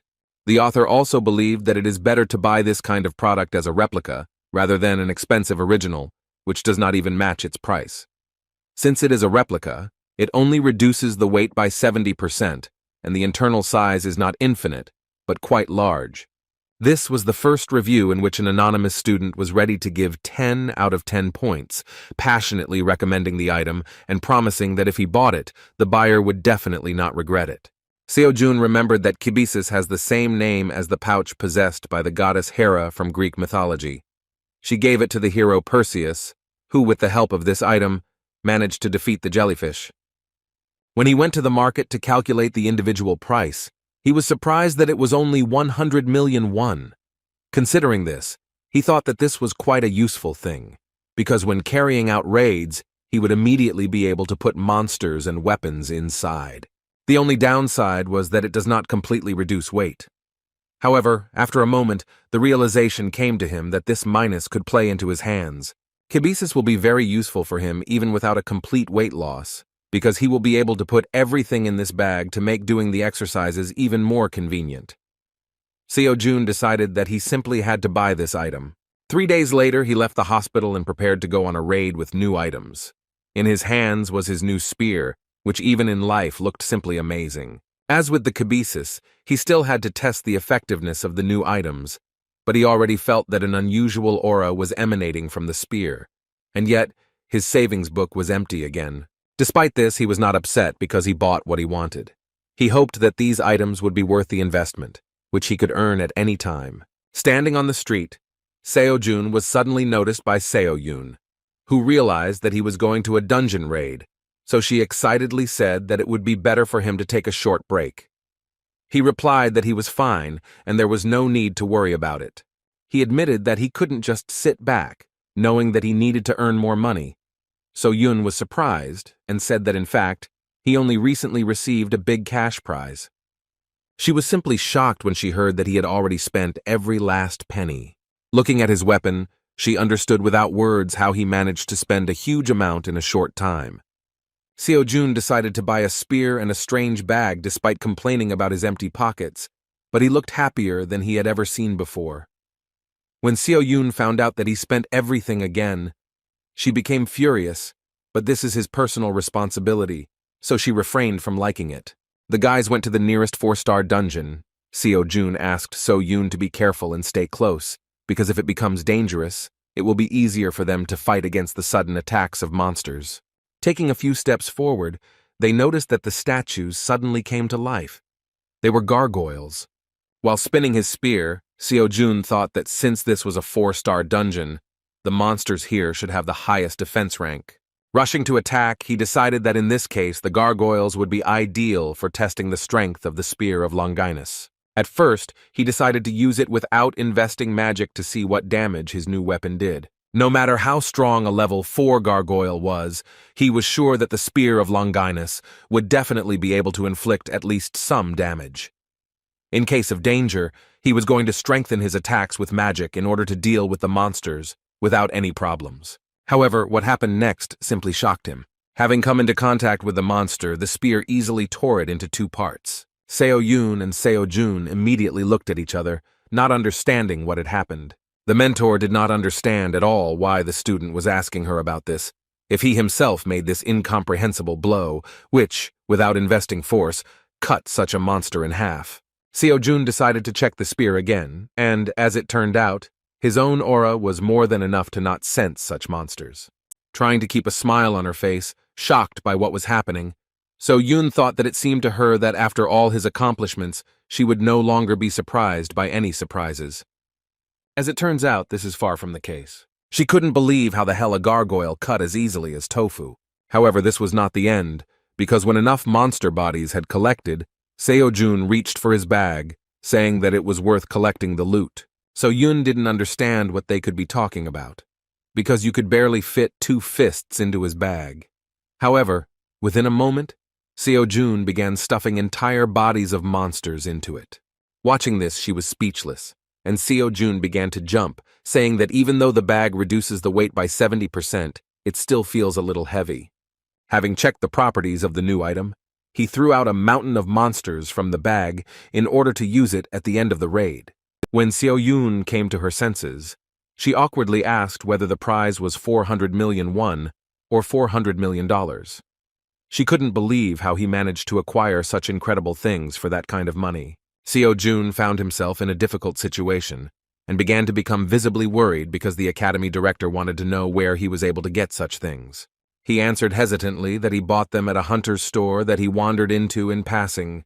So-yoon's face began to glow with incredible joy, and she shouted that she wanted to know where this place was. Seo-jun replied that the store was located in a dark alley next to his house and was intended for academy students. So-yoon was surprised that you can really buy such cool things there for only 400 million, after which she asked to quickly tell the exact address. The lie had completely exhausted itself, and Seo-jun was forced to disappoint her by saying that she would not be able to go there, because the last time he shopped there, the owner told him that he was planning to close and go on a trip. Looking at the ridiculous expression on her student's face, Miss Park knew perfectly well that he was trying to lie. Despite this, she sadly said that if he said so, then she was forced to believe him. After a moment, they had no time to talk. They felt the dungeon begin to shake violently. It became clear that this was due to the approach of a huge number of gargoyles. So Yun, grabbing her sword, said that she would take care of them herself, but her student quickly asked her to stop. He asked to be given a chance to deal with them with his own hands, since he had not yet fully tested his new weapon. The Spear of Longinus was indeed stronger than he expected, because it cut the gargoyle like tofu without any invested magic. Moreover, having felt the aura of this weapon, the monsters were afraid to attack alone, and always tried to do it only in a crowd. Now, Seo-jun decided to find out what would happen if he put the magic he had recently learned into the spear. When a whole crowd of monsters appeared in front of him, he decided to put into practice the teachings of Chiron, the enormous power that rips mountains out of the ground, erases all obstacles on the way, and dominates enemies. Concentrating on his spear, he poured his magic into it. After this, he began to use complete destruction. A huge sphere like an aura of magic formed around him. Seo-jun sensed the powerful power that she first saw her student use. The terrifying power that the magic-embedded spear possessed gave her goosebumps. The monsters that were already several meters away, sensing the incredible power, wanted to run back. But it was already too late. Seo-jun had already swung his spear, releasing terrifying energy towards them. A moment after that blow, they disappeared in the blinding blue glow of his magic. The area in front of them was destroyed, and part of the dungeon began to collapse. There was no trace left of the monsters, so Yun couldn't believe her eyes and couldn't even utter a word. Such incredible power shocked even the owner of the spear, because he did not even think that he would overdo it, and the gargoyles would simply disappear without a trace. Still, this is the holy spear with which, according to myths, Jesus was pierced while hanging on the cross. Despite the story behind the weapon, Seo-jun thought it would be a mediocre weapon and hoped it would be at least somewhat effective considering it was a replica. However, after he used it in the dungeon, he was completely out of it, realizing that with such a weapon it was worth holding back in most of his battles. Still, he was glad he didn't buy something else, because even though the price was enormous, the weapon was truly worth the expense. Kibisis also pleased him, so based on the feedback from students, he wanted to purchase more weapons to recoup their cost. In the meantime, he only had 25 days of free pass left, so he planned to catch as many lectures as possible. As soon as they returned to the academy, the inspired guy began grueling physical exercises. However, So-yun at one point distracted him with the words that Sister Jimin, who is a student of the Star Spirit, really wants to see him. Seo-jun had never heard of her, and Seo-yun was at a loss, thinking about how to describe the strange magic scientist. Without hesitation, she decided that he would better understand who she was if he knew that she was a student of a man who was given the nickname of the Devil. After this, Seo-jun came to the conclusion that if this is true, then we are talking about a girl who cannot be compared to anyone except her teacher himself. He had already heard that we were talking about a very terrifying person. Based on these guesses, he awkwardly asked why she wanted to meet with him. Seo-yun explained the obvious, saying that she wanted to ask him about the penultimate dungeon conquest that had made headlines throughout Korea. Jimin was interested in how he dealt with the 6th-level monster in the distorted dungeon. So-yun warned that he still has the right to refuse, and she herself will not allow her sister to press him too much, so she can easily refuse her, citing his poor health. Hearing that she might be difficult to communicate with, Seo-jun fearfully suggested that she might act like her grandfather. Seo-yun immediately explained that everything is not that bad, and her sister is not even close to the Star Sword, so he needn't worry about their meeting. After these words, So-jun saw no reason to refuse, so the joyful So-yun decided to write to her sister so that she would tell them the time and date for the meeting. When the academy director went outside and sent a message to her sister, a glow of powerful energy suddenly appeared next to her. She was simply shocked that Jimin's sister responded to her message so quickly. Looking at Sister Jin, A confused Seo Yun assumed that she was still planning to show up regardless of her student's answer. Calling her darling, Jimin replied that she actually just predicted that Seo Jun would not refuse such a meeting. After that, with an interested smile, she asked where the boy was, whom Grandfather Starsword praised so much. As soon as she saw Seo Jun, she couldn't contain her emotions. She was amazed that the person in front of her was actually a high school student. When Seo Jun asked who she was, the girl, without listening to his words, asked admiringly where he managed to get such incredible things. Pointing her finger, she shouted her question again. Seo Jun was taken by surprise and said displeasedly that she should first clarify what subject she was asking about. With her hands folded importantly in front of her, Jimin asked him not to play dumb because he perfectly understands what we are talking about. Seeing her sister's rage, Seo Yun tried to restrain her, saying that her student really didn't understand what she was talking about. However, Jimin could not stand still and, trying to break free, shouted that she simply had to find out where he got such an incredible magical thing from. Only at that moment did Seo Jun realize that in front of him was Jimin's sister, with whom he had not even managed to arrange a meeting yet. As a result, Seo Yun sat her sister on a chair in the corner of the room and explained that she usually does not behave this way. But when she is very interested in something, she begins to talk like a tank until she finds out the answer to her question. Looking at his sister Jimin again, Seo Jun asked why she looked so young then. He had previously heard that she was already over 40 years old. Seo Yun explained that she really is around 40. She just uses some kind of magic on her appearance to look forever young. Seo Jun was surprised that something like this was possible. Of course, Sister Jimin overheard their conversation and explained that this was thanks to the magic of imprinting, so he can, based on the memories she has, constantly maintain the appearance of his body in a youthful form. From the outside, it might seem like a fairly easy technique, but in reality, it was not easy for her to master magic of this level. Still, the results were worth it, and even at 40, she looked incredible. Having shouted that she answered the young man's question, Jimin again impatiently asked where he could get such a magic bag, after which he pointed his finger at Kibisis. As soon as Seo Jun picked up this magical artifact, Jimin rushed towards him with shining eyes to take a closer look at it. She wondered how it was even possible to create such a miracle and how it contained such a large space. Seeing Jimin's behavior like this, Seo Jun awkwardly asked the director what else she had managed to tell her. As it turned out, Seo Yun did not mention his incredible artifacts at all.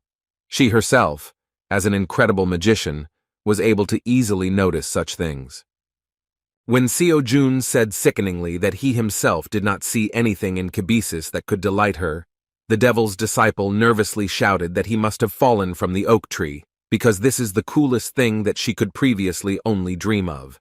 Calling this item an incredibly rare treasure, Sister Jimin began to talk so much about its amazing properties that Seo Jun's ears began to droop, and he was afraid to think about what would happen if some blacksmith saw his spear of Longinus. Within a moment, Jimin began screaming that she wanted to buy it. At first she said that she was ready to pay as much as 500 million won for it, but after that she completely doubled the amount to 1 billion. Seo Jun and Seo Yun were simply shocked. The student wondered if this was too high a price. In a calmer tone, Sister Jimin said that considering the value of the bag, it was worth it. Especially since if she had seen something similar in the store, she would have paid many times more and would not have been able to return the money in installments. When she began to rush Seo Jun to make a decision, he thought that if she had found out that he bought it for only 300 million, because it was just a replica, she would hardly have offered such a thing. He understood that she really had a similar amount, and it would be very useful to him because with 1 billion won, he could solve the problems with buying a lecture. Despite this, he was forced to answer with a downcast face that this bag was not for sale.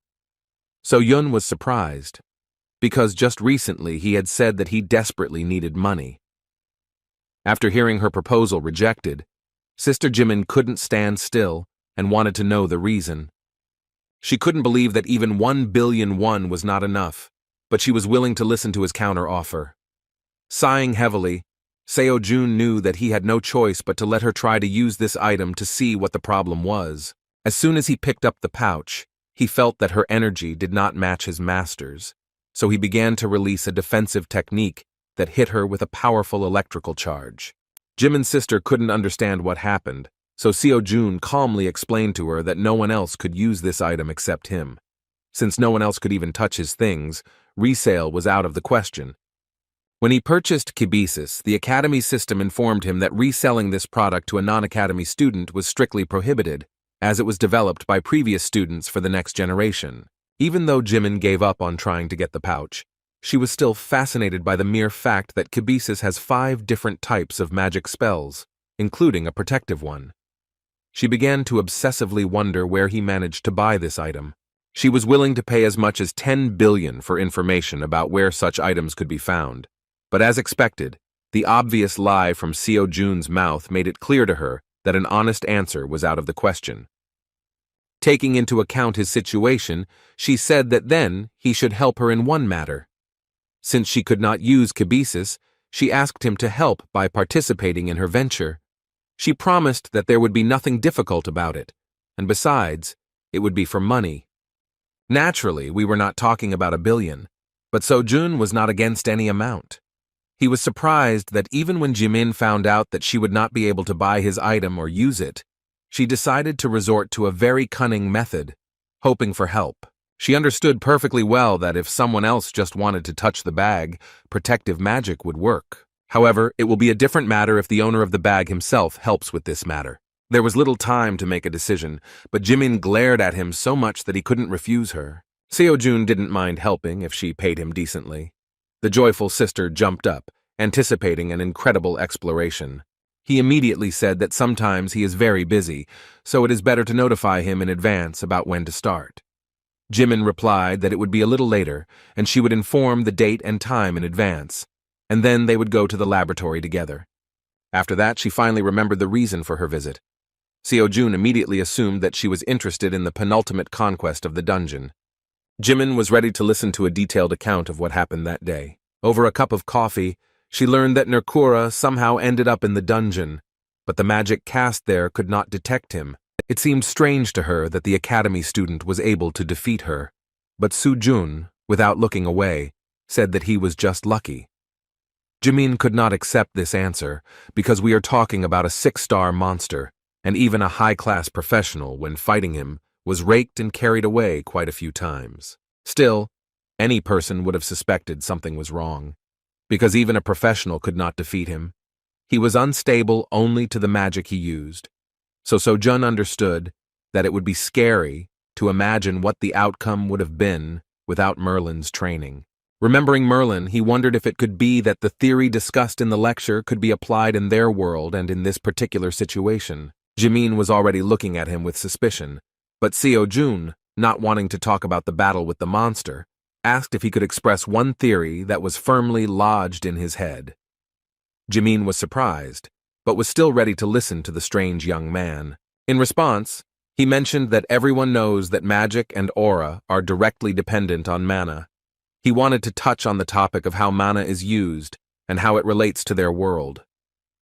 He warned in advance that this might sound absurd, but perhaps there would be some truth in his words. After these words, he suddenly assumed that the deformation of the dungeons was somehow related to the influence of mana. Hearing this, Jimin jumped up and asked him to tell him more about his theory, not missing a single detail. Seo-jun began with the assumption that magic and aura still tend to be distorted. He wondered whether the deformation would be related to these distortions. Merlin often mentioned in his lectures that after using one or another magic, one could even distort the space of their world, so the student considered that based on this, the assumption was valid.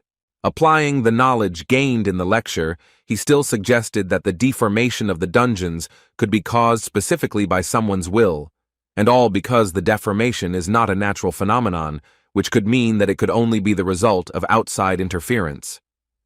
Seeing how Chinmin suddenly fell silent, Seo-jun began to get nervous, thinking that he had in vain raised such a stupid topic in front of the brilliant magician that he would most likely simply laugh at his words. To relax the situation, he began to awkwardly scratch the back of his head and said that this was just a theory, which most likely sounded too absurd, so you shouldn't pay attention to his words. However, as it turned out, Jimin was simply shocked by his assumption and even thought that he was also a magician. Seo-jun was confused and replied that he was just an ordinary beginner hunter. In response, Jimin impatiently shouted that she didn't understand how he could come up with this theory. She even suspected that he did not want to reveal the truth to them because one would not think of such a thing without being good at magic. After these words, she suddenly held her head, looking closely at the magical object on the student's belt. Pointing her finger at Seo-jun, she asked incredulously if he created this thing with his own hands. Then she began to blame him for the fact that he decided not to attract too much attention to himself as a brilliant magician, so he decided to hide behind the title of a novice monster hunter. Confused, Seo-jun didn't know how to answer. He didn't understand how their conversation suddenly went in such a direction. Jimin decided to arrange a real interrogation, and with an amazed look, asked how he came up with this. Seo-jun made a thoughtful face, because he could not say that he only took the knowledge received from Merlin as a basis and supplemented it with his own thoughts. He didn't think that this would cause such a strong reaction from his sister. With a confused face, he apologized, saying he didn't know how to explain it and just wanted to get back to his training. However, Jimin decided to move on to the next question, which concerned the origins of mana and aura.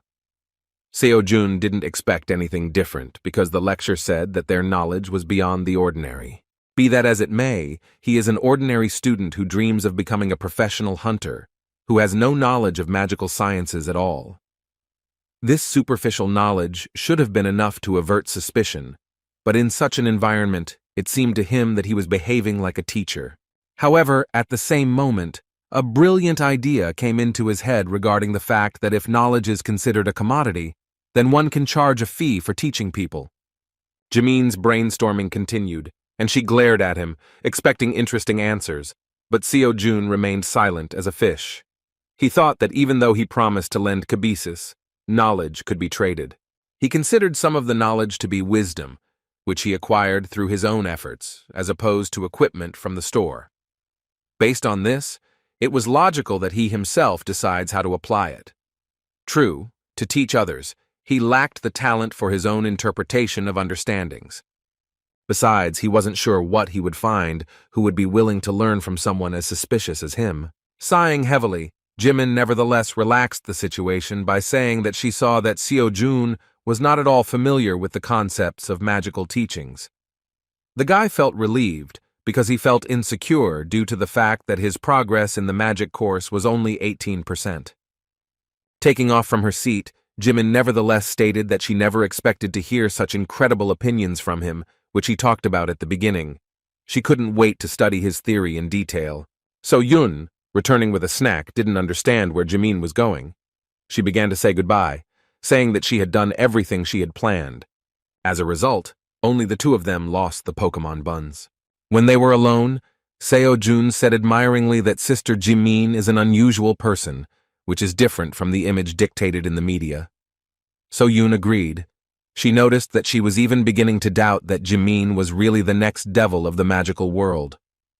Seo-jun was sincerely glad to have the opportunity to meet such people, because if he had not gotten into this academy, he would hardly have had the opportunity to see Lady Kalia, the Star Sword and heiress of the Star Spirit. While enjoying the fresh pastries, he even assumed that, at this rate, one day he would have to meet the Great Voice. After a snack, he returned to training, but after only an hour of watching lectures, he noticed that his progress was too slow. Thanks to increased efficiency with the help of kibisis, he began to quickly deal with individual course assignments. And yet, there was too little time to complete them within the allotted time. He hoped that he could take at least one course before his free admission expired. All that remained was either to earn money for a free pass or to greatly increase the progress of the course over these days. He decided to enter So-yun's office to clarify a question, but saw that she was completely concentrated on her thoughts. The atmosphere here was overwhelming, and the principal was thinking out loud that she alone could not cope with teaching new students, so she needed to hire a professor. She couldn't invite just anyone and couldn't even imagine how much money she would have to spend to hire someone. When Seo-jun came closer and spoke to her, she was so scared that she almost tore the piece of paper in her hand. The student, who did not understand what was happening, immediately asked what she was thinking about, that she even heard him calling her. So Yoon admitted that she was going to recruit new students, but some difficulties arose. This meant that even she, as a director, was having a hard time right now, and yet he turned to her with his question. Seo-jun wanted to know if there was any competition going on soon, like the previous academic competitions or the recent dungeon clearing competition. He was most interested in the next 20 days. So Yoon, looking at the schedule for the next month, sadly said that there are no such events. Seo-jun was upset that at the end of the lecture trial period, he still wouldn't have the opportunity to get some good practice on his skills. The next interesting event will be the Hunter Training Exam, but it will take place only in a month. As the name says, this is not a real exam, but a preliminary exam. Since the exam for a professional hunter is held only once a year, if you fail, you will have to wait until next year, which is why the pressure on the exam is enormous. Therefore, every educational institution has introduced mock exams to prepare students in advance. Among these institutions, 3 academies stand out: Hunter Mill, Ile, and Kaon, which are included in the top 3 rankings. Since the practice exams of these academies are wide-ranging and allow everyone to participate, the marks earned are considered to be close to the exam marks. Seo-jun was confident that all students superior to Lee Ju-hwan would participate and would give a huge amount of money as a grant. He could not miss this chance, because in this way his money issue and the problem of course progress would be solved at once. It was a shame that the practice exam would take place next month, because that's when the free period ended. But first of all, it was worth trying anyway. Returning home, Seo-jun continued to study Chiron's lecture, where he talked about how witchcraft is not perfect, and it can be distorted and misfire at any moment. Because under the influence of sudden changes in the situation, witchcraft also changes. Chiron said that at such moments fighters will need intuition. He asked them to remember that intuition itself can exist as a pattern. Seo-jun, listening to his words, said out loud that transcendents are simply amazing. Unexpectedly for the student, the lecturer said that he knew that the date of the transcendental practice exam was approaching. The only thing he wanted to advise was not to focus on the grades, because anyway, this is just a preliminary exam. Seo-jun didn't even expect that the transcendent exam also had a preliminary test in which you could try your hand. This was a unique innovation of their academy, which was accompanied by a thorough analysis of exam questions in each subject. In fact, previously, he did not even believe that such an exam existed and that one could even get a license for it. It turned out that, like the Hunter exam, they had their own standards, and someone evaluated the student's work. Then he remembered that the advertisement contained an interview with a rank 5 celestial. There was also a personal interview with a student who became a rank 9 swordmaster. Seeing this, Seo-jun thought it was just someone's joke, but as it turned out, it was all serious. Scratching the back of his head, Seo-jun wondered whether there was any point in taking the training exam for a transcendental if he was not yet at the level to even stutter about such a level. Still, he hoped that in this way he would be able to improve the progress of his courses. The curious guy decided to play the first video.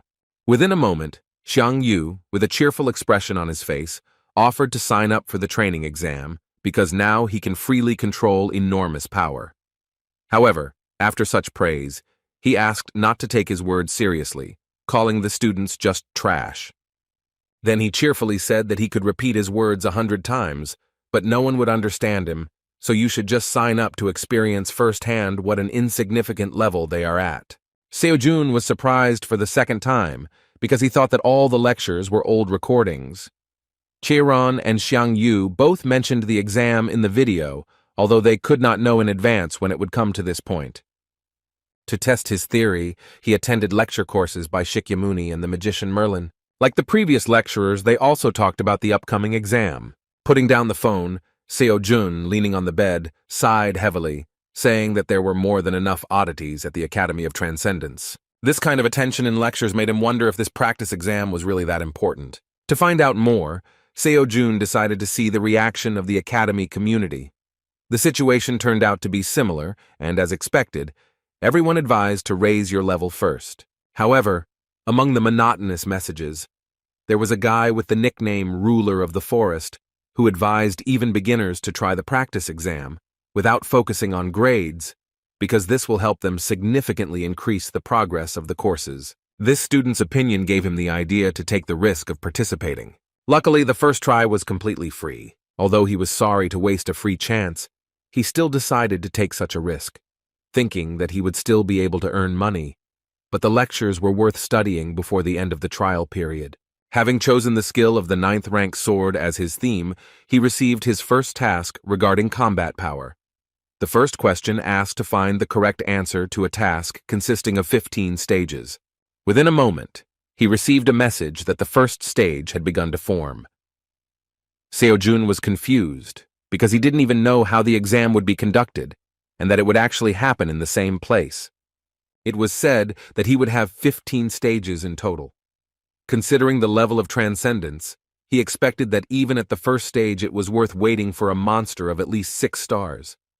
In this case, starting with him, by stage 15, he will have to meet at least a monster of 20 stars. Within a moment, his phone began to emit strong energy. Something suddenly jumped out of the phone.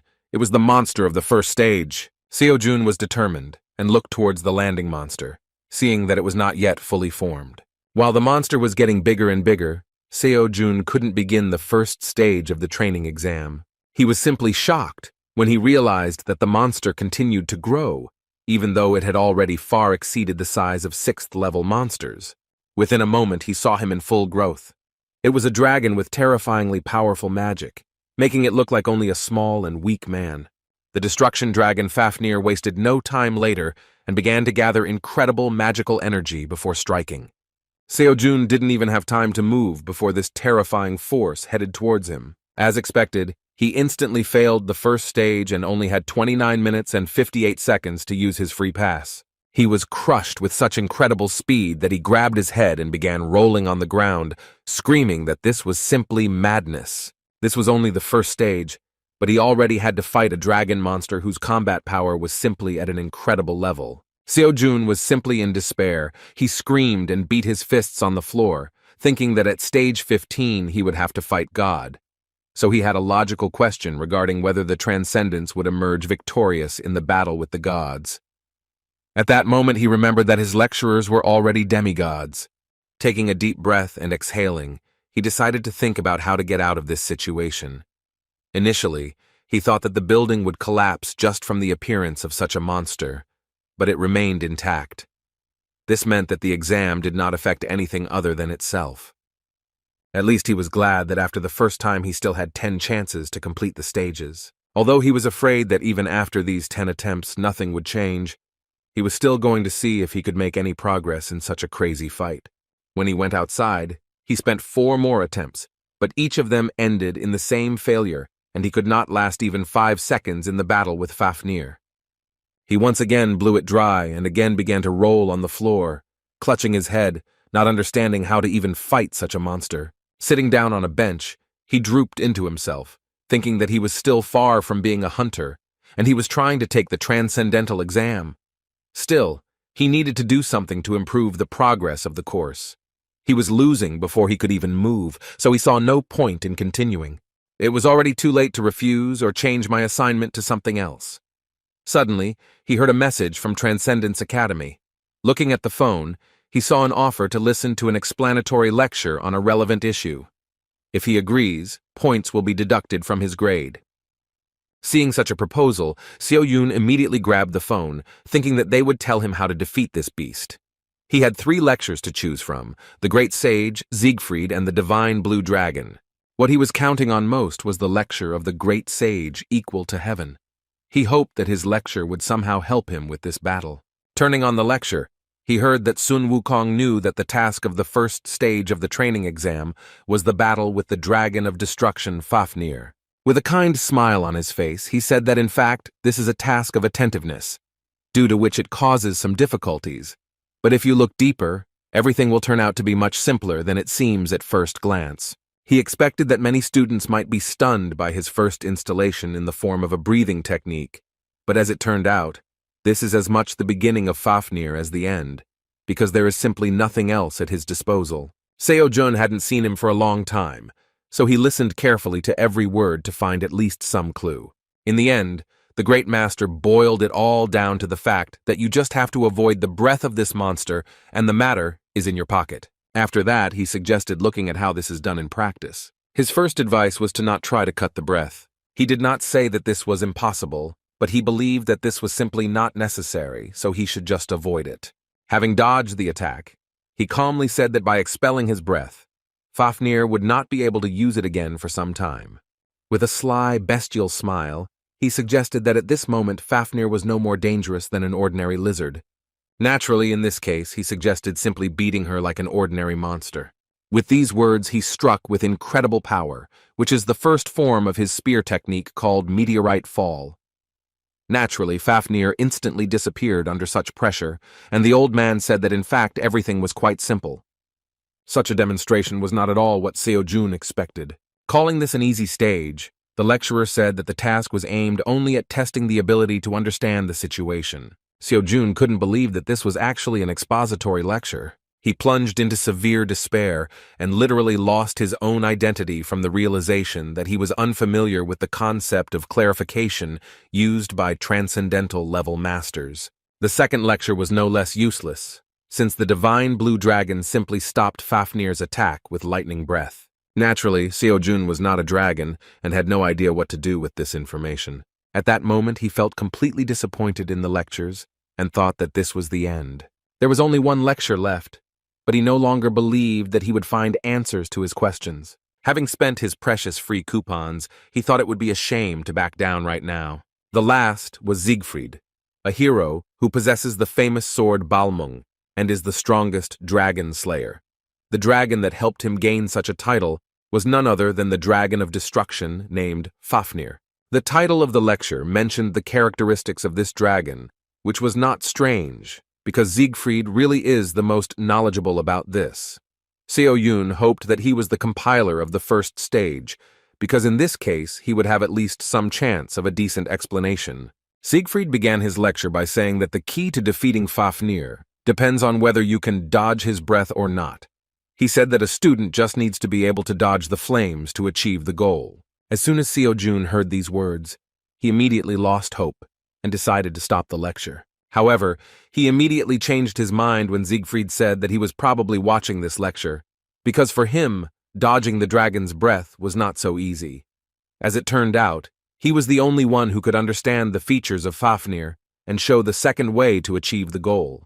First of all, he clarified that Fafnir spews out his breath where he is summoned, so if you call him and quickly jump away, the breath will rush in that direction.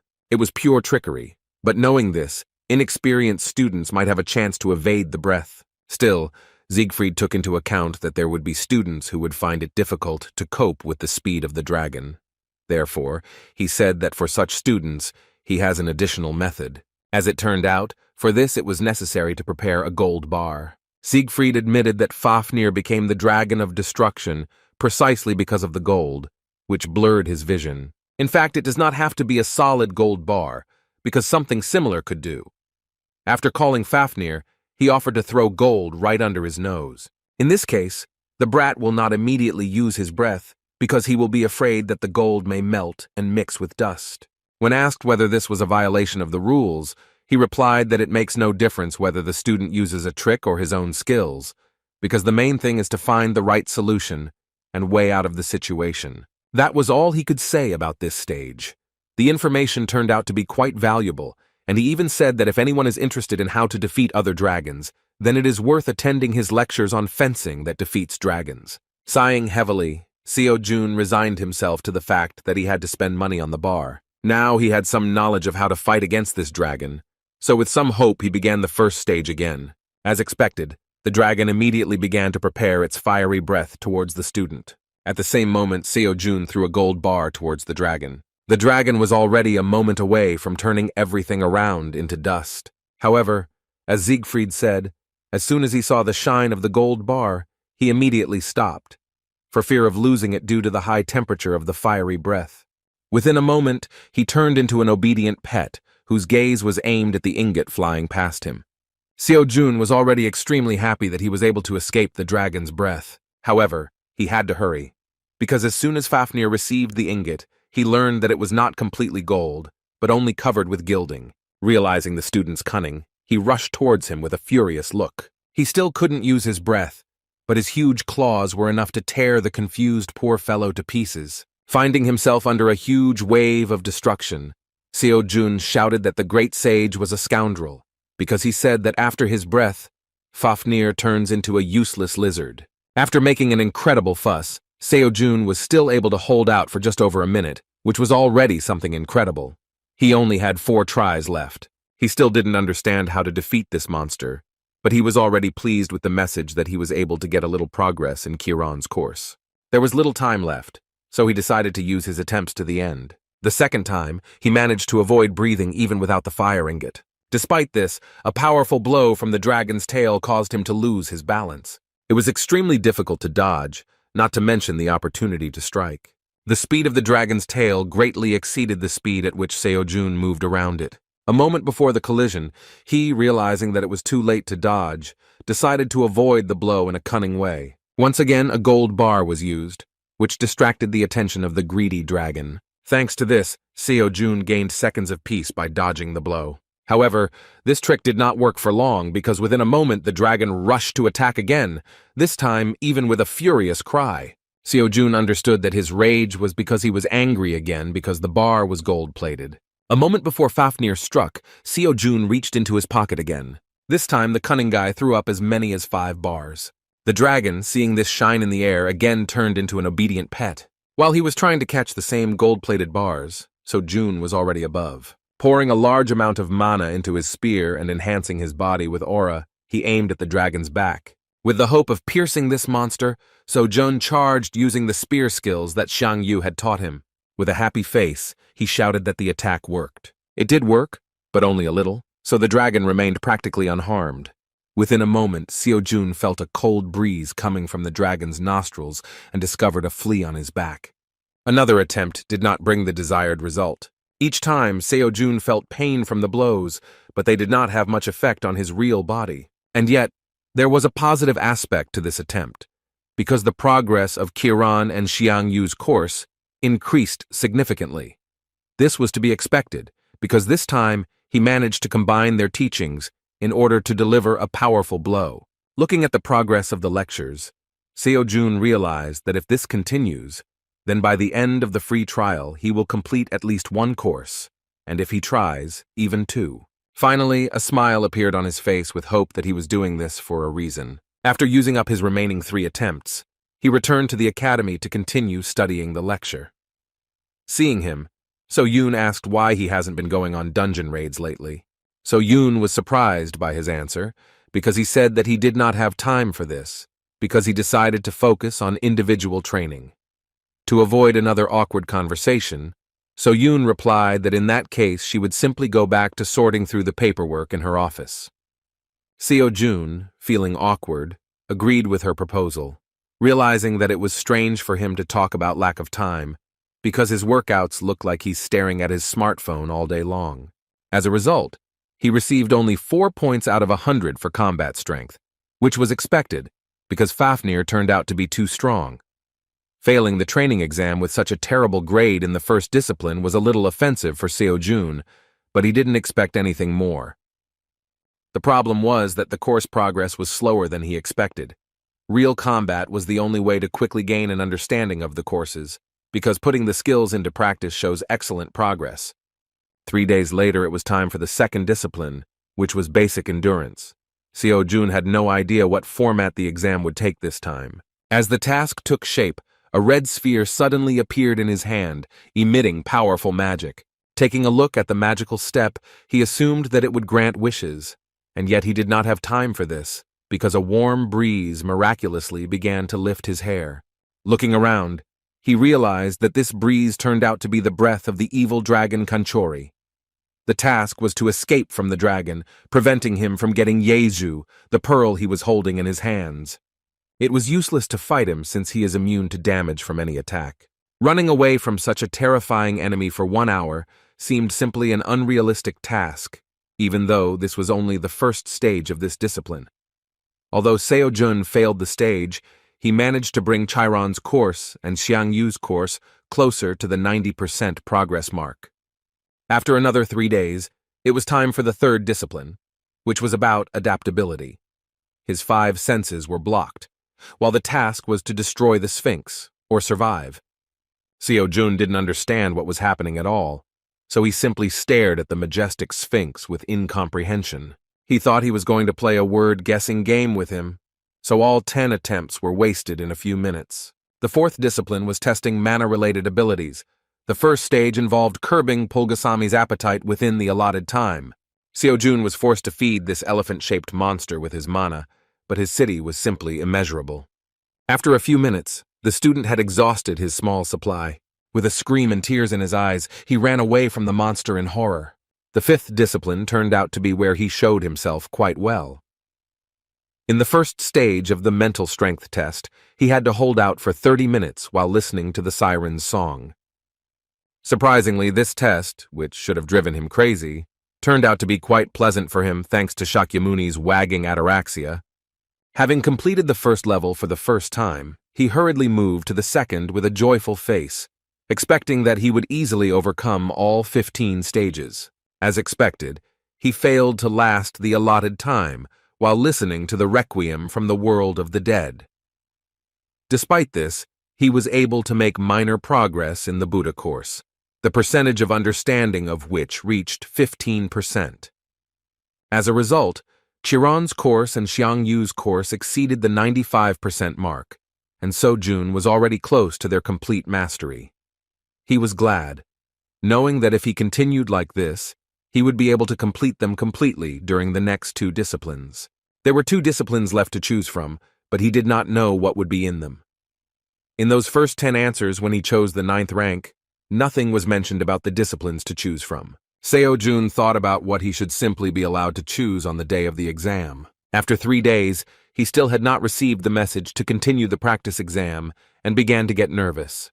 Seo-jun couldn't help but notice the change in his behavior, but Seo-jun tried to deny it, saying that everything was fine. He was literally in a cold sweat due to the fact that he was unable to complete the courses, because there were only 5 days of free use left. When he stopped looking at his phone, he thought that the only way out of this situation might be to raid the dungeon.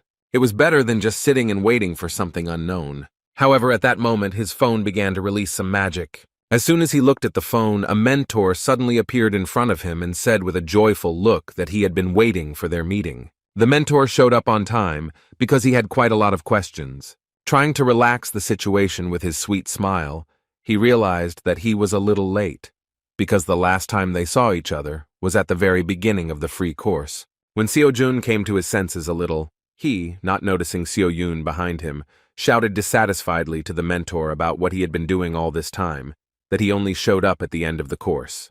Seo-jun was a little scared, thinking that he was talking to her.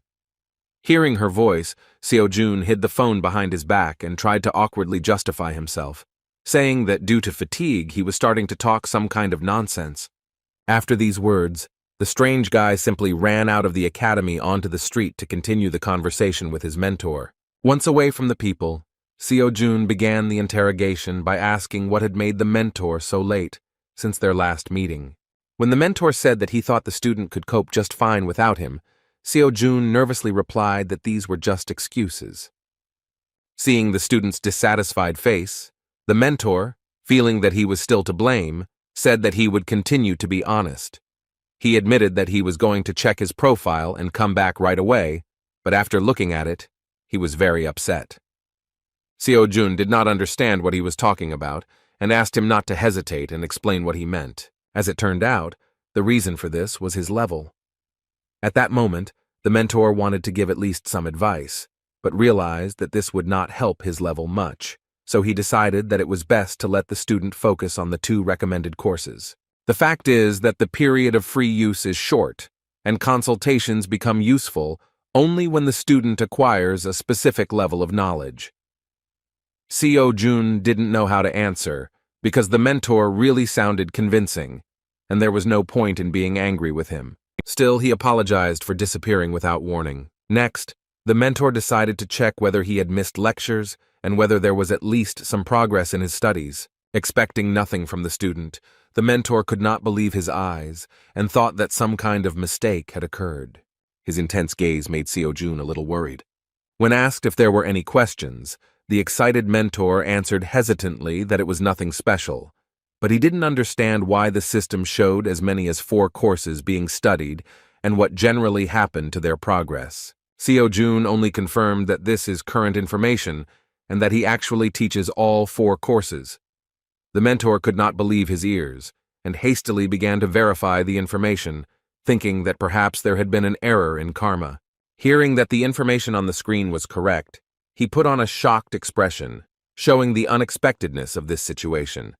The fact is that Seo-jun's level was previously terribly low, and the mentor could not believe that in just 3 months it was possible to achieve such progress, because even if these are just introductory courses, they usually take 4 times as long. He was no less surprised the moment he heard that Seo-jun had already started studying for the Transcendence Training exam, which greatly helped him in his progress. With a kind smile, the mentor admitted that his presence was indeed not required, although not for the reason he expected. Taking the opportunity, Seo-jun said that since they were talking about increasing the level, he would like to ask a question about the exam. He was interested in the elective disciplines and how they should be chosen. Looking at the screen, the mentor was surprised, because even though the training exam was in full swing, for some reason Seo-jun was displaying that no disciplines had been selected. The student assumed that this was due to the fact that he did not have a Transcendence Academy ID. The mentor could not understand how this was even possible, since it is usually created during registration. In response, Seo-jun said that he simply missed this stage. To confirm his words, the student simply showed a screen on which it was written that he could not create topics for discussion in the Academy community without having his personal ID. Nothing like this had ever happened before, so the mentor didn't even know what to answer. Nothing came to mind, so he decided that he needed to address this question directly to the director of the Academy. When he said that he needed to go away for a while, Seo-jun fearfully said that he would probably disappear again for several months. In response, the mentor promised that he would just leave a request and return immediately. Returning the phone, he said that he had already solved the problem with the elective disciplines, and now Seo-jun could calmly choose to continue the practice exam. As he disappeared, he again promised that he would return before the free pass ran out. The mentor disappeared again before Seo-jun asked all the questions that interested him. Still, he hoped that he was not lying and that they would meet again soon. After several attempts at completing additional disciplines, Seo-jun finally completed Xiang Yu's course, achieving 100% of his lecture progress. Now the system reported that he had completely mastered the spear, the power of which would move even mountains. Seo-jun couldn't believe that this was really the case, so he decided to test his skill in practice. Filling the spear with magic, he made a small swing and felt the destructive power emanating from it. At that very moment, he received an offer to listen to the epilogue lecture from lecturer Xiang Yu. With a cheerful laugh, Supreme Ruler Xiang Yu said that he never thought that the day would come when the student would graduate from the course. He really thought he would never see it. Xiang Yu was sincerely confident that the students who completed the course had undergone strong changes and could now freely use limitless power that would move even mountains. However, he asked that it was stupid to become proud over such a trifle, because this is only the basis for learning, which gives the right to move on. To encourage the students a little, he said that they had now moved from the status of ordinary garbage to the status of recyclables, which still does not change the truth that they are worthless masters, far from transcendence. Despite these words, the congratulations actually brought a smile to the student's face. Finally, he warned that this path would be extremely thorny, and students would probably still want to give up and doubt whether this was the right choice. He asked to remember that in transcendence, there is no one right answer, as in everything in this world. Therefore, he advised them to trust that they had made the right decision in order to confidently follow this path to the end, regardless of the speed of progress. Xiang Yu's course was completed, and Seo-jun fully mastered the power that moved mountains. When he returned to the academy, So-yun was already waiting for him with an interesting offer. She had previously mentioned the hunter training exam, and this time she said that applications were just beginning to be accepted and would last a week. Seo-jun was just about to ask about this, so he agreed that he wanted to participate. He failed the Transcendence training exam, and the grades made him want to cry. And yet he was not upset, realizing that the Transcendental and the Hunter were completely different levels. Xian Yu's course helped him gain incredible strength. Plus, he now has a holy spear. The application was completed, and there were still 10 days of training left before the exam. Unexpectedly for So-Yun, he suddenly came closer and embarrassed her with his gaze. He just wondered what would happen if they fought in a duel now. Still, he understood that this was unlikely to affect progress, so there was no point in distracting her. Awkwardly apologizing for his behavior, he asked how the search for students was going. So-Yun replied that this question actually bothers her a lot. She was worried about how grandfather would behave with the new students.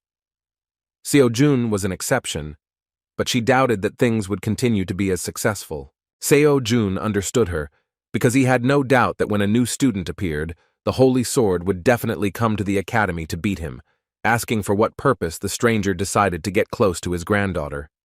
Remembering his grandfather, he wondered if it was possible to spar with him. In fact, this was not the only problem, because it was possible to come to an agreement with the grandfather. She was more worried about which professor to invite to the academy. The problem was that her strength would not be enough to teach everyone at the same time, because each student takes time. When So-Jun heard about the need to have a professor in each field, he became very interested, because it was about money. So-Yun argued that hiring just anyone is a bad idea, and the academy simply does not have money for famous professors. With these words, the student had a logical question about how much the annual salary of famous professors is. So-Yun replied that it directly depends on the professor himself, but famous ones have salaries of hundreds of millions of won per month. So-Jun was shocked when he heard that, in the case of those who occupies the top, it can be on the order of several billions. Now he understood that professional hunters don't just go to academies, because in fact there is no less money there than in dungeons. 3 days later, the Transcendence practice exam was completed, and So-Jun scored a total of 29 points out of a possible 700. However, he did not expect more, and was actually glad that he had at least completed one of the 4 courses. It was a shame for the Chiron course, which lacked 5%. Within a moment, the mentor suddenly jumped out of his phone and again amazed him with his appearance.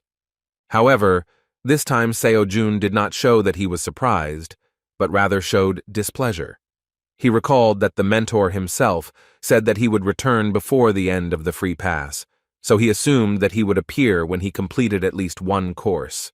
Hearing that So-Jun had completed the course, Mentor screamed in surprise and opened his mouth wide. He was so happy for the student that he admitted that he couldn't even find the appropriate words to congratulate him. Still, So-Jun would like to hear more about what the principal said about his situation with the academy's student ID. From Mentor's reaction, it immediately became clear that everything was not as simple as we would like. In response, he shouted that it looked like they were in big trouble. So-Jun didn't understand what could have gone wrong. He was surprised to learn that as soon as the mentor decided to check his personal information, he saw that it was simply not there. Transcendence Academy had no information at all regarding student Kim So-Jun. He was not even listed on the list of applicants to the academy. So-Jun, clutching his head, said that this means that he is not a student at the academy. On the other hand, he could not accept this as the truth, because all this time he had been studying their lectures and even completed one of them. The mentor actually shared his feelings, because in his entire career, he had seen something like this for the first time. The Transcendental Academy strictly controls membership, and if one is not a student, then one will not be able to listen to lectures and will not be able to contact a mentor. When asked how the director of the academy reacted to this, the mentor said that he also did not understand how it happened. Although So-Jun did not know the director of the academy, it was easy to assume that he was someone very impressive. Even if the director doesn't understand what's going on, then it's hard to imagine who will explain the situation to them. So-Jun suggested that perhaps this was a system error, but the mentor replied that this does not happen unless karma is changed. However, karma remains the same no matter what happens. Still, the director noticed that there were some traces of someone else's intervention, but they could not even guess who did it. The only question that worried the student was what would happen to him next. He was afraid that because of this news, he would be forced to leave the academy altogether. Noticing his excitement, Mentor quickly asked him not to worry, because one way or another it was just a misunderstanding. The problem arose from their side, and the student had nothing to do with it. Ironically, he really had nothing to do with this, therefore, when he spoke about problems, they concerned only the academy itself, because, as mentioned earlier, the one who became a member of the academy will always remain one. And yet, the words that the lack of ID was not a simple system error made him think. Signs of someone's interference meant that his membership in the academy was completely intentional and even had its own purposes. But Seo-jun had no idea why his life was affected specifically. Still, he believed that there was nothing special about him, because he was a simple, hard worker who dreamed of becoming a professional hunter. The mentor assured him that this situation would not affect his further studies in any way, so he could safely do what he had done before. Returning to equally exciting questions, Seo-jun asked what he should do next, since the free pass was almost over. The mentor decided to explain a certain feature of their curriculum, namely that it can be divided into 4 stages. Seo-jun had just completed the entrance exam. As it turned out, even having overcome the last stage, he will not become transcendental. Having completed the advanced stage, he will simply stop needing their advice and will continue to train independently, in accordance with his characteristics. The true beginning will be the advanced stage. Thanks to the free pass, Seo-jun still moved on to the second initial level of training.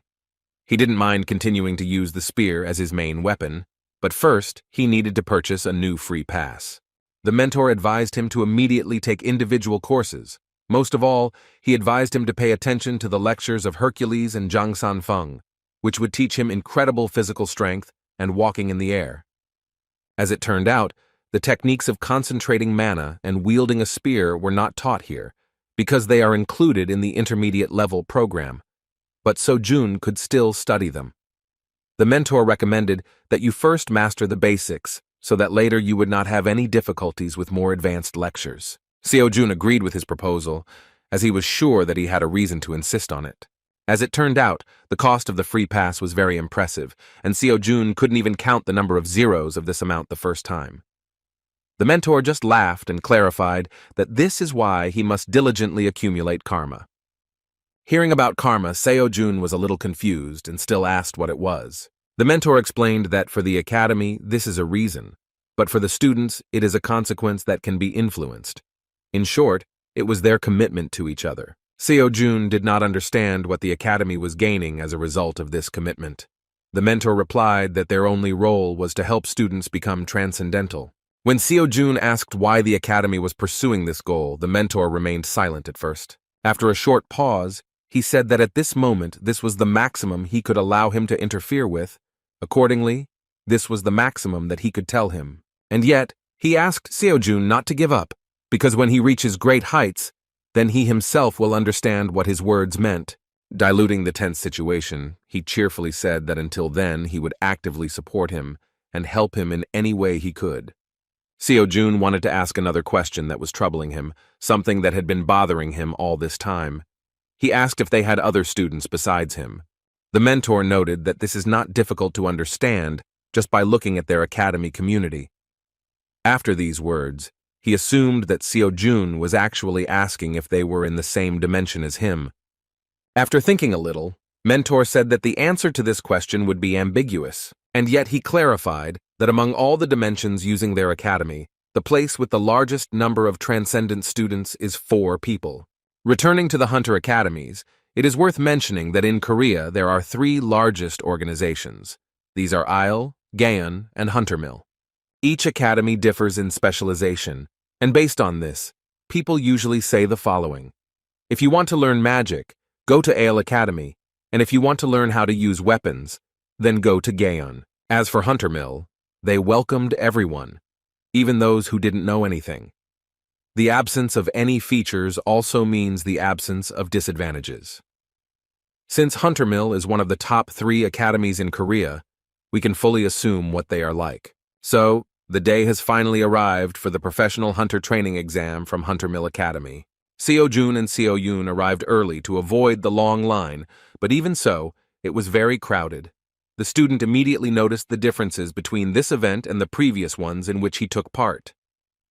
Compared to competitions, the scope of a practice exam and the money invested in it is on a completely different level.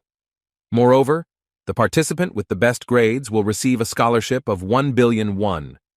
The new pass costs 500 million won, so the prize was very important. It is possible to raise 500 million won and is not a huge problem, but do not forget that there are also individual courses that the mentor recommended. Seo-jun literally burst into flames, realizing that in order to collect such a tidy sum, there was only one thing left to do, to take first place in the training exam. Meanwhile, a large number of people wishing to take part made themselves felt, and there was a lot of noise in the hall. Such turmoil surprised the guys, because indeed no competition could be compared with the activity of the participants in this event. Seo-yun completed her assignment and decided to leave, wishing her student good luck in the exam.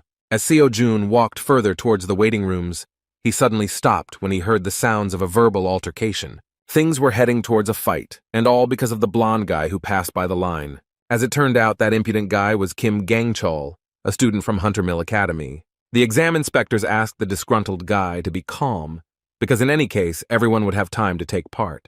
Suddenly, the students began to whisper among themselves, recognizing the young man who had jumped the queue. In fact, no one knew who the academy sent from itself. As it turned out, this guy was a worthy opponent for those sent by the other two top academies. Lee Doon participated from Isle, and Jin Dongmin from Gaon. They said it would be the best practice exam in history. The crowd also discussed the fact that even in Hunter Mill, Gang Chol is among the top 3 best specialists among students. The promising swordsman stopped, taking a closer look at the stranger who had passed before him. He didn't see anything interesting in the student of an unknown academy, so he simply walked by. In turn, Seo-jun understood that the rising star of Hunter Mill Academy would certainly cause him problems. As the crowd began to discuss the favorites, Seo-jun decided to slow down to hear who else he would face. Some very noisy guy was talking about how Kim Gang-chul is undoubtedly superior to everyone else in terms of skills, although Lee Do-yoon and Jin Dong-min are far from weaklings. He even mentioned rumors that he was supported by the Order of Truth. Naturally, the exam was conducted by his own academy. The eccentric suspected that there was a place for a conspiracy here, because the academy probably shared with him valuable information regarding the training exam. And yet there were those who tried to reassure him, saying that even if he was a student of Hunter Mill, one of the best academies would keep its face and would not go against the rules. Meanwhile, the discussion was interrupted by the appearance of a strange, noisy guy who was also trying to get past the line. It only took one glance for Seo-jun to become interested in the identity of this eccentric. The fact that this disciple brought so many types of weapons with him raised questions. Sword, spear, bow, daggers. It was hard to believe that he used all the weapons at the same time. The strange guy began to poke the inspector with the application form, saying that he also needed to be let in, but the man patiently continued to ask him to get in line. The young man was very persistent, and asked why he was worse than the guy who was skipped in line. Meanwhile, the crowd had already begun to get angry with him, and the impatient guys began to shout that the eccentric should return to the end of the line. In order not to detain anyone, 2 disgruntled inspectors grabbed this guy by the arms and dragged him to the end of the line. This was the first time Seo-jun had seen such strange behavior from the members. Students from all over the country actually flocked to this place, and each of them wanted to start the exam as quickly as possible. Meanwhile, the first stage began, at which the physical strength of the participants was tested. Park Do-seok, an unremarkable guy, was preparing to become a hunter at the 2nd Division Academy. He believed that he could be placed on a par with the talents of such giants as Hunter Mill, Isle, and Gaon. However, the reason he was forced to choose the 2nd Division was money. The annual payment for one of the top 3 academies in Korea more than exceeds 100 million. Therefore, he could only go to a 2nd Division Academy, where he could receive a scholarship. People consoled him that it was better to become the head of a snake than the tail of a dragon, but he did not agree with them. After all, becoming the tail of a dragon, he would have the opportunity to compete with dragons, but becoming the head of a snake, he would have to compete with other snakes that would be no match for him. With such problems, this guy took part in the practice exam, plunging into the world of real professionals, being completely satisfied with his own choice. The Hunter Meal training exam, excluding the test portion, includes the 5 disciplines of a professional hunter, including basic stamina, mana usage, fighting monsters, and dungeon raids. Basic endurance was measured by a simple and straightforward task in which you need to run 3 kilometers in 5 minutes, repeating this several times. After successfully running 3 kilometers in 5 minutes, you must run 3 kilometers again, and if suddenly you fail, then the assessment will be completed. To put it simply, the main criterion for assessing endurance is how many times you have run the standard. At first, Park Do-seok did not see any competitors, and so June seemed to him like a stupid weakling, but in the end, they were already running the 15th lap, and there was no one left except them. From the very beginning, the guy with red hair put himself on par with the best students of the 3 academies. So when he saw a stranger running alongside him, he decided that it was worth recognizing his efforts. However, no matter how hard he tried, his stamina was not enough to stand on par with Sojun. At one point, a guy from an unknown academy took the lead. Park Do-seok could no longer keep up with him because his breathing was already knocked out. And yet he did not despair, because even this result suited him. Yet, as promised, he overcame himself, entering into battle with dragons, not snakes. When he saw Seojun approaching, he extended his hand forward to give him a high five, saying that he recognized him as his true comrade. However, to his disappointment, Seojun did not feel that he was finished at all and ran past him altogether. He didn't even have time to notice Park Do-seok's sincerity, because the stage of testing his endurance was surprisingly easy for him. As expected, the rest of the tasks aimed at testing physical indicators were given to him just as easily. All the students present were shocked that an inconspicuous guy could perform exercises with a huge amount of weight with such ease. It was hard to believe that he was a person like them, because from the enormous amount of weight his barbell began to bend right on his back. While everyone was surprised, Seojun continued to practice, thinking that the tasks of the practice exam were very easy. Although the daily tasks had strengthened his stamina, he was more confident that Xiang Yu's course had given him the ability to instinctively use enormous strength. When he came to this conclusion, he began to dream about what would happen when he completed the Hercules course, which promised an S-rank skill of divine power. Seojun was literally fired up with the idea of earning even more money to afford the Hercules course, while the academy worker behind him asked him in a confused voice to take a break and move on to the next task. Meanwhile, Kim Gang-chul also finished his strength testing exercises and was asked to rest before starting the next task. He was in another room, but none of those present could compare with him. He believed that, in fact, for above-average specialists, the training exam does not play a big role. Kim Gang-chul, Lee Do-yoon, and Jin Dong-min, as the strongest participants in the training exam, were supposed to put on nothing more than a demonstration performance to confirm the prestige and greatness of the top 3 academies in Korea. Kim Gang-chul himself understood perfectly well that this entire exam could be called a battle to defend the honor of the 3 academies. However, his case was a little special because he received some assignment from the Order of Truth. They asked him to take a closer look at the actions of a member named Kim Seojun. They didn't demand anything more from him, just watch what that guy was doing. That representative of the Order of Truth always supported him in all past competitions, without putting forward any special conditions, spoke only when necessary, and the rest of the time silently patronized him. It was strange that such a condition would appear so suddenly. A month ago, Student Huntermill had already heard the name of the student the Order was interested in during the dungeon distortion incident. But when they collided in the passage, he did not notice anything outstanding about Kim Seojun. When Gang-chul walked inside the waiting room, he saw that all the students couldn't believe the results. The scores were posted, and he himself wanted to look at the scoreboard, although he didn't think that there would be anything unexpected there. As it turned out, he not only did not take first place, but even ended up third.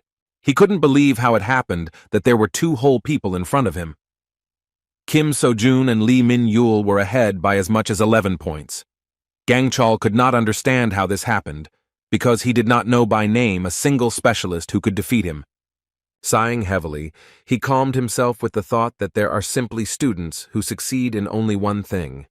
He was sure that this would not happen again in the next competition. However, when the battle strength testing stage against the monsters ended, he was shocked to find himself in third place again. Seeing this, he remembered the words of the observer from the Order of Truth, who said that he only had to watch what Kim Seo-jun was doing. The third discipline was testing the use of mana. Students had to hit the shield to count and evaluate the impulse of their power. Academy representatives assured that students should not hold back, using mana to the limit of their capabilities to break the shield. Mana was actually something Seo-jun wasn't sure about. Although, thanks to Merlin's course, he generally understood the principle of its operation, he could not say that he knew how to operate it, so he doubted that he would be able to get first place again. Meanwhile, the turn came to the student, from whom the best result of this stage was expected. Lee Dun, a student at Isle Academy, has long gained an incredible number of fans due to her unique magic skills. No one even doubted that she would take first place in the mana test. The level of her magical abilities was so great that at such a young age she could use energy transformation without any problems. Among her range of attacks, fire magic had the most destructive power. Using a fire arrow attack, she easily destroyed the magic shield, which no one had ever been able to do before. Taking first place and overtaking her main competitor from Huntermill Academy, she proved that in terms of mana, no one can keep up with Isle. At this moment, Seo-jun saw for the first time what mana conversion looked like. Although Lee Do-yoon had one more try, she had no doubt that no one could even come close to her result. The next participant in line was Kim Seo-jun, who interested all the students because he took first place in the previous two disciplines. As he passed by, he met Lee Dun's gaze, sensing her arrogance. Sighing and looking away, she had no doubt that he had no chance to even come close to her first place. Seo-jun, getting up on stage, thought about what her look even meant. Then he was allowed to begin. Although he was a little unsure of his own abilities, he did not refuse to try using magic. He had no doubt that the power that moved mountains would show itself remarkably well, so he decided to focus only on Merlin's mana, which he had not yet fully mastered. Within a moment he rushed to the attack, performing the third movement of the spear, striking. He was simply shocked, because when he came into contact with the shield, he easily cut it into two parts, like tofu. Moreover, although he did not make any special efforts, in addition to the shield, he also destroyed the force measuring apparatus, and also left a huge crack on the surface of the arena. Within a split second of his impact, the powerful energy created such a current that the inspectors of Huntermill Academy could barely stand on the stage. When Seo-jun could not understand how this happened, Lee Do-yoon, who was confident of her victory, was completely speechless. Only he understood that most likely this was due to some extraordinary ability of his spear, which makes it possible to ignore magical shields to a certain level. As a result, Seo-jun again took first place. After this, since the shield-forming device was broken, the exam had to be suspended for a while. It seems that they didn't even think about a breakdown, so they didn't prepare an additional device. When the situation was resolved and the results were updated, the crowd fell silent in surprise. The situation with the results did not change even when it came to using mana. The top 3 Hunter Academies were pushed down, with Kim Seo-jun and Lee Min-yeol once again taking first and second place respectively. The crowd discussed what was happening with great interest, and so they remembered that Seo-jun was the one who solved the problem with the corruption of the dungeon by catching the 6th rank monster Nerscylla. Naturally, after mentioning him, people began to discuss Dream Academy itself. Seo-jun, who was among the spectators, actually had no doubt that her student would demonstrate excellent results, but she did not at all mean that Kim Seo-jun would get ahead so much. She was sure that with such success, he could be predicted to take first place not only in the training exam, but also in the main exam for a professional hunter. Thanks to him, no one could now predict how the upcoming exam for a professional hunter would turn out. Representatives of major organizations overseeing the Huntermill practice exam suggested that the difficulty level and grading system would have to be revised this year. It was also surprising that Kim Gang-chul was pushed down so much, also in the Huntermill exam. The audience speculated that if they had known this would be the case, they would have sent Lee Ha-yoon, whom the Huntermills had raised with extreme care, as their strongest weapon instead. Previously, no one doubted Miss Lee Ha-yoon's superiority, but this training exam made it clear to everyone that even beyond the 3 strongest academies, there were educational institutions where incredible future hunters were studying. Even in the waiting room, Everyone was talking about how incredibly cool Kim Seo-jun is. Naturally, he himself could not even think that the last stage would happen in this way. Yet his weapon was a sacred spear, which, according to stories, pierced Jesus, crucified on the cross. Judging only by this legend, one can judge that it has extraordinary functionality. The problem was that it was necessary to first find out what this spear was. All he knew was the legend passed down without any explanation of the weapon's properties. After this stage, it could be assumed that the holy spear has the power to ignore a mana shield, or it is able to overcome a specific defense value without being enhanced by mana. Even after the tests, it was impossible to find peace, because some idiot began loudly singing ridiculous songs, not giving anyone peace. As it turned out, the noise was made by a guy with an entire arsenal behind his back, who had previously caused a conflict with the administration of the exam at the entrance. As soon as Seo-jun and this guy made eye contact, he stopped the song and froze. After that, he joyfully rushed towards Seo-jun, and he regretted that he was looking at him. This guy, like all the other exam participants, was well aware that in front of him was the superstar of the training exam, Kim Seo-jun, from Dream Academy. As it turned out, he himself was not just an absurd young man with an arsenal behind him, but the one who took second place in all previous stages. It was Lee Min-yul, an incredible guy who also managed to easily show more outstanding results than the students of the 3 strongest academies in Korea. His results and his behavior could hardly form a harmonious picture, because he himself was not serious, and the large number of weapons in his arsenal gave no rest, because it was hard to believe that someone could cope with so many martial arts. Lee Min-yul was very restless, because Seo-jun began to remain silent. He thought that he had done something wrong, and began to apologize for his intrusiveness, and for starting the dialogue in such an informal tone. In response, a kind smile appeared on Seo-jun's face, because in fact he was not against his company, because he did not come to swear or make any claims against him.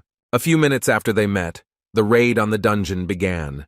The surprising thing was that it was almost no different from the real thing, even though it was created by augmented reality. The main criterion for assessing the 4th discipline of the Huntermill training exam was the time spent in the raid.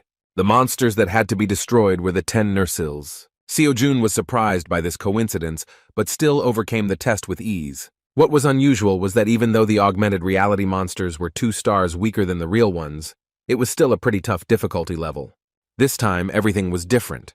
With an incredible weapon in his hands and enough experience behind him, Seo-jun easily destroyed them one by one.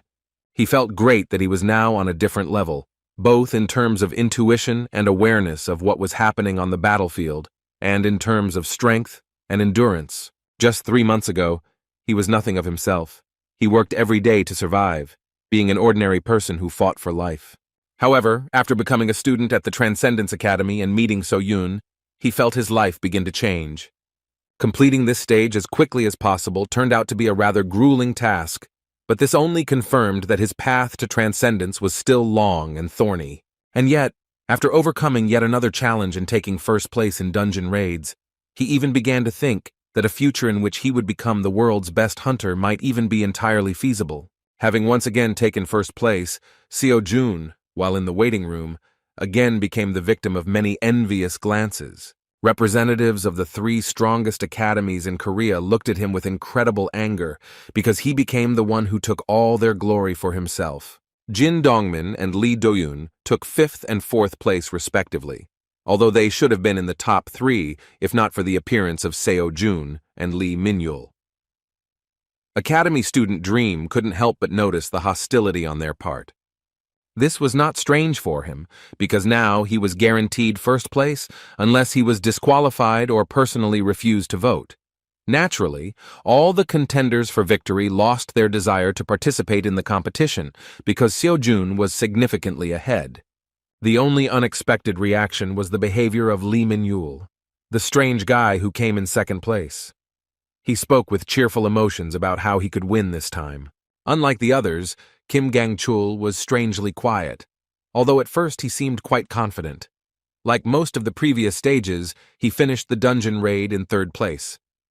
It was not possible to look around at the other participants because Lee Min-yul, with his obsessive manner of speaking, began to get right into Seo-jun's soul. He proposed to become friends and was sincerely glad that the Dream Academy student did not object. When the dialogue improved, Seo-jun inquired about the arsenal behind his new friend's back and whether he really uses all this variety of weapons. As it turns out, this is indeed the case. Lee Min-yul was not trained in a specific art of battle, so he tried everything, mastering every possible weapon. When Seo-jun heard this, he couldn't help but feel surprised, realizing that Lee Min-yul was actually self-taught. Indeed, he achieved such a level only through independent training, which amazed everyone present in the waiting room. Self-taught, we are talking about students who study independently and do not belong to any academy. In fact, there are many such cases, and usually these are those who have neither money nor talent. However, sometimes, very rarely, there are such extraordinary personalities among the students. Seo-jun couldn't help but recognize his talent, because this guy turned out to be so talented that he was able to defeat the rising stars of the top 3 hunter academies in Korea by training on his own. Of course, he still wondered why such an incredible candidate for hunter did not go to the academy, having the opportunity to get anywhere. Lee Min-yul replied that he actually didn't want to get involved with anyone himself. As it turned out, he did not consider himself literally self-taught. He still admitted that he has a teacher, but he does not know that he has a student. The phrase sounded very mysterious, and Seo-jun demonstrated that he really did not understand how this was possible, although he still had some suspicions. Suddenly, their conversation was interrupted by one of the representatives of Hunter Mill Academy. He immediately apologized, saying that they had an unexpected problem. No one understood what was happening. Only a student close to the Hunter Mill Academy itself expected something similar. An academy employee said that the people appointed as the jury were unable to arrive due to unforeseen circumstances. Professors Hunter Mill, who were assigned to evaluate combat abilities in the battle, were just on their way here when the dungeon rift occurred. According to him, unexpectedly it turned out to be a 10-star dungeon. The professors had no choice but to intervene personally. Naturally, Kim Gang-chul was reluctant to believe these words, while the rest of the participants began to worry about what would happen to the exam in this case. The academy representative replied that due to these unforeseen events, an urgent meeting was currently being held, so it would have to wait until the results were available. Kim Gang-chul was sure that what was happening was the work of the Order of Truth. He didn't know how they managed to create such a dungeon, but he had no doubt that the Order was more than capable of pulling it off. The problem was that this jeopardized the continuation of the practice exam. Although he was only asked to observe, he was haunted by the knowledge that Kim So-jun would emerge victorious if the exam was simply abandoned. Therefore, he decided to come up with a proposal to change the method of conducting the last stage of the exam. The remaining discipline was testing combat strength in battle, so he proposed keeping the goal and holding this stage in the format of a tournament between students. After these words, the students began to whisper, and it was clear that they were not against improving their results in this way. The academy representative admitted that his words made sense, but he warned that it would be difficult to implement, since there are many people participating in the training exam, and it would take a long time to hold such a tournament. He was even more worried that they would definitely have a problem with the assessment method, since they had not practiced this format before. Understanding what was going on, Kim Gang-chul quickly found a solution and, saying that A-rank hunters were needed for the evaluation, said that Hunter Mill would not have any difficulty in finding a worthy replacement for the jury. No one wanted to just sit and wait, but the academy employee was insistent on stopping without the final step. Kim Gang-chul still did not give up and came up with another proposal. He proposed holding this tournament in an event format so that not everyone would participate, but only those who wanted to apply.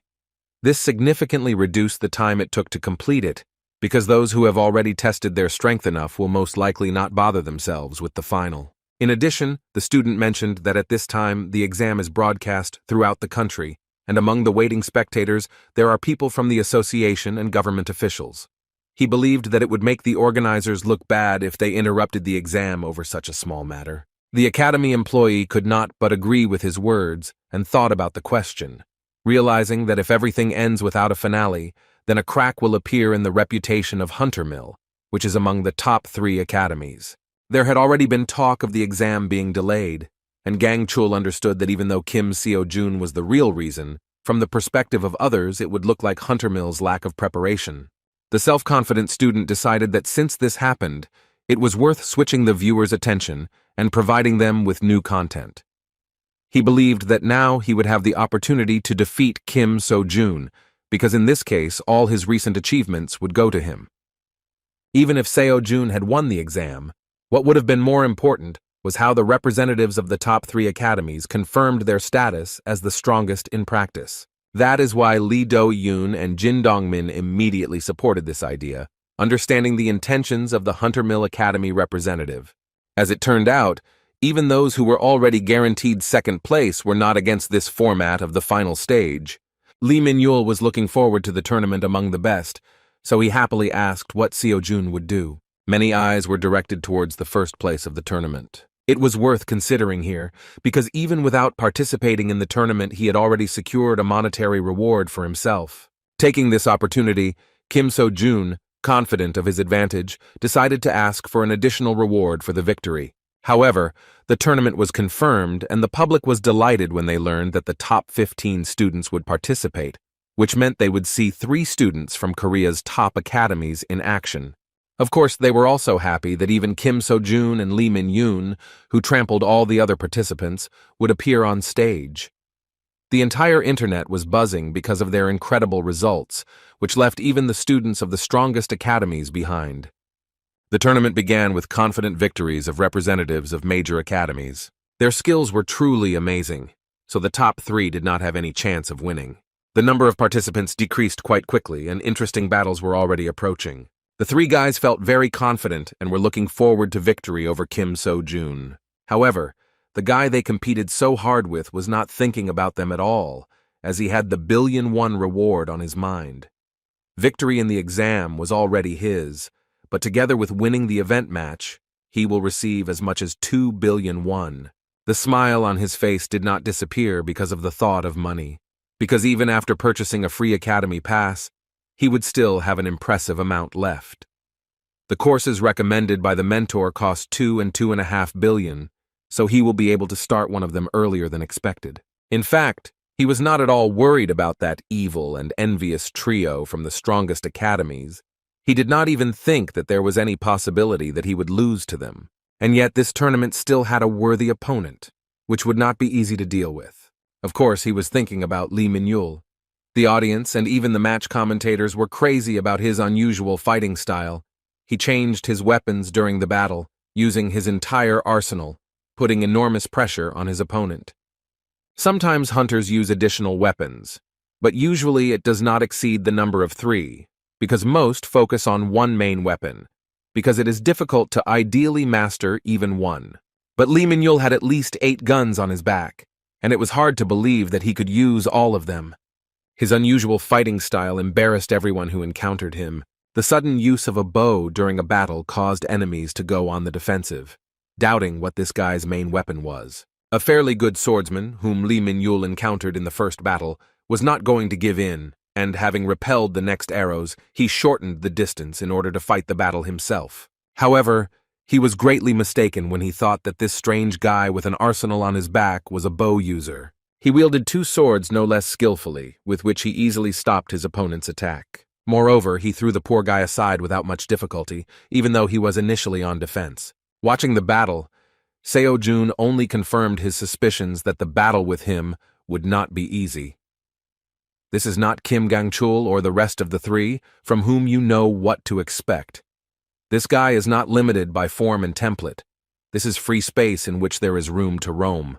Due to the fact that he is self-taught, the battle with him turns from sparring into a real fight, because this is the style that is formed in those who have not received a standard hunter education.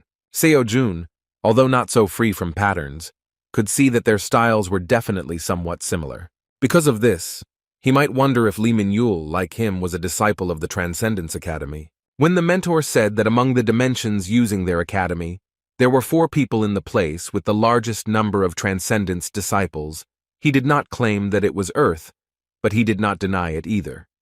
This means that those 4 people may well be the inhabitants of the Earth. Lee Min-yul's words that he has a teacher who doesn't know that he is his student could well be regarded as learning from video lectures, because professors don't know who is watching their videos. Meanwhile, this incredible guy with an arsenal behind him and a smile on his face took his first victory of the tournament. He treated the battle as if it were some kind of game, demonstrating superiority over the intense efforts of the enemy.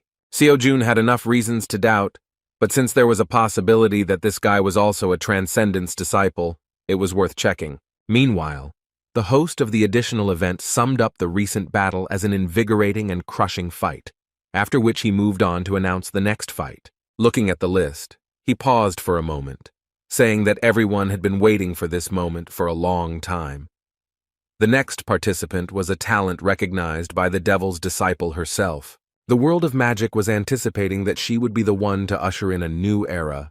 Of course, all these words described Lee Dun from Isle Academy. Her opponent was described as a student who shone like a supernova, the first competitor in the history of the training exam to score 100 points in each discipline. Of course, we were talking about Dream Academy student Kim Seo-jun. It is no exaggeration to say that Lee Do-yoon is a true genius. She has abilities that even go beyond the definition of genius. She is one of the 5 strongest students at Isle Academy, which is the top 3 best hunter academies. Her talent was recognized by the Devil's successor, Young Jamin, a genius magician and professor of witchcraft.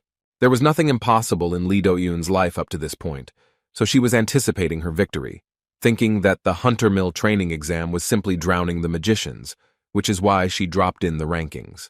Starting the battle with her powerful fire magic, she thought that if this was a training or professional exam for the Isle Academy, the results would be different, and she would have no equal. However, her confident smirk soon disappeared from her face as she aimed her attack at her opponent. She was simply shocked by what happened, because she was anticipating a quick victory in an instant. It was hard to believe that Seo-jun, whom she considered overrated by some miracle, without even taking an extra step, was able to dispel her technique with one light swing of his spear. Of course, he didn't even feel any danger from her magic after fighting the Dragon of Destruction Fanfur 10 times. Seeing her reaction, he was a little confused, realizing that he shouldn't have dealt with her attack so easily.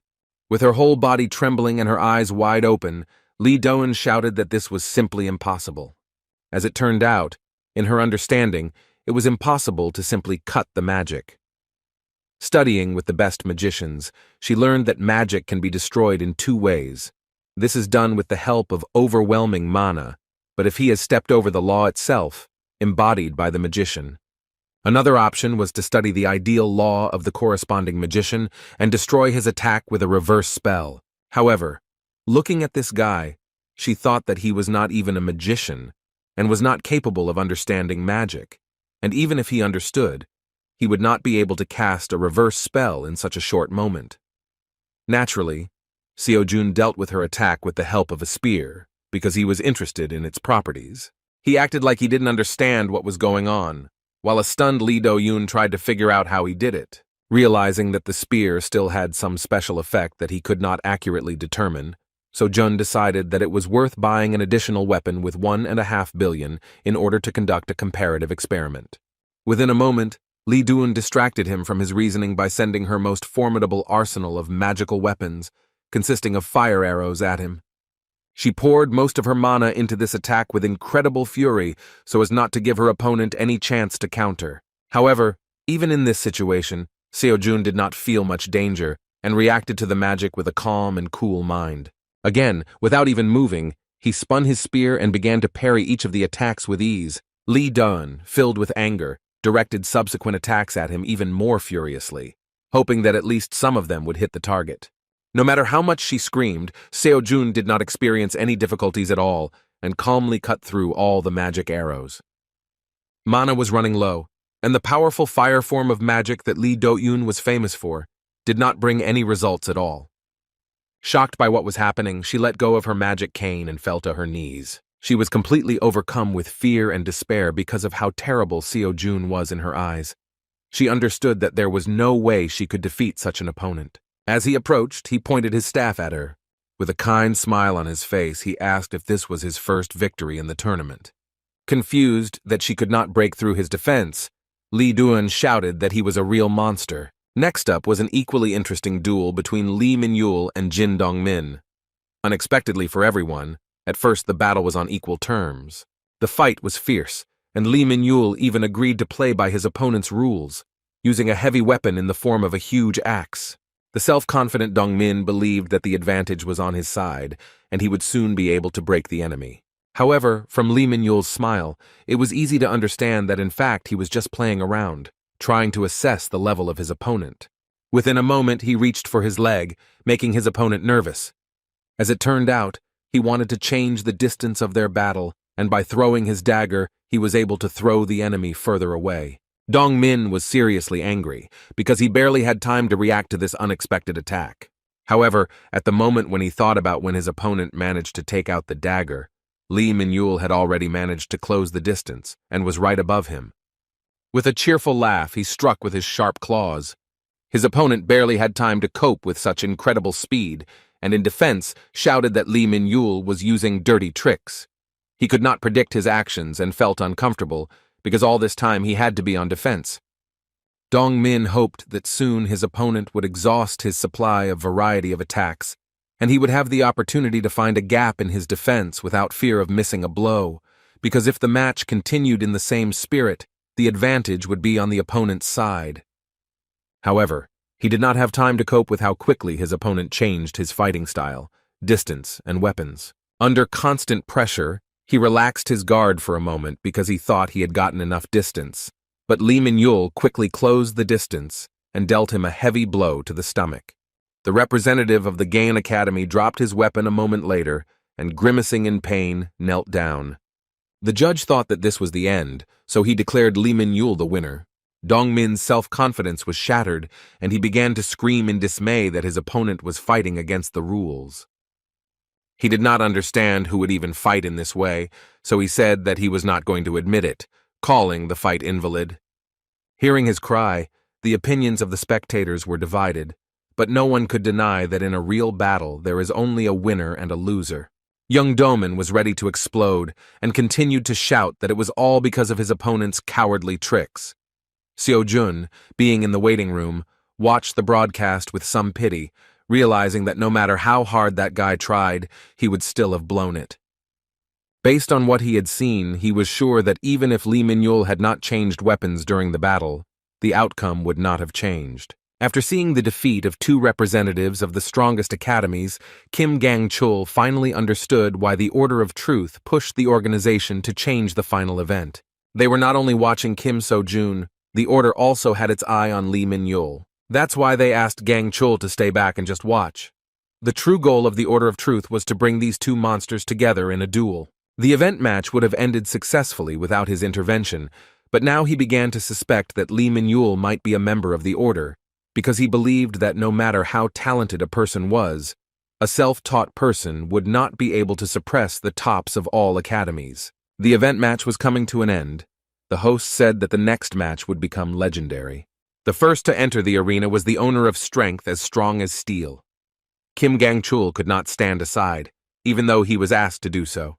His opponent was the one whom the presenter described as the main character, going ahead, demolishing all obstacles along the way. Seeing Seo-jun in front of him, Kim Gang-chul, feeling deep resentment due to the results of the previous stages, wanted to tear him to shreds. He was determined, and did not intend to obediently follow the plans of the Order of Truth, because from the very beginning, they planned to use him as a witness. From the very beginning, he was not going to give in and put mana into his weapon. Seo-jun was also serious and rushed to attack. Although he did not use magic, he had to use a spear with both hands to stop the furious blow of the enemy's blade. A powerful burst of energy created a shock wave that destroyed the surface of the arena under their feet. Crossing their weapons for the first time, they jumped back before the next attack. For the first time since the beginning of this final tournament, the arena suffered under the pressure of destructive techniques, although these were only the first minutes of their battle. Taking a closer look at the enemy, Gan-chul began to analyze his features. He immediately noticed that his weapon did not contain the power of the aura sword, but somehow blocked his aura sword with ease.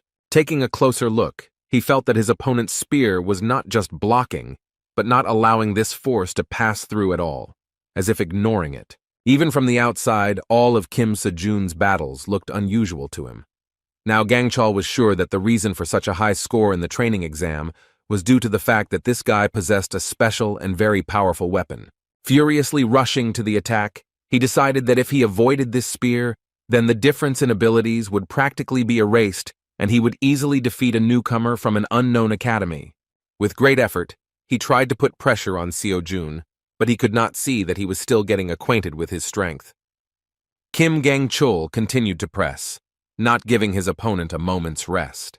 It was hard to believe that a two-handed sword, inferior in efficiency in high-speed battles, could deliver such a swift attack with great destructive power.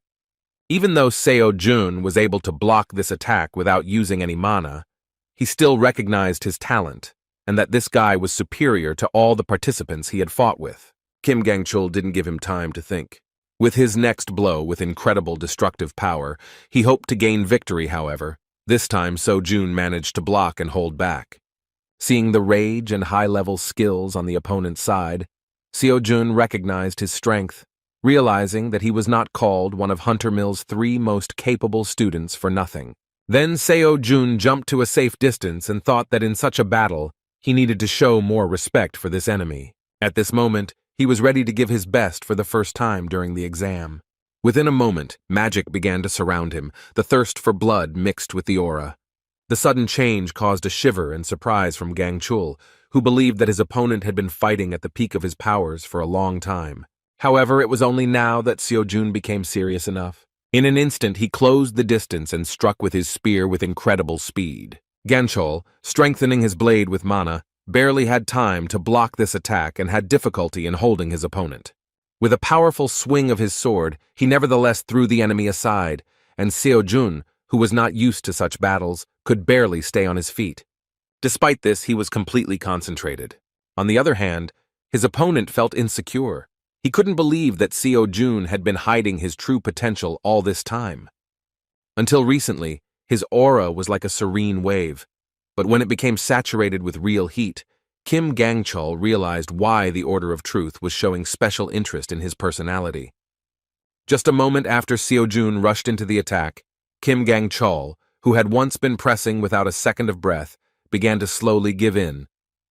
He could not significantly increase the distance with the enemy, so he was in constant defense due to the fact that Seo-jun continued to pursue him, delivering a large number of blows. Now he understood that Seo-jun was strong not only because of his weapons. The guy from an unknown academy was different from those he had fought with before. Seo-jun was rough, awkward, and tough, too simple in his fighting style. Compared to Hunter Mill's high-level swordsmanship and mana accumulation technique, his movement seemed to him to be nothing more than ordinary swinging of a weapon. However, if everything was as simple as it seemed at first glance, he would have already defeated him long ago. Kim Gang-chul could not understand where the enemy had such enormous strength. The blow, which he managed to block at the very last moment, could easily have ended this fight, raising a huge cloud of dust. When the ardor subsided, Gang-chul stood on one knee leaning on his sword, barely able to stay in the arena. He did not understand why it was so difficult to cope with simple swings, movements in which not a trace of high-level fencing techniques could be traced. The issue was not just the weapon, because Kim Seo-jun initially did not even use the power of the aura sword, while Gang-chul put mana into his weapon at the very beginning of the fight. Just the thought of what level his opponent would be at using an aura sword filled him with horror. He felt a terrifying resemblance between his opponent and the one who had first made him feel fear. The arrogant girl changed his life once and for all with just one battle. She overpowered him in a matter of seconds, destroying his sword and saying that his rants about power were nothing more than the ravings of a non-entity. She wondered out loud how he could even be considered one of the 3 strongest in their academy. He could not forget his first meeting with Lee Ha-yun, who haunts his nightmares. Remembering that terrible despair, Gang-chul felt incredible rage. Being arrogant due to his previous successes, he could not accept the way Lee Ha-yun and the representatives of the Order of Truth looked at him. What made him even more angry was that Seo-jun, with his brute strength, reminded him of those past failures. He could not afford to lose, so with incredible bloodlust releasing his mana, he rushed to the attack again. With a loud shout, he jumped high and swung with all his might to deliver a heavy blow with his two-handed sword. Even though the Hunter Mill student put all his strength into this blow, Seo-jun did not feel much danger and only released a small amount of his magic. Just a moment later, In front of everyone in the audience, the fight ended unexpectedly. One of the 3 strongest students at Hunter Mill Academy lost in a duel with Kim So-jun. He fell to his knees and his sword was destroyed, just like in the battle with the terrifying Lee Hyun. As a result, Kim So-jun made it to the finals. Lee Min-yul was simply delighted because this was what he wanted. The spectators were impatient for the final battle. They could not even guess who would be able to take first place. As expected, Seo-jun and Min-yul ended up in the highly anticipated finale. These two took the lead, leaving Hunter Mill, Gaon, and Isle behind. Having met in the arena, Lee Min-yul said with a sincere smile that he wanted to fight with him at all costs. Seeing his opponent's gaze, he assumed that Seo-jun had a lot of questions for him. Indeed, they met for the first time since the beginning of the tournament, so after seeing his fights, Seo-jun wanted to make sure that no one really trained him on purpose. Min-yul again repeated his words that he has a teacher, but he does not know that he has a student. When Seo-jun asked who his teacher was, he suddenly became more serious. With a predatory look, he asked why he needed to know. Seo-jun spread his hands to the sides, saying that he had a guess that he already knew who he was talking about. When Min-yul nervously shouted that he was lying, Seo-jun only winked in response. He wondered if it would be better to directly mention the Transcendent Academy right away. Nevertheless, he immediately rejected this option, because if Lee Min-yul is not a student of the academy, then everything will end in a simple misunderstanding, and if he is a student, then the conversation will immediately become different. Moreover, Seo-jun understood that this would not make them comrades, but most likely on the contrary, it would be more correct to call them rivals. In such a situation, he could not predict how Lee Min-yul would react, so it was more logical not to put his cards on the table first. In that case, he decided to ask around for some clues, and immediately made Min-yul excited with the idea that if his teacher was who he thought he was, then he must be a transcendental strongman. Lee Min-yul was shocked by such an accurate guess and confusedly asked who Seo-jun really was. The provocation worked perfectly, so he replied that he had the same question. He admitted that, apparently, neither of the two would just tell their secrets, so he proposed a bet in which the one who loses the duel must answer the winner's question. Lee Min-yul was interested in this outcome, but wanted to know if there was a guarantee that the answer would be true. Seo-jun, continuing to bluff, replied that it would be up to the winner to decide. Within a moment, the presenter announced the start of the battle. However, even after a few seconds, the guys continued to stand silently as before the start of the battle. There was dead silence in the arena, and the audience began to whisper about what was happening and why the fighters did not move, but only stood and glared at each other. Seo-jun understood that at this moment his opponent was in great confusion. They both tried to feel each other out but didn't notice any obvious weaknesses. Lee Min-yul, having a huge number of attack options, decided to go on the attack first. He immediately shouted that he guessed that Seo-jun would not be easy in battle. This was the first fight where Seo-jun was fully concentrated. At the very beginning, Lee Min-yul had a sword in his hands, but Seo-jun understood that given his method of fighting, one should not think that everything would be limited to the sword. Considering the risks, he decided to give it his all from the very beginning and go ahead. Lee Min-yul was surprised by the strength of his opponent, because he not only predicted his actions, but also carried out the attack himself, destroying his sword with one blow. At the same moment, he managed to react and somersault back in time, dodging the enemy's blow. If Lee Min-yul had thought a little slower, the winner would have been a foregone conclusion, but he jumped back, throwing his weapon. Seo-jun was not going to let him relax and rushed forward. However, within a moment, he was stopped by many daggers flying towards him. As soon as he dodged the blades, a dozen arrows flying from the sky were already aimed at him. Seo-jun was forced to go on defense. The enemy perfectly controlled his distance. Seeing how skillfully the enemy got rid of his arrows, Lee Min-yul said with delight that it was incredible. Looking at the spearmaster, he said that his weapon was also a rather curious thing. Throwing his bow aside, Min-yul asked if he could find out more about this spear if he managed to win the battle. Rushing into the attack, Seo-jun said with a smile that there was no problem, but first you need to win. The fighting spirit of these fighters continued to increase, and the battle became more and more intense. Lee Min-yul replied with a kind laugh that he would do his best to reveal the enemy's secrets. After these words, they again tried to exchange blows, but they were all blocked. The battle seemed even. They could not find a gap in each other's defenses. After surviving another exchange of blows, Lee Min-yul cheerfully shouted that Seo-jun was incredibly cool. They again rushed to attack each other, but Seo-jun was already experiencing some uncomfortable feeling. Although he was in control of the fight, he still could not fully understand his opponent. Not only did Lee Min-yul without hesitation use techniques that could be considered a violation of the rules, but he also acted as if he was not trying to win at all. In addition, he was not at all bothered by the chuckles that sometimes floated from the stands, nor by the fact that all his tricks were easily reflected. After another unsuccessful series of attacks from both sides, the guys stopped. Seo-jun asked an unexpected question. It seemed to him that his opponent did not want to defeat him, but upon hearing this, Min-yul was surprised, saying that he really did want to. He was caught off guard by Seo-jun's question about why he didn't feel the urge to win. Waving his hands in confusion, Lee Min-yul said that he did not understand what he was talking about, because he, like no one else, wanted to defeat such an opponent.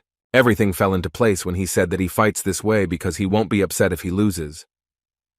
Seo-jun did not understand his motives, so he nervously asked why, in this case, he was using all means and methods to win. Lee Min-yul simply did the best he could to win.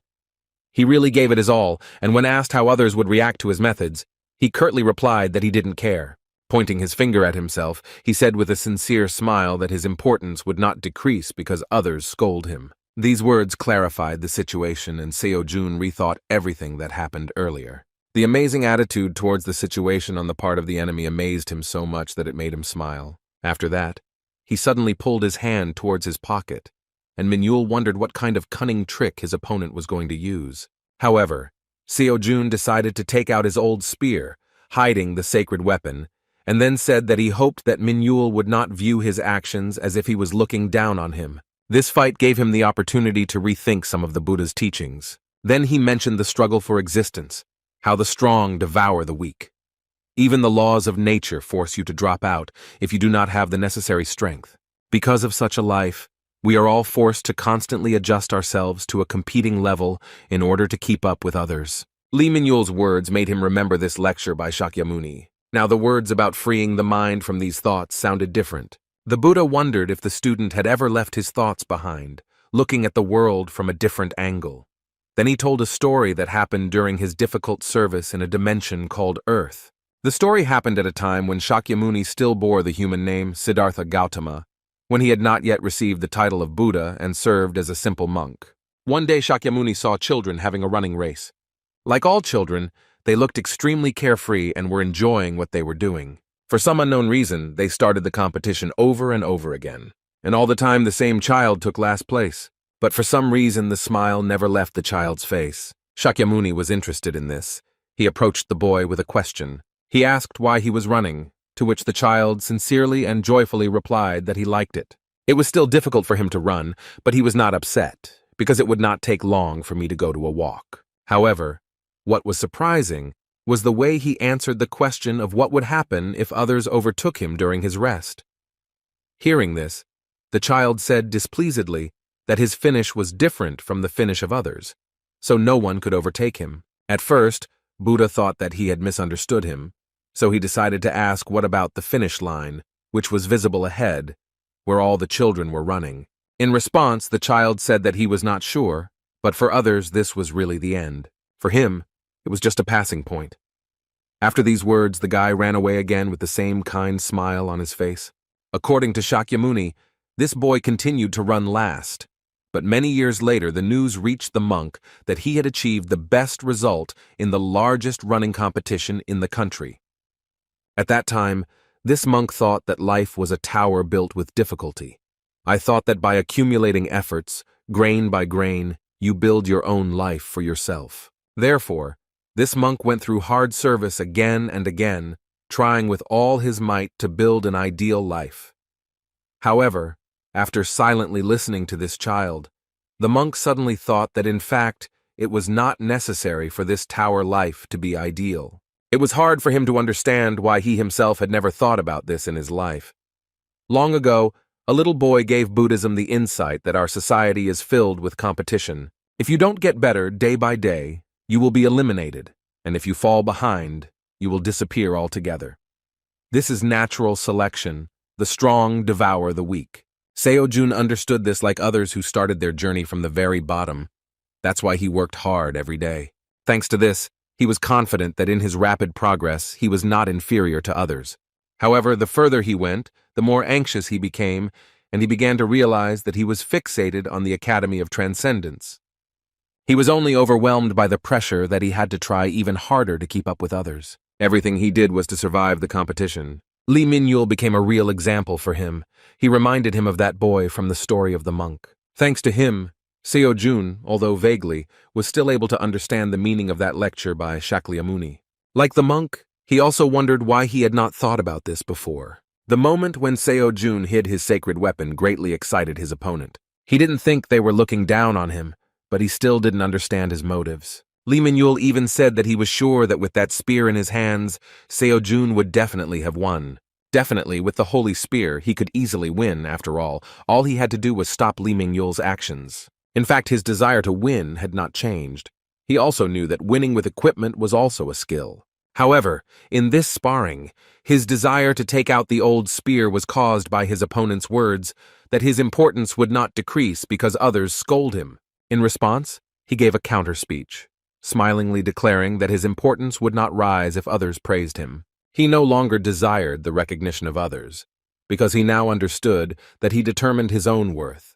Hearing his words, Lee Min-yul froze with a surprised look. Then he said in confusion that Seo-jun turned out to be even better than he expected. Unexpectedly for everyone, he reached for his belts that held all his equipment, having dropped most of his weapons. He turned to Seo-jun and asked him not to think that he was looking down on him. The dagger remained in his hand, and he said that this is the only thing he learned from the teacher and what he is most confident in. Seo-jun replied with a smile that he did not look down on him, but considered him a worthy opponent. After these words, they rushed into the attack with incredible strength, and parrying each other's blow caused powerful destruction. Now they were united by a common goal. They fought freely, wanting to emerge victorious. Lee Min-yul wasn't lying when he said that he was giving his all for his goal. While at close range, he pushed Seo-jun's spear away, opening his body to the strike. Seo-jun expected a blow from him and was about to jump back, but the unconventional fighter with a free style suddenly acted too unpredictably. He did not intend to strike, but only closed the distance to suddenly throw his blades. With an ordinary spear in his hands, it was not easy to cope with this attack. Some of the blades were able to leave small cuts on Seo-jun's body. However, this did not make him feel any discomfort. He enjoyed the difficult battle more and more. If he had a holy spear, he could easily parry this blow, but now such things pose a threat to him. A moment later, Min-yul closed the distance and suddenly grabbed the end of Seo-jun's spear. A feature of his attacks was his extraordinary mobility, which was difficult to adapt to. Seo-jun barely managed to stop his point-blank blow with a dagger. Losing control of his spear, he was forced to grab the blade with his bare hand. Snatching the spear from the enemy's grip, Seo-jun powerfully swung it, throwing the enemy into the distance. What was strange to him was that as soon as he accepted the possibility of losing, his body immediately became much lighter. Now he understood that he did not have to win, and there was nothing wrong with him if he lost. But for the sake of victory, he sincerely gave his best. Fighting had never brought him so much pleasure before. Lee Min-yul was incredibly fast. Jumping high into the air, he dodged a wide blow from the spear, proving that he was not lying, that his daggers were the only weapons his teacher taught him to use. The skill of this guy's daggers was truly at its best, but once behind Seo-jun's back, she said threateningly that it was too early for him to be surprised. After that, Lee Min-yul tried to strike him while in the air, but the experienced guy with a spear managed to dodge. As it turned out, this is exactly what his opponent was waiting for, and the blow was a distraction. Within a moment, it became clear that Min-yul simply hid his intentions to lift the dust curtain with the help of earth and dust until the very end. After that, Lee Min-yul's silhouette began to disappear from view. Seo-jun was extremely wary, realizing that the enemy had created the opportunity for himself to carry out a series of unexpected attacks. This was surely a concealment technique. Seo-jun couldn't believe that this young guy was even capable of such a high-level technique. Still, he did not perfect it, and sometimes one could notice his rapid movements around the perimeter of the arena. And yet, even Seo-jun, without proper concentration, could not follow his movements for long. Although Lee Min-yul had such an ace up his sleeve, one could safely assume that this was his last winning move. With this in mind, Seo-jun decided to use his accumulated mana to respond with a brutal but powerful blow. However, after a moment he stopped, wondering if he was doing the right thing. All past battles that Lee Min-yul won ended after others underestimated him. It wasn't that Seo-jun lacked confidence in himself. It was just that watching this guy's frivolous fighting style made him realize a very important thing. Now he clearly saw how limited his own fighting style had been all this time. These reflections prompted him to progress Merlin's lecture. Now he was able to think about the words of the lecturer regarding the fact that if learning becomes a habit, it can become an obstacle to self-expression, since, be that as it may, learning remains knowledge received from another person. It became clear that it would not be possible to fight well using only the knowledge acquired by other people forever. Concentrating on his energy flow, Seo-jun realized that the moment had come when learning alone was not enough. Now, using Merlin's knowledge and Kiran's sense of touch, Xiang Yu's enormous strength and Shakyamuni's ataraxia, he finally managed to bring his own method into reality. Having created his own, his body began to release an incredibly powerful magical aura. This bright yellow mana is quickly absorbed by his spear. The audience was shocked because the power he used was nothing other than an aura blade. It was hard to believe this, because even hunters who had devoted decades of training were barely capable of using this power. Focusing on his surroundings, Seo-jun suddenly began to clearly sense the presence and movements of his opponent. As soon as Lee Min-yul tried to launch a sudden strike, he was immediately met with Seo-jun's spear. The powerful energy dispelled all the ardor, and Lee Min-yul stopped. His dagger was destroyed, and the blade of the spear was right at his neck. With a cold sweat on his face and an admiring smile, he admitted that he had lost this battle. The Order of Truth, observing this event, soon reported Kim So-jun's victory to the heir of the apostle. Mrs. Kalia tried not to show surprise. In response, she asked the follower whether they were able to detect the distortion. The man replied that he saw the distortion, but did not believe that it could be called such. It was about something they couldn't even imagine. Kalia was seriously wary when she heard that Kim Seo-jun suddenly changed his weapon and used an aura blade during the battle, enhancing an ordinary spear. Taking into account this unexpected information, Lady Kalia ordered to continue to keep an eye on the target, while she herself reported this to the apostle. In response, Calchas asked her why they should resort to such measures. Miss Kalia did not understand what they were talking about, so the confused follower explained his words by saying that although he understands that Kim So-jun is worth taking a closer look at, this has now become an obstacle to the plan they had devoted all this time to preparing. When he said that he did not understand why Mrs. Kalia was doing this for the sake of one particular student and asked what the apostle of abstinence had said, the heiress of the apostle could not stand it and nervously shouted his name. Seeing her stern look, Calchas suddenly fell silent, realizing that he had allowed himself too much. After that, he apologized and left the mistress's chambers. What was happening haunted her, and the situation became even more tense after the last meeting with the apostle. During that visit, she confirmed information that a very large distortion had been detected in Korea. The apostle of temperance also heard that the distortion was quickly dealt with. In response, Kalia confirmed this information and reported that the person who dealt with the distortion was a student named Kim Seo-jun. It seemed very strange to her that even though the apostle knew the news about the elimination of the distortion, he still called her to find out what had happened. It was also strange why he asked who exactly solved this problem. Suddenly, the apostle ordered her to keep an eye on what Kim Seo-jun, who had dealt with the incident, was doing. Not understanding the reason, she politely asked why to do this. The apostle reacted very nervously to her words and unleashed his terrifying power of bloodlust on her. After that, he said in a threatening tone that he knew very well that the young mistress had the strongest position of all the successors of the apostle of chastity. Using incredible pressure, he forced her to apologize after saying that she sometimes forgot that her position as heir did not make her the next apostle. His actions indicated that he was warning her that she was not in a position to ask unnecessary questions. However, after releasing the pressure, he still said that this order was not his own will. Turning around, Mrs. Kalia panicked and asked how this was possible. The apostle of temperance not only occupies the most important place in the order of truth, for the whole world he is one of the 7 apostles, whom no one dares to contradict. In response, he said that he knew that Kalia had been forced to solve matters alone all this time without the support of the elders.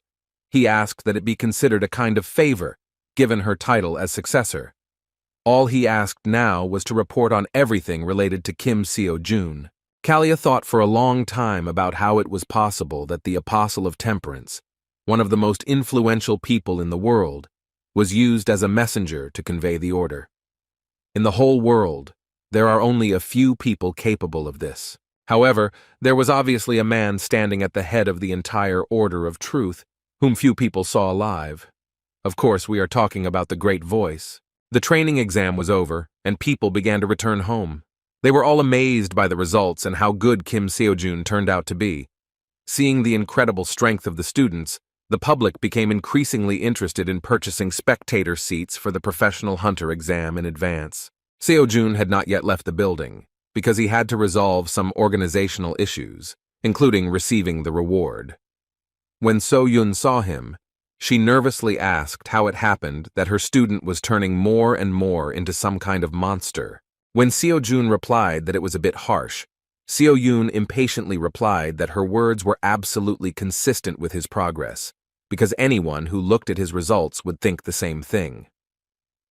What was especially amazing was his sudden ability to use the aura blade.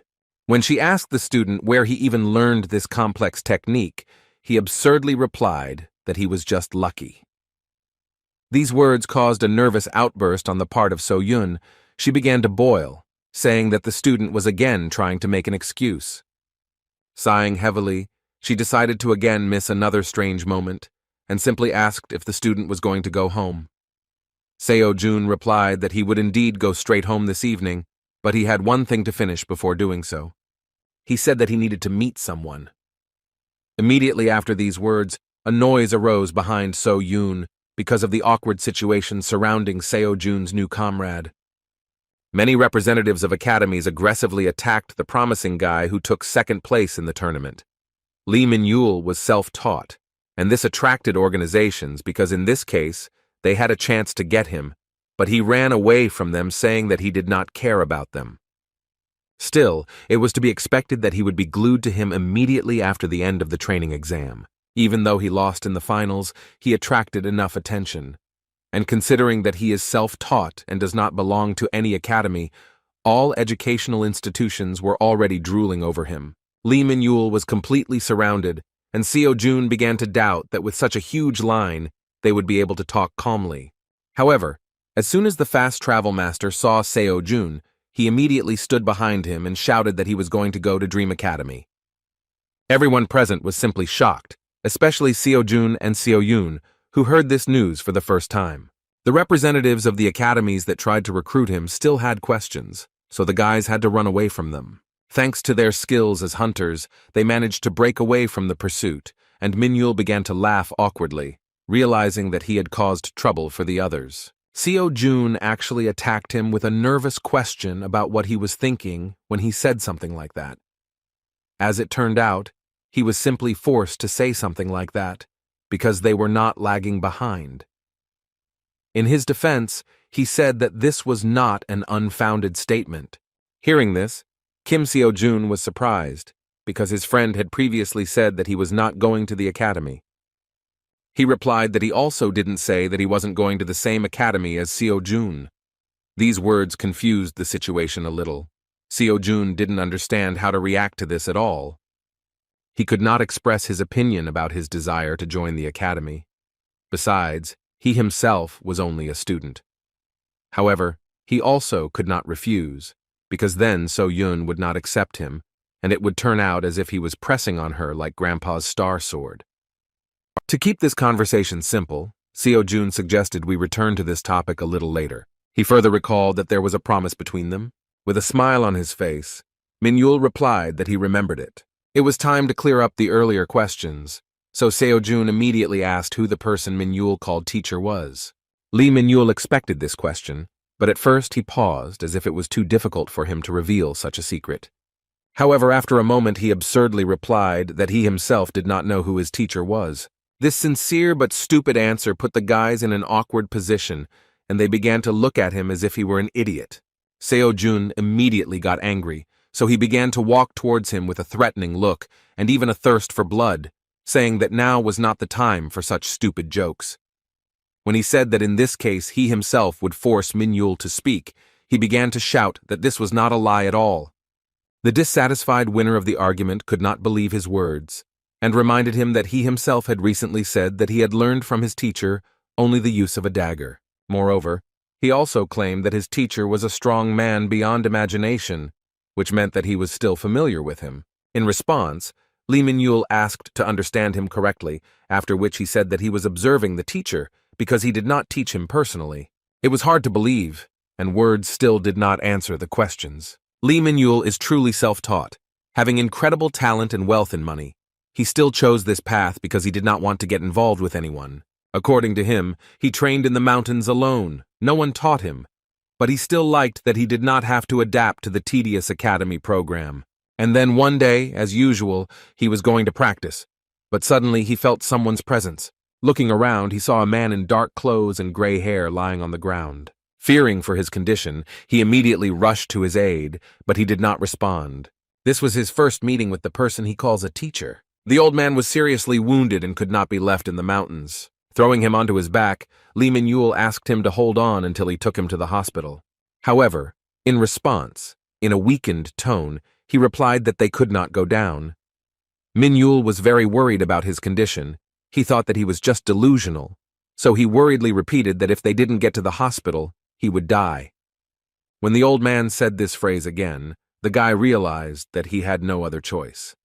These words smacked of desperate obsession, and ultimately he had to give up the idea of taking him to the hospital. For lack of anything better, he treated the man in an abandoned house in the mountains. At first, he was in a deplorable state and could die at any moment. But over time, he slowly began to gain strength. So a month passed, and one day, when Lee Min-yul was walking towards him again with the hope that he would finally open his eyes, something unexpected happened. He was forced to stop near an abandoned house after hearing unfamiliar voices. Someone was discussing the old man with words of surprise that he managed to get out of such a state. Peering from behind a tree, he saw that the man he had been treating all this time was standing on his feet, surrounded by many armed, unfriendly men in cloaks. The master whom he saved was surprised that the one who had recently become an elder personally came to him, a dying old man. According to Lee Min-yul, he was shocked that his grandfather had already woken up. But what was even more important was the question of what was happening. The unknown armed men were hostile to him, and were definitely not friends. They were interested in who helped him, but the master did not answer. The one whom the master called the elder, with a cunning and arrogant tone, said that he had guesses, after which he asked whether the boy hiding behind a tree nearby was his savior. Hearing his words, Lee Min-yul realized that he had been discovered, and was now also in trouble. However, just a moment later, the master, realizing that his savior was also in danger, struck the first blow and instantly beheaded the daring guy who was standing next to him. With incredible speed, he instantly dealt with 3 more armed strangers, using only a dagger. The enemies were simply shocked by his speed and strength, but taking advantage of their numerical advantage, they quickly came to their senses and rushed at him together. While talking about that incident, Lee Min-yul could not hide the trembling in his body. However, as it turned out, it was connected with memories that were not so terrible for him but delightful. He admitted that at that moment, for the first time in his life, he met someone who fought so skillfully.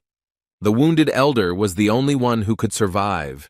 He was stronger than the rest of his squad, so he managed to survive one attack from the master, but he already had a huge scar on his face. Covering the young man, the man he saved said to the enemies that they had probably forgotten that they were not able to see his attacks and cope with his speed. Turning to his savior, the master shouted to him to immediately leave this place and never return. After this, the battle continued and a powerful burst of mana followed, which blinded the youth and exerted such pressure that he barely remained conscious. However, when he opened his eyes, the master and elder of the enemy squad had disappeared, and he was left alone among the bodies of the killers lying on the ground. He absolutely could not understand what had happened, but according to him, at that moment, his intuition told him that he needed to listen to the old man, so he collected all the trophies and left. When he entered the abandoned building in which he was treating the mysterious master, he discovered a book. He decided to grab it at the same time, thinking that the old man had left it behind when leaving in a hurry, and would probably be angry if he lost this thing. With a deep sense of guilt, Lee Min-yul admitted that he wanted to return her if he suddenly found him later, but so far he had not had the chance to meet the mysterious master.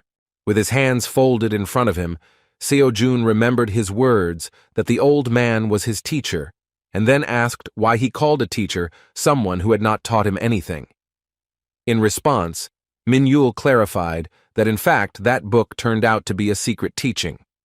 Seo-jun didn't understand what he was talking about, so the shy, well-mannered guy admitted that this teaching was related to the art of dagger fighting and concealment techniques. As expected, he read it, although he regretted it, knowing that it was bad to look into other people's things. Actually, because he saw how the old man fought, he believed that this technique was created by him. He doesn't know that he took his secret technique, much less that he studied it, which is why he called the master his teacher. Seeing his friend's surprise, Min-yul restlessly asked him to believe him. The story turned out to be very confusing indeed. Seo-jun, of course, suspected that the likelihood of his innocence was high, but now he is still convinced that this incredible self-taught person is indeed not a student of the Academy of Transcendence. Lee Min-yul still thought that no one believed him, so he swore that his words were the truth. When asked if he really did not know the identity of this master, he replied that he participated in the practice exam because he hoped to find the teacher at such a large event. After hearing this incredible story, So-yoon was surprised, but noticed that something came to her mind. She wondered if it could be that his teacher was actually Mr. Dark Star. Hearing this suggestion, Seo-jun opened his mouth in surprise, and Lee Min-yul simply froze. The Dark Star, along with the Sword Saint, is one of the 5 heroes who personify Korea. He is known for having the most secretive personality among them all.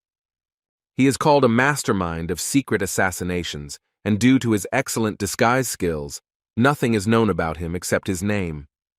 But in the case of So-yoon, the granddaughter of the Sword Saint, the conversation is different, because all 5 heroes keep in touch and know each other. When So-jun asked if she had ever met this gentleman, So-yoon replied that she had seen him a couple of times, because when she was little, Mr. Dark Star sometimes visited his grandfather. However, in those days, they began to fight every time they met. Based on this, Seo-jun asked if she could ask her grandfather about the secret teaching that Min-yul had obtained. He was confident that Mr. Park would understand whether this was truly a Dark Star technique. So-yoon replied that it was a really good idea and that we could meet him. Lee Min-yul, who had not understood what they were talking about for several minutes, was simply shocked by these assumptions, and no less shocked when he heard that the director of the academy where Seo-jun studies calls the great sword hero the grandfather. The next day, Seo-jun went to the academy as usual. His day started with a very displeased expression on his face, because when he thought about picking up another weapon to compare with the Holy Spear, he saw that the item he was interested in was worth 500 million won. The price for just one piece of equipment was enormous, so the student was outraged at how much money this academy was taking from him. He worked non-stop and earned money, but the spending still did not end. Sighing heavily, he decided to take his time, thinking that it was not urgent. The billion received for winning the training exam was credited to the account without any problems during the day, although the reward for participating in event competitions takes time. Meanwhile, Lee Min-yul learned that sweet sister So-yoon is the granddaughter of the Sword Saint. He was shocked by the news, but immediately respectfully asked her to help meet his teacher, whom they named one of the 5 heroes. So-yoon didn't mind. She excitedly asked him to skip the formalities and promised that she would turn to her grandfather for help. At first, Lee Min-yul was hesitant to show someone else's secret teaching to another person, but he agreed to personally demonstrate his technique to the Sword Saint, so he was going to come to the academy. At that moment, Seo-jun didn't understand why Min-yul addressed So-yoon as you. Returning to his interaction with the Transcendence Academy portal, Seo-jun decided to buy a free pass, but at that moment he was surprised by the message that several of his lectures had received progress, and Chiron's course was completely completed. Now it became clear to him that the percentage of course completion accumulates even in the absence of a free pass. Within a moment, as a reward for completing the course, he acquired a rank A bone reconstruction skill. Upon learning of this, he joyfully shouted in delight at his new ability and began to test his body's strength, trying to bend bones and make unnatural movements of his limbs. To his surprise, he felt no difference. When he completed Xiang Yu's course, he could feel the power that could move mountains circulating through his body, but this time there was nothing like that. He remembered that the battle stories said that rebuilding bones corrects skeletal flaws and removes toxins from the body, forcing him to be reborn. Within a moment, he completely forgot about completing the course because he felt the sudden appearance of terrifying energy and an equally terrifying thirst for blood.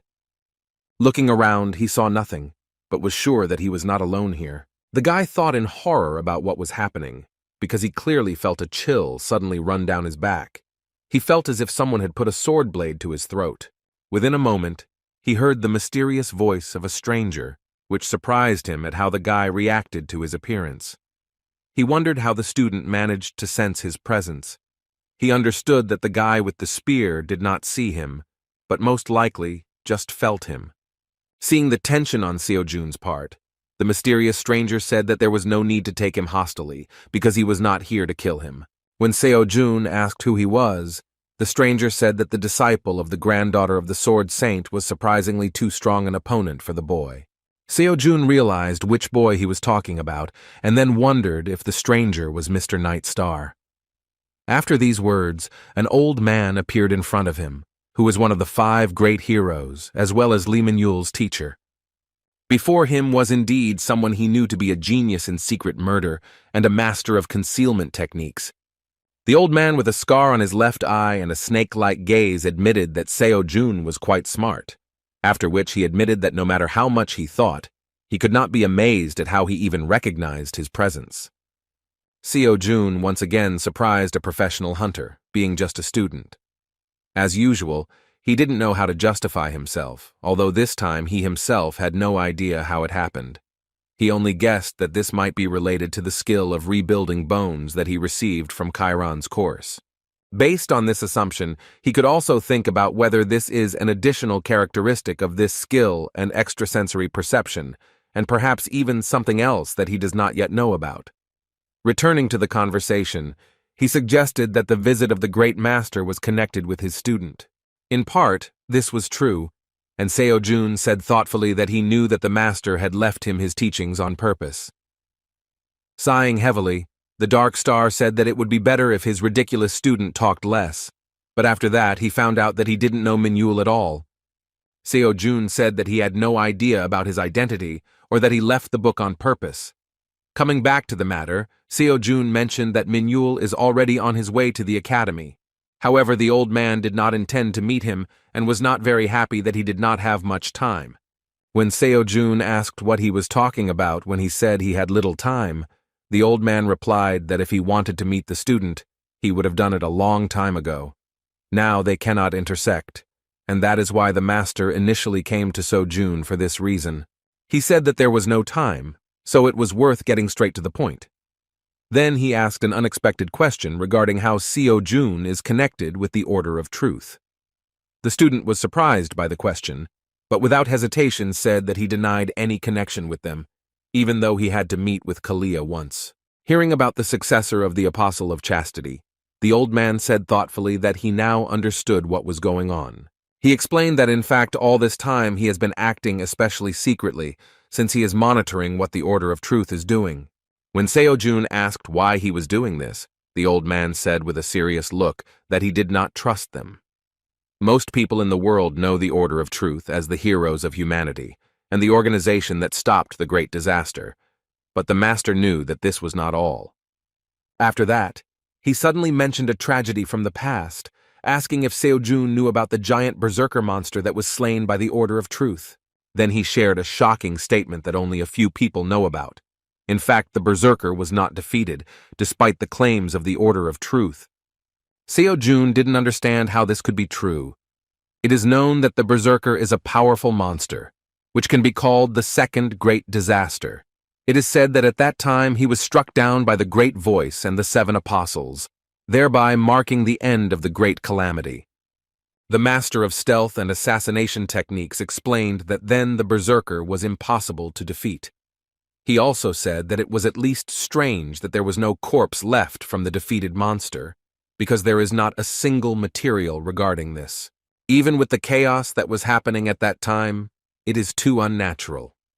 Seo-jun was even more amazed by the words that in fact the berserker had suddenly disappeared. Confused, Seo-jun emotionally asked why then did everyone think that the Order of Truth saved humanity. The old man replied that it was obvious to believe that they had done something. He clarified that it was more likely that it was the Great Voice who did something to the berserker, but in any case, that monster was not defeated. Turning his back to the student, the master remembered that at first it was only a small grain of doubt, but an incident that happened several years ago made him convinced that he was right. He clarified that it is difficult to actually name those events. To get to that topic, he first asked if Seo-jun had ever thought about why the place of the Apostle of Chastity was empty. In response, Seo-jun remembered that the Order of Truth stated that he died of old age. However, as soon as he said this, he cried out in surprise at the realization of the probable truth. The puzzle began to take shape into a more complete picture, and the old man confirmed that the Apostle of Chastity had in fact suddenly disappeared, and precisely suddenly, just like a berserker. With displeased mockery, he said that natural death sounds ridiculous, because the 7 apostles were together even before the time of the great disaster.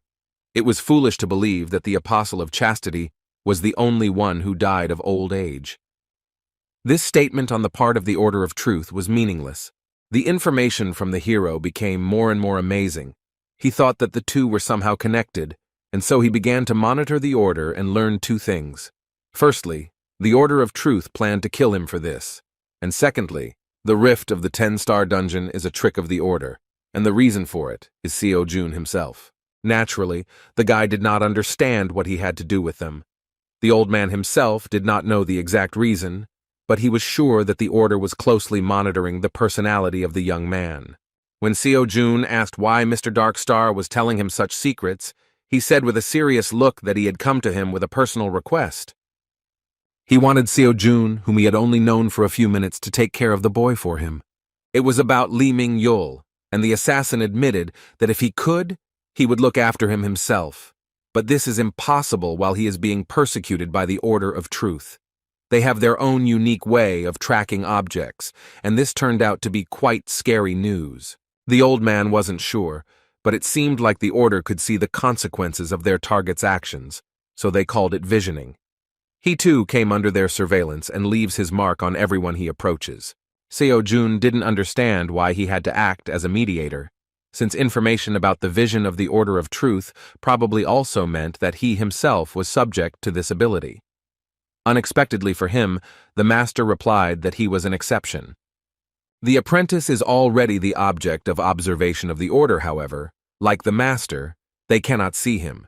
So even if they meet, the Order will not sense anything unusual. At the same time, if he acts on behalf of Seo-jun, then they will believe that this is the work of a Dream Academy student. When the guy, dumbfounded by the situation, asked why the Order of Truth could not see him, the master disappointed him with his answer, saying that he himself did not understand how this was possible. The old man himself was able to free himself from their gaze, finding himself one step away from self-forgetfulness. But the young man's method remained a real mystery to him. Naturally, Seo-jun thought with a thoughtful face that this had something to do with the fact that the academy did not have any data on him. Time was already running out, and the old man could not afford to continue this conversation, so he handed a new book describing his teaching towards the academy student and asked him to pass it on to his heir. He wrote previous materials in a hurry and only managed to write down the art of wielding a dagger and the technique of concealment. But here, everything was presented in more detail. In response, the surprised Seo-jun restlessly asked where one of the great heroes had so much faith that he would give him such a thing. As expected, such a powerful master could not be afraid that Seo-jun would decide to do something, because in this case he can easily get rid of it. And yet the people outside the surveillance are the only ones he cannot put pressure on. The master of assassination and stealth was prepared for such a question, so he had something to give him as payment. He took out another scripture and said that this was another secret teaching that he himself had written down. He believed that it could be very useful to the young man for further development. The master was simply amazed when he heard that the guy answered that he didn't need that, and then asked to give him something else after a heavy sigh. He tried to hide his reaction, thinking that this brat didn't understand that even S-rank hunters would rip each other's throats out with the dark star technique. Without losing his status, he asked what exactly the young man would want in return for his request. Seo-jun hesitantly replied that he did not want anything special, and after a thoughtful pause, with a cocky expression on his face and an insolent tone, he asked the old man if he had ever heard of alimony. Mr. Dark Star was amazed. He thought that he had heard it right, because it is unlikely that one of the 5 heroes would be asked for money out of the blue, giving up a secret technique. However, the guy convinced him that he really wanted money. When Seo-jun brazenly said that if he didn't give him anything, then he himself wouldn't do anything, the master displeasedly asked what amount he was talking about. The student, with a cheerful expression on his face, said that at the moment he only needed a couple of kopecks, or rather 3 billion. Hearing about this impudent and disrespectful request, Mr. Darkstar nervously said the amount and called the young man a little asshole. In response, Seo-jun asked him not to get angry, but to listen to what he had in mind. Then he began a monologue about the importance of the situation. He began to manipulate with the words that, frankly speaking, he is the only one who can fulfill his request because, as the master said, it must be someone whom the order does not see. The balance of importance continued to shift to the young man's side after he said that it must be a person who is friendly with Minhyul, because if some stranger comes and says that the teacher gave him something and throws teachings at him, then Minhyul will not accept it with joy, but still begins to doubt. Then he said that maybe it would work once, but it wouldn't be possible to do something like this again, even though the matter needs to be taken seriously, because this is his student who saved his life. Seo-jun began to press with words that Minhyul would never get involved in this and would simply go to the mountains to train. The final argument was that Seo-jun was putting himself in danger, because their interaction meant that all attention would be directed at him, and then the order would begin to suspect him even more. After these arguments, the young man boldly declared that this amount was fully justified by the risks. Without showing unnecessary emotions, Mr. Darkstar resigned himself to his reasoning, and once again asked whether 3 billion would be enough. Seo-jun hurriedly shouted that this was so, because he didn't believe that everything would go so easily. He regretted that he had not closed his eyes to his conscience and asked for more. When the old man said that he would transfer it a little later, Seo-jun, hungry for money, asked if the master would be able to bypass all taxes and laws because he wants 3 billion to be the final price. The dissatisfied old man replied that it seemed to him that the youth's conscience had reached the level of a knotman. As he left, the Dark Star waved his hand, saying that the money would be received under the name of the association, so minor issues would be settled by the association, and there would be no questions for the young man. The old man was already leaving, so Seo-jun asked if he should mention his visit in a conversation with his heir. Disappearing, the hidden master said that he was free to decide this himself, because even if he said, the order still could not see him. He also asked Seo-jun to warn the boy not to talk left and right about the identity of his teacher.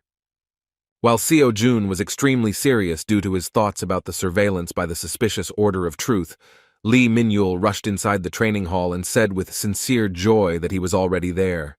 In a short dialogue with a friend, he nevertheless learned that his teacher was one of the 5 heroes, known as the Dark Star. Although Seo-jun told him in vivid colors about the Order of Truth, as expected, the teacher's identity shocked him. Of course, he did not mention alimony. To explain why he did not meet with him in person, Seo-jun said that Mr. Darkstar had to urgently leave on business, but in return he asked to give his student some notes. After that, Seo-jun held out a small notebook in his direction, similar to the one Lee Minhyul had previously found with detailed descriptions of dagger and concealment techniques. Having given this notebook to the recipient, Seo-jun hummed and decided to leave on business, happy that he had already fulfilled the request and received money in return. Now he could easily buy more weapons and listen to new lectures. At one point, Lee Minhyul, who had been silent all this time from the shocking statements, a little confusedly asked his friend why he was giving him this thing. Seo-jun was surprised by his question and repeated that the Dark Star asked him to give this to him. To his surprise, Lee Min-yul said that with such a valuable item, Seo-jun could actually hide the truth from him. It became clear that he was asking why he didn't steal the teachings and give them away as he was asked. Seo-jun began to pause before answering, because he thought that if he said that they were useless to him, he would insult the Dark Star. Still, he could not reveal the truth that he was a disciple of Transcendence Academy.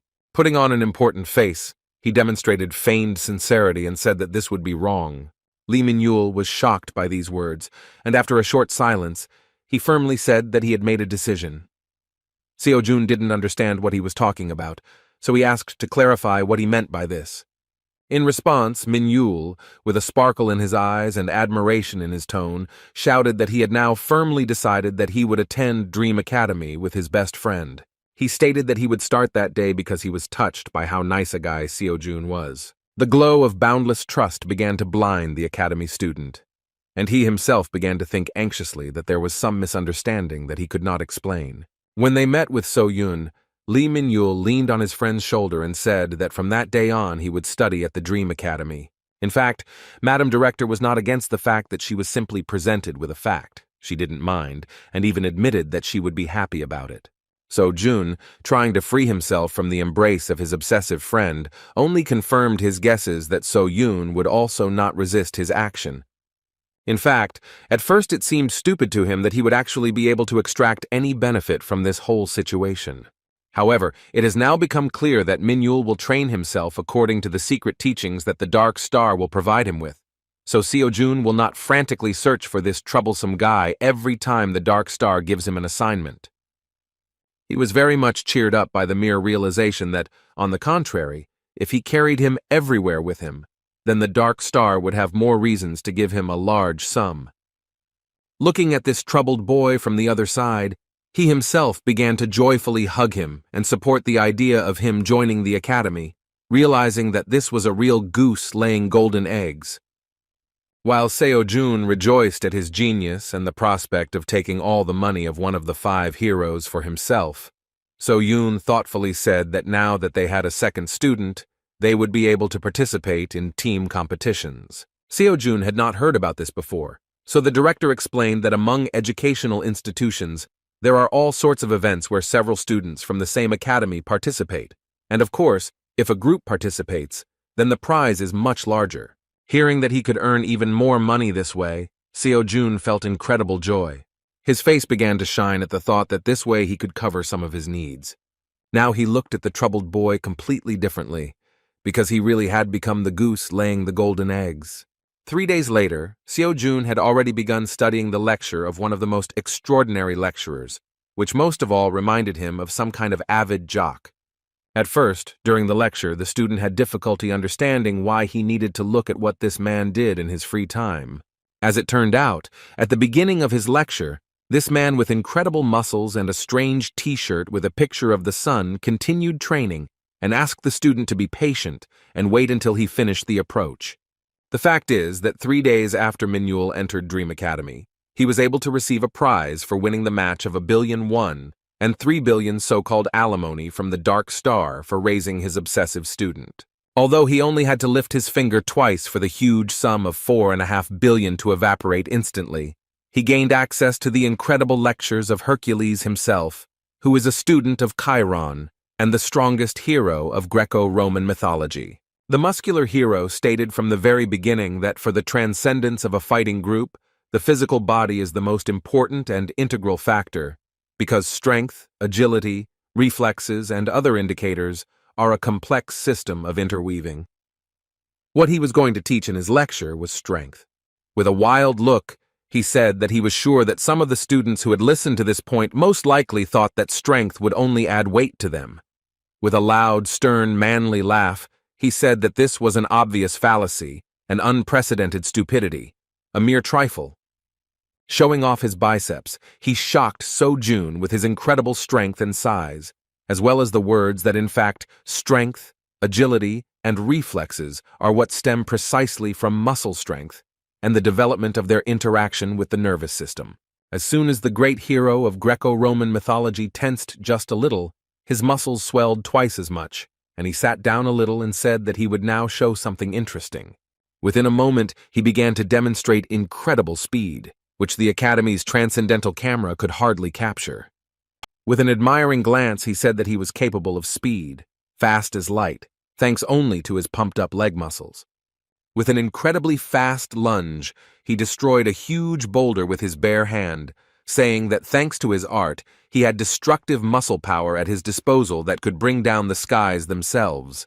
There was no doubt that he could demonstrate such incredible success using only the brute strength of his menacing-looking arm muscles. Moving quickly from side to side, he demonstrated incredible conditioned reflexes that react with lightning speed to his thoughts, coupled with intuition, which he learned from Chiron himself.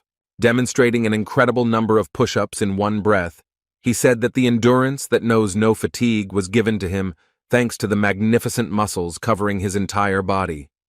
The radiance of this madman, who radiates incredible energy with the help of physical strength alone, blinded the student, who no longer regretted that in 2 clicks he had lost a fortune, which would have been enough for several generations of a family living in Seoul. The veteran rocker-turned-transcendent surprised his student by saying that it all comes from sheer brute muscle strength. After the introductory lecture of the Hercules course, Seo-jun received a message about a new daily task, which only confirmed to him that this hero is a student of Chiron. At first glance, it seemed that the tasks were the same as Chiron's, just with an increased number of repetitions.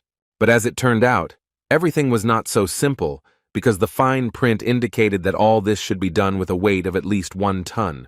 Seo-jun couldn't believe what was written there, so he decided to rub his eyes, but even after that, the crazy inscription about extra weight did not disappear. Looking at the phone again, Seo-jun shouted in panic that the title of the lecture about 500 tons was not a joke at all. He really hoped that Zhang Sanfeng wouldn't have such crap in his course. With this thought in mind, he opened the second lecture on gait. Usually, gait refers to the movement of the legs in sports. Roughly speaking, this is the mastery of the legs. But the old man clarified that when they strive to master not only the movement of the legs, but to put the movements together, this is called practicing technique. Seo-jun hoped for a detailed and clear explanation of Zhang Xiaofeng's heavenly march, relying on the fact that he was the founder of the Wudang clan and Taoist, famous for creating several of the highest arts of movement. His interest only increased when he saw this celestial being's skills on display. The old man skillfully ascended into the air with incredible ease and began to walk as if on the ground. Then he said that in this lecture, he would teach students the so-called walking on air, in which the master, relying on Nigong, with the help of acupuncture points of his energy, can step on anything, even air. The principle of the lecture was taught during the course, so the old man asked to work on the daily assignment. Seo-jun was delighted with the mere thought that if he could soar freely in the sky, then restrictions in the air would disappear for him. As soon as he received the daily task, a deeply thoughtful expression appeared on his face, because it mentioned maintaining a speed of 300 kilometers per hour for 30 seconds, as well as falling from a height of 30 meters. Despite the madness of the task, for him it seemed more real than the one given to him by Mr. Hercules. Sighing heavily, he considered that it was not so scary as for advanced courses, because at first glance it seemed very doable. Then he was distracted by some girl who hesitantly entered the academy and, apologizing, said that she heard that Seo-jun was studying at this place. As it turned out, it was his close friend Suyeon, who called him Oppa. Seo-jun immediately invited her to go to the lounge and offered her coffee, inquiring about her fate at the academy and how she found out that he was here. As it turned out, she is Uncle Manchil's daughter, so she already knew where her brother was all the time. First of all, with an uncertain tone, she asked if he had seen her dad lately. Sitting down opposite, Seo-jun replied that they had been in touch by phone and talked for the last time when he participated in the practice exam. Seeing Seo-yeon's worried look, he immediately asked what happened and why she was so sad. She replied that Dad had stopped communicating, and that is why she decided to go to the academy to ask if Seo-jun knew anything about his disappearance. The student was excited by her words, and immediately took off, asking how long it had been since she had been able to contact Uncle Manhwa. Soyeon replied that it had been a day since he had been in touch since he left for some extra unscheduled part-time work. Seo-jun reassured her a little, saying that since only a day had passed, there was no need to worry too much, because it had already happened that her uncle drank and fell asleep somewhere nearby, perhaps in one of the 24-hour bars or visiting friends from the enterprise. Even after these words, although Seo-yeon took it as an option, she did not stop looking so worried. Seo-jun realized that there might be some other problem bothering her, so he asked if something else had happened.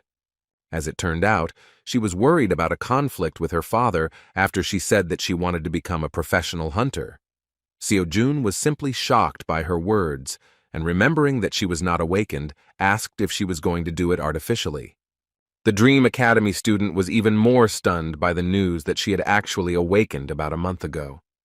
That is why she said that she no longer wants to go to university, but instead will choose an option among hunter academies. As expected, her excitement was due to the fact that Dad was categorically against it. After these words, she thanked him for his words of support. Seo-jun understood her perfectly, because he knew that at this time the hunter's earnings were much better than in a prestigious job after a good university. He understood her feelings, because she wants to lighten the load on her father's shoulders as soon as possible. But there is no parent who will allow her child to do a dangerous activity. Uncle Manhwa, as someone who works at a dungeon monster processing plant, has heard a lot of accident stories over his long career, so he would hardly take such news positively from his only daughter. As they said goodbye, they exchanged good wishes, and Seo-jun asked her to be careful and call immediately if something happens or if her uncle still doesn't get in touch. He tried to support her in this situation until the very end, hiding his concern behind a smile and kind words. As soon as Soyeon left, he walked around the corner of the academy and tried to call his uncle himself, but he didn't accept the call. He could not understand what had happened in the old man's life for him to allow himself such irresponsibility, because of which his daughter was so worried that she even came for help. Even after several attempts, nothing changed. Hoping for the best, he returned inside, thinking that since his uncle had not been in touch for the first time, it was unlikely that anything dangerous could happen. He decided to wait one more day in the hope that everything would resolve itself. Meanwhile, at a hotel on the outskirts of Seoul, Miss Kalia was again taking a report, and this time she learned that Evil Doom, who is called the Devil among Hunters, noticed the activity of the Order of Truth and began to dig under them.